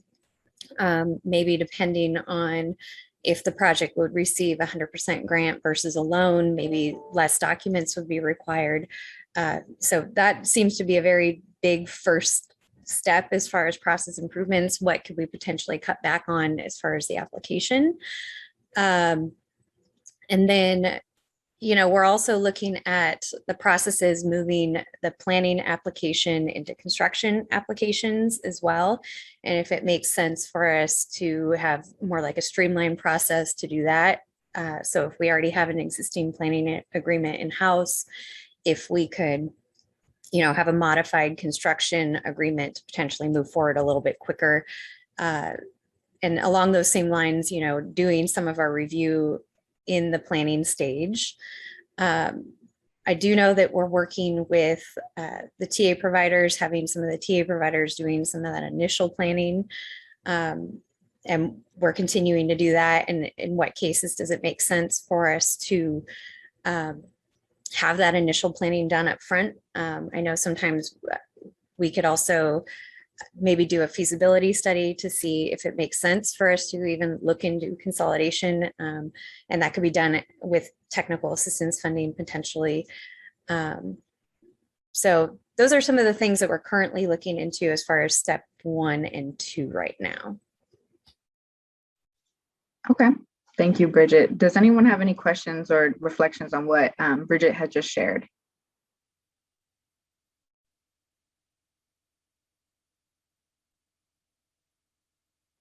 Okay. The only comment I have is that I like that the planning can now be incorporated into the construction application. Well, it's not now, but that's something that we're looking into doing, having it roll into it a little bit smoother. Good idea. Thanks, Counselor. I know that you had your hand up for step 1 and step 2. Any other reflections you want to add before we move on? Yeah, I just wanted to, to say that the application is it is cumbersome. There's a lot of attachments to it, so it does help when you have someone that is knowledgeable of how to submit these applications. It's a skill, I would say, and there's a lot of folks out there that know how to do it. And so when you think about this this idea of the administrators, and I think you want to try to have like a pre-approved list of administrators, and I think you're going to put out, they're going to have to submit proposals and such in order to be administrators. I think, from that perspective, I like the idea because it ensures that that the folks that you're providing this technical assistance to, or the folks that you're kind of pre-screening are capable of taking on the task. And I think that a lot of times the application preparation can take long, but it's also sometimes because perhaps the folks that are putting together the application are also not as familiar with the process and how to put things together. And maybe this idea of kind of getting a pre-approved, and you do it in construction too all the time in public agencies, right? You want to make sure that the folks that are going to take on a task are capable of doing it good and doing it fast and doing it well. So I kind of like the idea of the administrators, the pre-approved folks that might be able to show that they have the capacity to do this type of work. I think if it's successful, it should speed up the application preparation process. Thanks for adding that, Castulo. That's great. And I think that brings us right into part of the challenges in our step 3, which is our application review and updating the application. So for the next part, just because of time, I think we want to do a very brief overview of the 4 remaining steps. We'll pause again, hear from advisory group members, and then hear from DFA some of the ideas that they have been brainstorming. So we've talked about step 1, identifying needs, and the application preparation. Next is step 3. So that is the application review. And then if there is additional information needed, application updates. So in this phase, there's a couple of different documents included in the application. So there's information about the environmental aspects, the technical, financial, and legal aspects. And this process can take from a few months to many months, again, based on some of the different things that we've talked about. Some reasons why it may take longer is if the project is controversial, for example, if there are different jurisdictional issues, if the project is on federal land, or if it's going through a litigation. So there are many pieces here that could mean that the application needs to go back to the person who submitted it to revise it or provide additional information. Step 4 is preparing the financial agreement. So at this part of the process, the water system or the person submitting the application goes through a negotiation with the Division of Financial Assistance, where they're walking through the financial agreement. And that agreement then moves through its different approval process and execution. This step could take between a couple months to a year. Again, this depends on how big the project is and if the complexities of the project. Next, the financial agreement is executed and the project begins. So that means that the project then goes back to the recipient's hands. There is project management by DFA staff, but really this step of the process and how long it takes could range from a couple months to a couple years, right? Because after the project agreement is executed, it's really up to the local groups who are implementing the project to keep that project moving forward. So that's where you see a lot of variation in how much a project time is actually taking. And the last step of the project is just the project closeout. So that includes the final invoice, the final project inspection, and the project closeout. This is a pretty quick part of this process. It could take from a couple weeks to a couple of months. So those are the remaining 4 steps of the drinking water process. I'm going to stop here and I'm going to ask you all the same questions. Have you had experience with these 4 remaining steps? What challenges have you experienced? And do you have any suggestions for ways we can improve these steps? I see Jonathan's hand up. If you want to share, feel free to either raise your hand physically and I'll add you to the queue, or you can raise your hand on Zoom. Go for it, Jonathan. Great, thanks. And I'll jet through these because I have to run. Again, really appreciate this discussion, really important. First, just on the processing times, we have to speed up state water board application and grant processing and approval times. We just heard today from a small water agency that they're looking to take out loans because reimbursement for construction expenses from the state just takes so long. And I want to balance that, of course, by saying that, we really appreciate and understand that there are efforts inside the board right now to improve internal processes, which is great. And there's some good detail on that and good ideas in the fund expenditure plan. So everyone should really read those and dig into those. But again, and I think we've said this a couple of times now, we would also ask that we, in addition to continuing to implement and find efficiencies, that we also create goals for proposed deadlines and timelines so that we can assess if we're on track and implement interventions when necessary. So that's number 1. Number 2, but as part of that, we would ask that we create trigger points for when the board utilizes its mandatory consolidation powers and set clear and transparent and aggressive deadlines for the consolidation process so that the process doesn't drag out for many years the way it has in places like East Arosi. Our understanding is that the average consolidation takes between 5 to 13 years. And that doesn't include necessarily board processing time. So that's a long time. And then finally, and just to reinforce Sergio's really important comment, maybe the most important comment made so far, which is we need to have consistent community engagement that starts at the very beginning of the process and continues to the very end. And I just want to speak to the East Porterville example in the last drought, where there were monthly community meetings that were held in partnership between the state agencies and local community-based organizations, and that worked well. But it's important, again, to have these goals for proposed deadlines and timelines, because otherwise you just keep going back to the community and saying, well, we're working on it. And that's frustrating to hear when you're living in the reality of not having safe water flowing through your tap. So those are a couple ideas. Really, really important discussion. Thanks for helping us have this, Adriana. Awesome. Those are some really great suggestions, Jonathan. Thank you.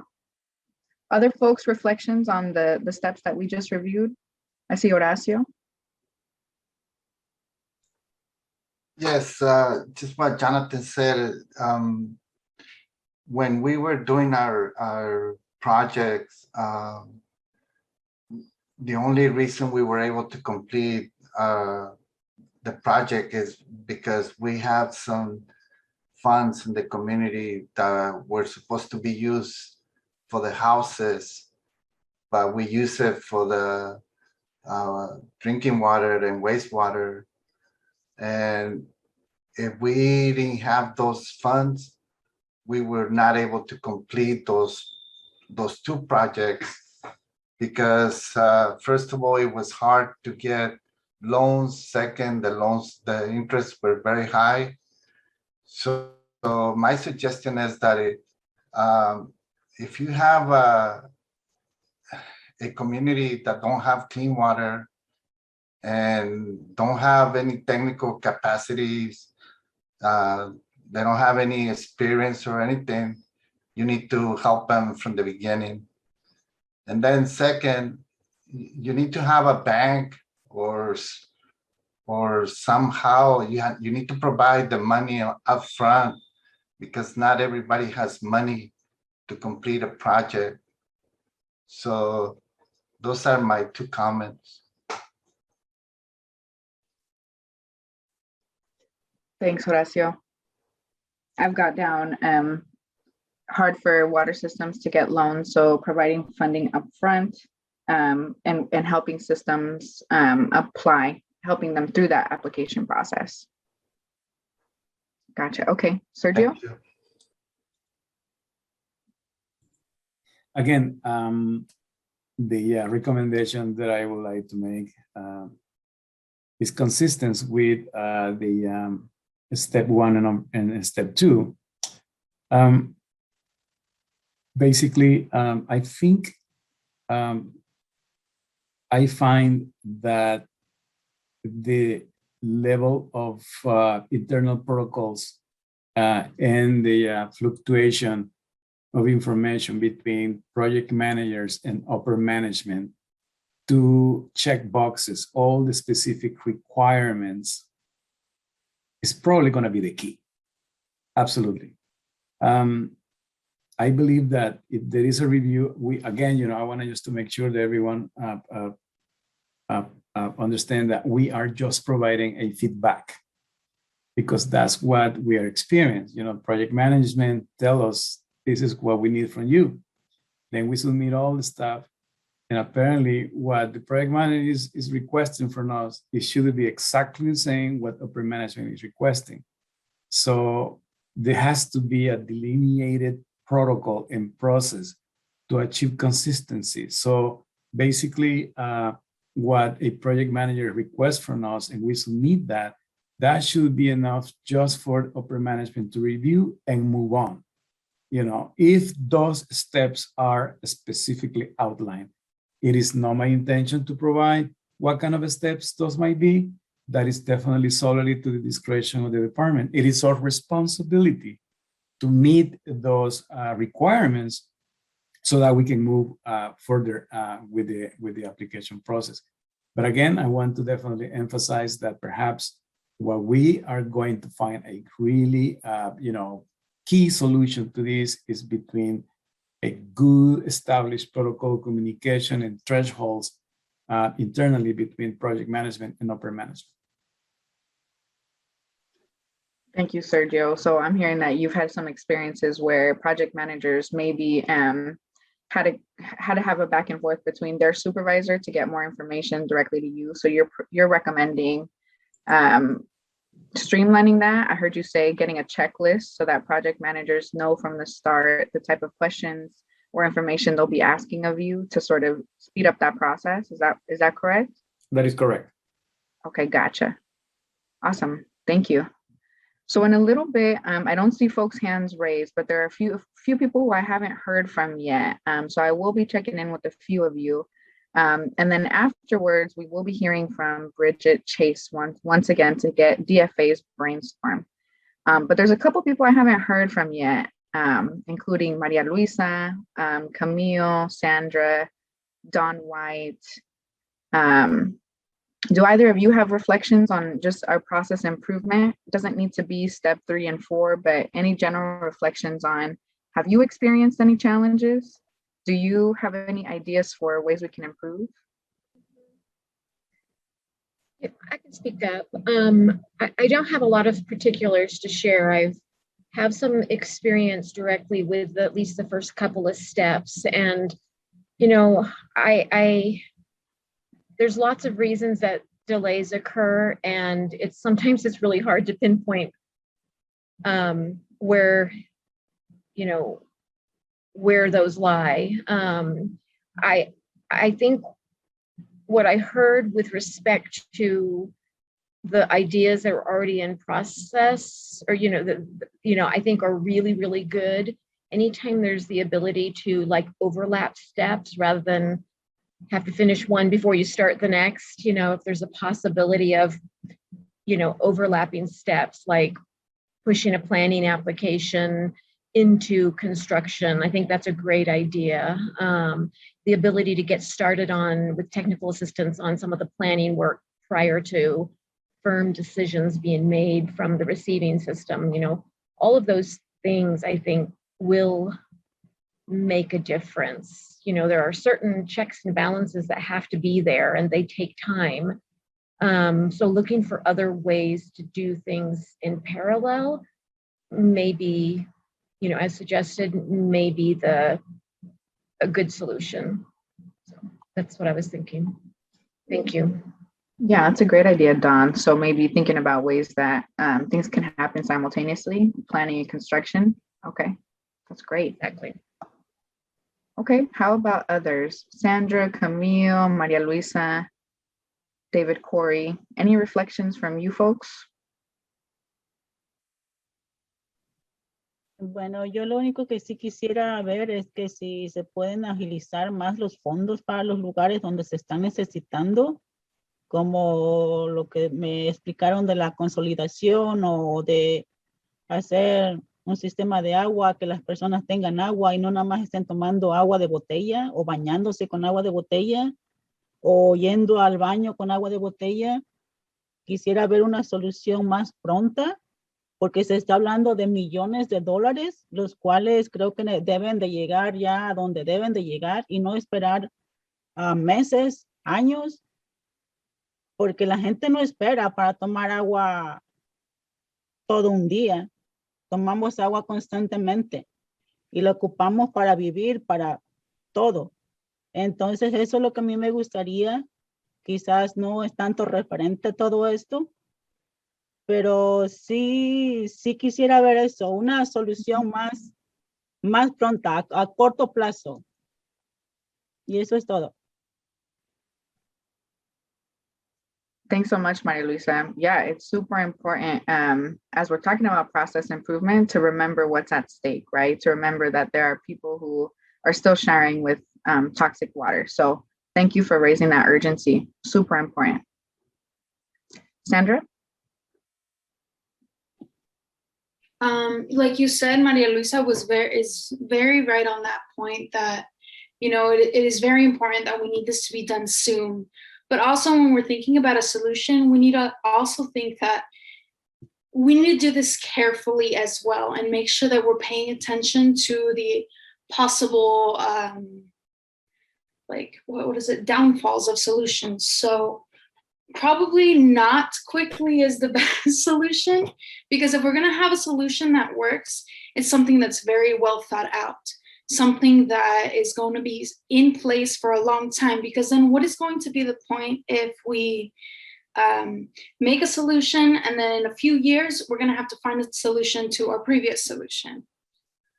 And yeah, that's the end of my point. Yeah, so balancing, kind of thinking about emergency needs right now, but also thinking about long-term planning and whether that solution is sustainable. Totally, that's spot on. Awesome. All right, so we're going to transition to hear some of the reflections that the Division of Financial Assistance have been brainstorming. Hi, thanks. So to start off, I'm just going to go over the application process at this point. So both the planning and the construction applications currently have the 4 packages. There's planning, or I'm sorry, general, technical, environmental, and financial. So we're looking at, do we still need all of those for planning, potentially, like for 100% planning grants? Is there a way, like, do we really need to do the full environmental review? Do we need to do the full financial review? Could we have, so right now, the project will be assigned a project manager. There's the point of contact that reviews the project, the application, then assigns the other units, like the environmental staff, to look at the environmental documents and review that. So one of the things that we're looking at doing on the planning side is, you know, maybe just the project manager could do this full review of everything. And we do have checklists for all of our application reviews. So we're working on, you know, if we do that, a different checklist that just the project manager would do, that their senior would sign off on as well. So hopefully that would speed things up. We're seeing, so like I said, it would be a little bit different if the project were to receive 100% grant versus loan, because we obviously have to look into a few other things. The loans involved making sure that the recipient could repay the loan, that rates are sufficient, all of that. But if we're at a planning stage, 100% planning grant, especially if it's going to be like a consolidation project where that applicant might not exist after the fact, like, do we really need to do a financial review? So we're trying to see if we could get rid of that. That would definitely reduce the application, and it would reduce the time it takes to review it as well.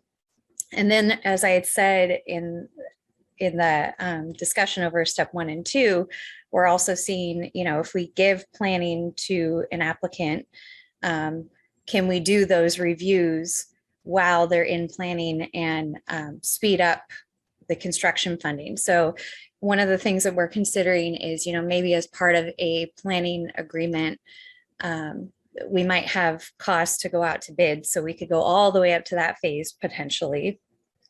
And then in the meantime, once the environmental document's done for their proposed construction project, maybe we could start processing a construction funding application. So once they go out to bid, they could go right into construction.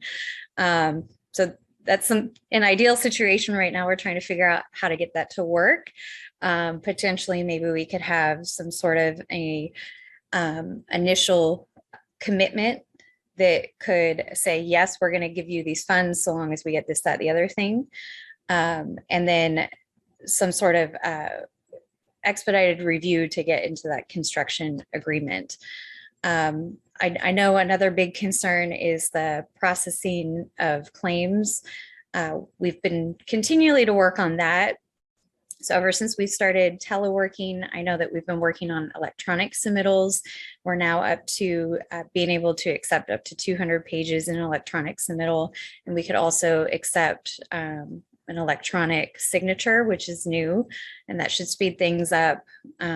We know that more needs to be done, and we're trying to figure out how else could we do this. So some of the things that we're considering is,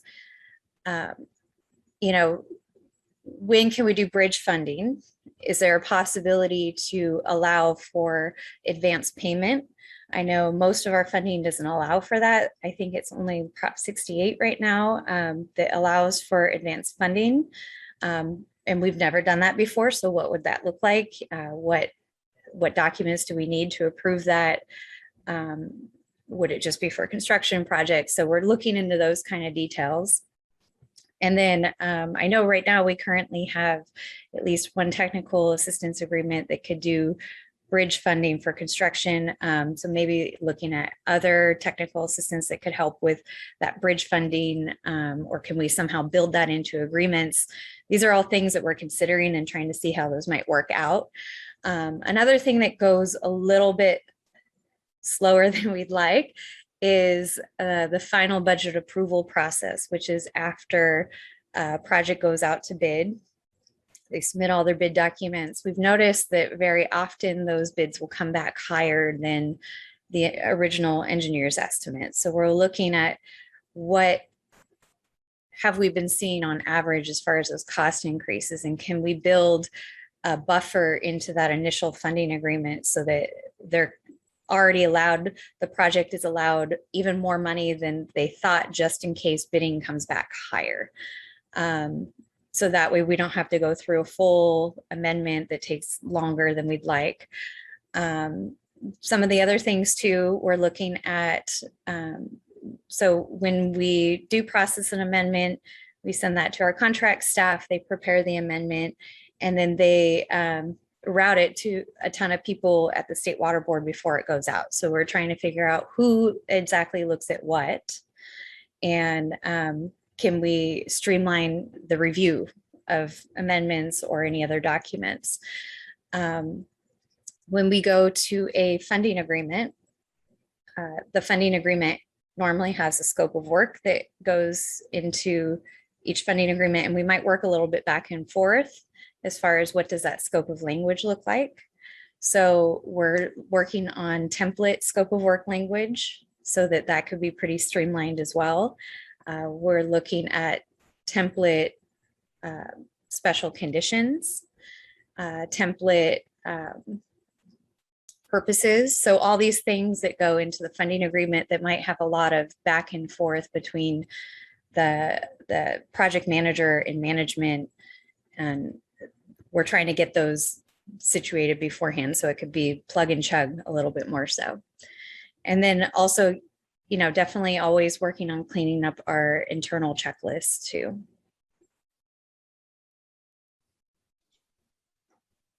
That's great, Bridget. Thank you for that overview. It's also really great to hear some of the ideas you've been thinking about or some of the things that came up here as well. So like improving our checklist, doing parallel planning, looking into bridge funding if possible. That's awesome. Do folks have any questions or feedback on what Bridget has just shared? Adriana, could I jump in with just a few comments before folks provide feedback? Okay, thank you. So I don't know if it was mentioned earlier, but the legislature asked the state auditor to audit our processes. So which will be, you know, a great opportunity to have kind of a neutral set of eyes look at how we're doing. Can you guys hear me better now? So anyway, so the state auditor, I think that will be starting sometime in the fall or so, where they'll begin that process of collecting information from us. I believe we have a schedule quite yet on how long that process will take. I don't think it takes very long, but they prepare a report that goes back to the legislature. So I believe the scope is to look both at the processes for, you know, applying and getting agreements done, as well as reimbursement. So I want to give folks a heads up on that.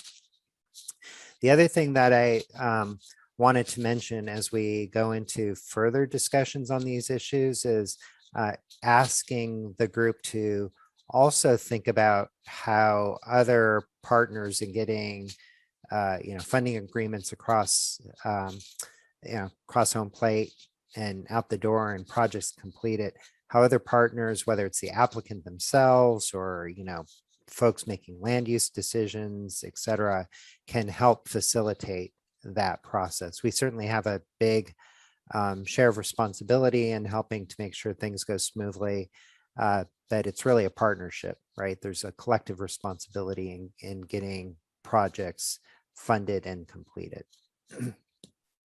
Thanks, Adriana. Thanks so much, Joe. All right, so I want to bring the question back to the group. Any general reflections on what Bridget has just shared, or any ideas for the question that that Joe just offered us, right? If we are only one entity and there's many partners involved in a solution for a community, what are other ways that we can speed up the process even outside of the State Water Board process? So any reflections on Joe's question, or any reflections on what Bridget has just shared?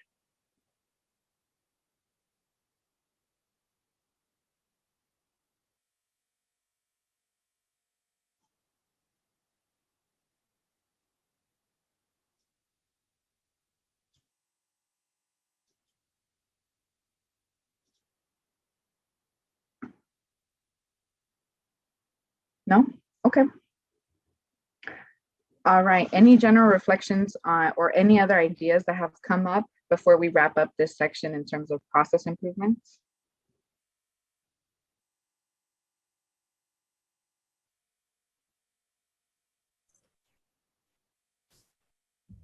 Adriana, I just wanted to sort of let people know too that we went through a similar process improvement, maybe not exactly similar, but you know, a likewise process improvement look at administrators and also at consolidation, trying sort of plotting out our flow paths, looking at how long we were in each, you know, how long we were waiting at each point, how much work we were putting in at each point, to help us sort of find those places where we would go into a circle of problems. And, you know, we have our own set of things that we are wanting to implement.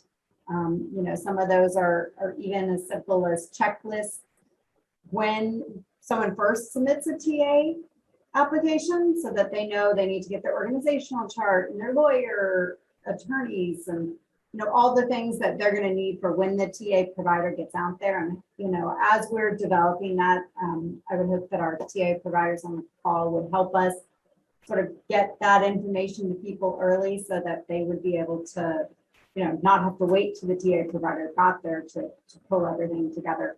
So we also have a couple of different pieces that we're working on, just so everybody knows that as well. That's great, Michelle. And a great reminder that this is just the beginning of our conversation, right? So Michelle just mentioned that Division of Drinking Water has been thinking about process improvements. Joe mentioned we're going through a statewide audit on the SAFER program. So that's also an opportunity for us to look at. So if this was your first time sort of thinking about this, go ahead and mull over these different steps. And if different ideas come up, we will have another opportunity at a future advisory group meeting to talk more. That being said, any final thoughts before we wrap up this discussion and go into a 5-minute break? Perhaps, if I may, if in the event that staff as the state water boards review existing, processes, including checking bugs and other, particular and critical protocols, that there is some kind of improvement and to potentially reduce the amount of time and processing. I think it would be great if those potential solutions or streamlined proposals might be shared to the group. So we can say, great, this is definitely get us all excited and more kind of engaged in terms of making sure that the projects are definitely meeting all the requirements so that we achieve the grant agreement and then we move to construction, and then we are just actually doing the construction and submitting invoices and getting this as soon as possible for the community. I think it would be something nice if you can provide a report. We have find out these particular areas that we can actually do an improvement in the actual process. That's great. You'd like to see a report on what we discussed right now, or? Yes. Can you clarify that? Correct. One really good opportunity, well, a couple good opportunities, and maybe we can brainstorm how to bring this back, but the fund expenditure plan draft, if you all haven't reviewed it yet, that draft has a section on process improvements. It is focused on the Division of Financial Assistance, so it's not going to include some of the things that Michelle just brought up. So that's one area where if you haven't read it, I encourage y'all to take a look and give us your feedback on that.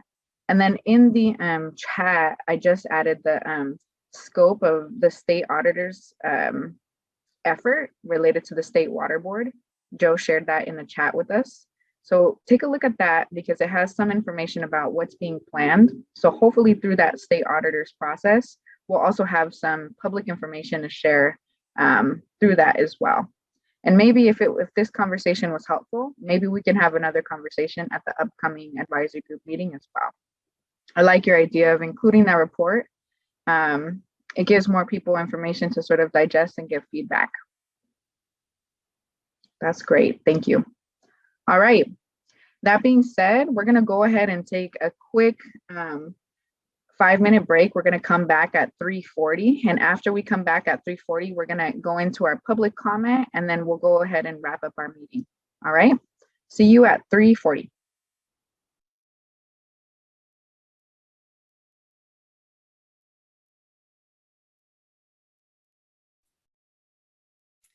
All right, folks, it's 3:40 now. Folks want to start coming back. We are going to move into our public comment section and then our wrap up after that. So it looks like right now we have one commenter in the queue.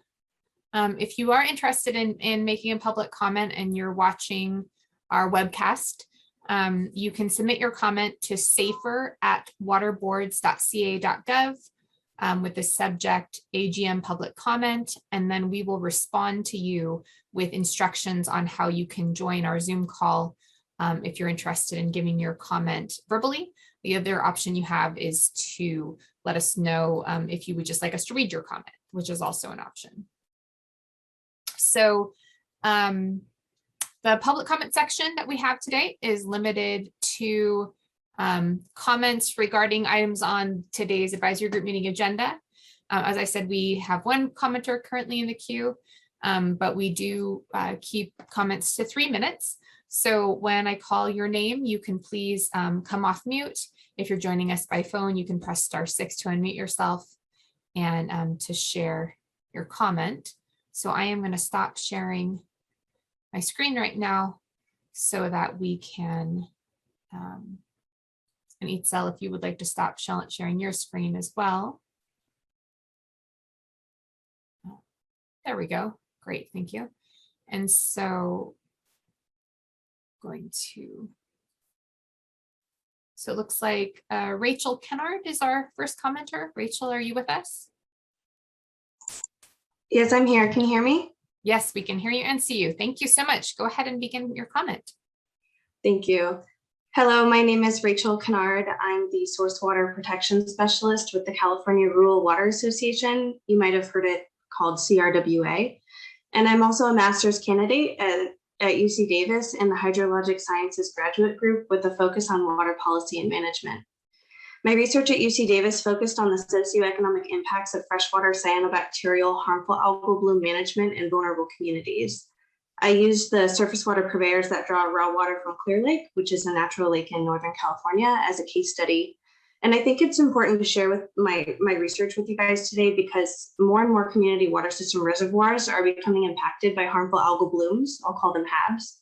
And the duration and the severity of HAB events will increase with climate change and environmental degradation. Since the inception of my work, I've had 3 separate utilities outside of my case study reach out to me because their previously unaffected reservoirs are developing toxin-producing HABs. Although cyanobacteria and their associated toxins are not regulated by the Safe Drinking Water Act, their health effects are well known and the exposure to vulnerable communities will continue to increase. I would like to ask for an opportunity to present my research findings to the SAFER group and the advisory committee. However, for the short period of time I have today to make a public comment, I will outline very briefly the results of my thesis and the provisions I think are necessary to provide safe and affordable drinking water in California. The results of the study indicate that number 1, HABs will continue to worsen with climate change. Number 2, surface water systems in Lake County adequately remove microcystins, which are a commonly monitored class of cyanotoxins, from finished drinking water supplies. However, that creates a disproportionate financial burden on the vulnerable communities. And there's number 4, there's a direct relationship between the cost of water treatment and the HAB events. And number 5, the current funding mechanisms do not account for the increased ongoing operations and maintenance costs associated with HABs. My thesis ends with a call to action to expand the funding eligibility under the Safe and Affordable Drinking Water Fund to include contaminants of emerging concern listed on the contaminant candidate list, and those systems whose Safe Drinking Water Act compliance creates a disproportionate financial burden on the ratepayers in vulnerable communities. It will take years, probably decades, before MCLs for HABs toxins are adopted. And once MCLs are adopted, the vulnerable systems proactively treating for HABs will likely be in compliance, making them ineligible for funding. Systems would have to put their communities at risk, meaning they would have to violate an MCL in order to attain funding through the Safe and Affordable Drinking Water Fund. Therefore, I believe the only path forward is for the Safe and Affordable Drinking Water Fund to include contaminants of emerging concern and systems whose Safe Drinking Water Act compliance imposes a disproportionate financial burden on ratepayers. As I was watching the broadcast today, I was inspired to say something because of Candace's concern about the direct O&M assistance. My research demonstrates the disproportionate financial burden on vulnerable communities from the O&M costs associated with HABs. I agree with Candace that the funds should be directed to those systems who really need it and not primarily used as an incentive for consolidation.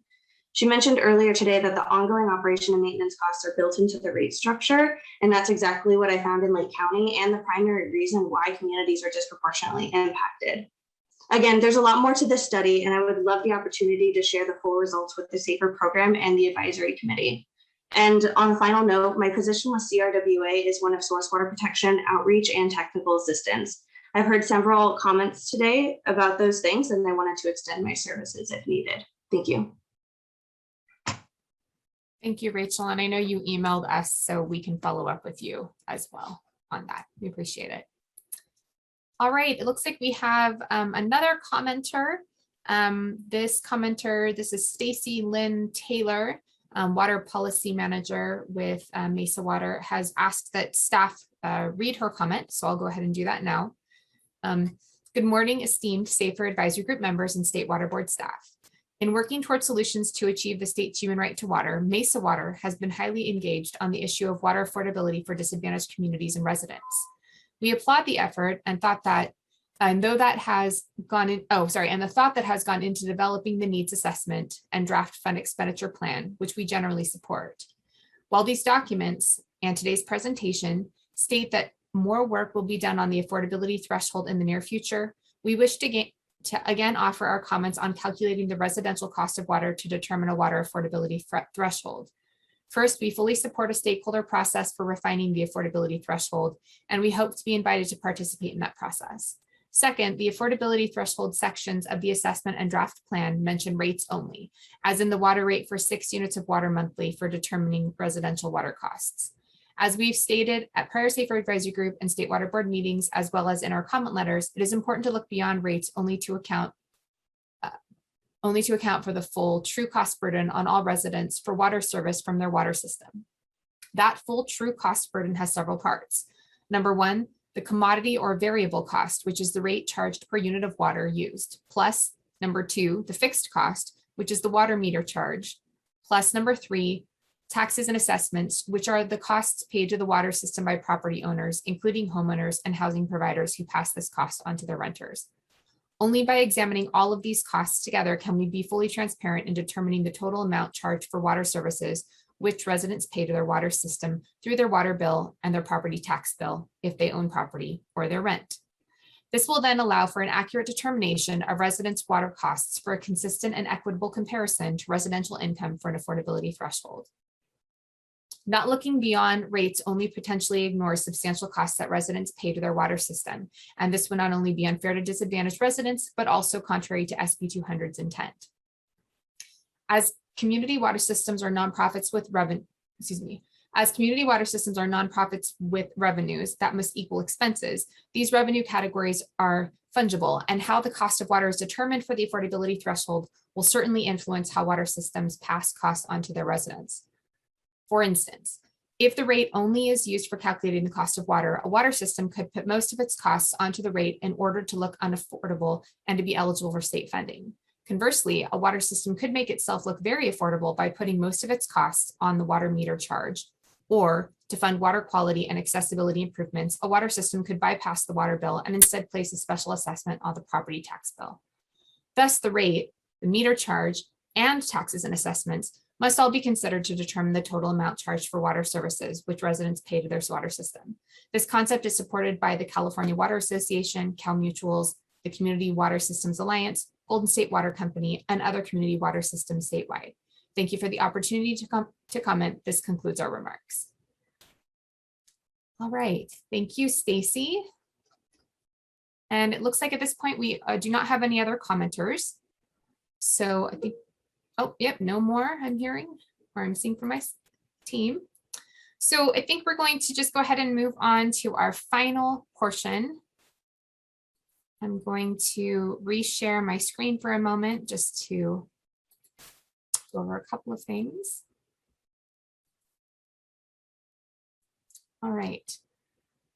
So I did want to once again remind folks that we do have a variety of different events and activities coming up over the next few months. A reminder again, there is the board workshop on the fund expenditure plan, which is on the 18th. There is the SAFER Summer Series wrap-up event on the 24th.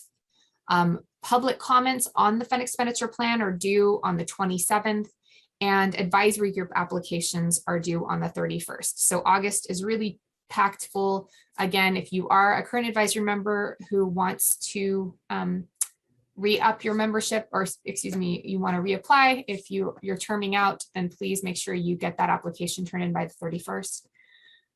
In October, there will be a board adoption meeting for the fund expenditure plan. And then in November, we'll have our final advisory group meeting of the year, followed by our advisory group announcements sometime in December. And before we do our final closing, we do have a quick poll question, or an evaluation, I should say, that we're asking just the advisory group members to please complete. That's on your screen now. The first question is, which of the following statements do you agree with? I understand what the needs, I understand what, I think this maybe is not the right question. The needs assessment. I believe that should say I understand what the fund expenditure plan is. I felt comfortable. Right. Thank you. Yeah, looks like a little error there from last time. Thank you. I felt comfortable participating in this meeting. You can choose multiple of these. This meeting was a good use of my time. This meeting shared useful information, or none of the above. So again, you can make multiple choices. And advisory group members, if you could please complete the poll, that would be very helpful. Thank you. And again, that first statement, it should say, I understand what the fund expenditure plan is, although hopefully you know what the needs assessment is from last time. So we'll leave this poll open for a few more seconds to let folks make their choices. And we do appreciate you completing the evaluations. This helps us determine how we can make best use of our time here in the advisory group meetings. All right. Thank you. And then let's see, just to share the results with folks. Looks like we have a good response. Several people said they felt comfortable participating today and that the meeting was a good use of time and that we shared useful information. So that's excellent. Thank you. And do we have a second poll, Excel? Yes, we do. Okay. Thank you so much. So this is our improvement question. Where can we make improvements? So again, you can choose multiple answers. So could we improve our presentations? Could we improve meeting logistics or Zoom issues? Communication before the meeting? Agenda and flow of the meeting? Meeting materials? Or none? There's none. So there's several selections. Then again, this really is helpful for us to just let us know if we have an effective meeting and how we can make improvements.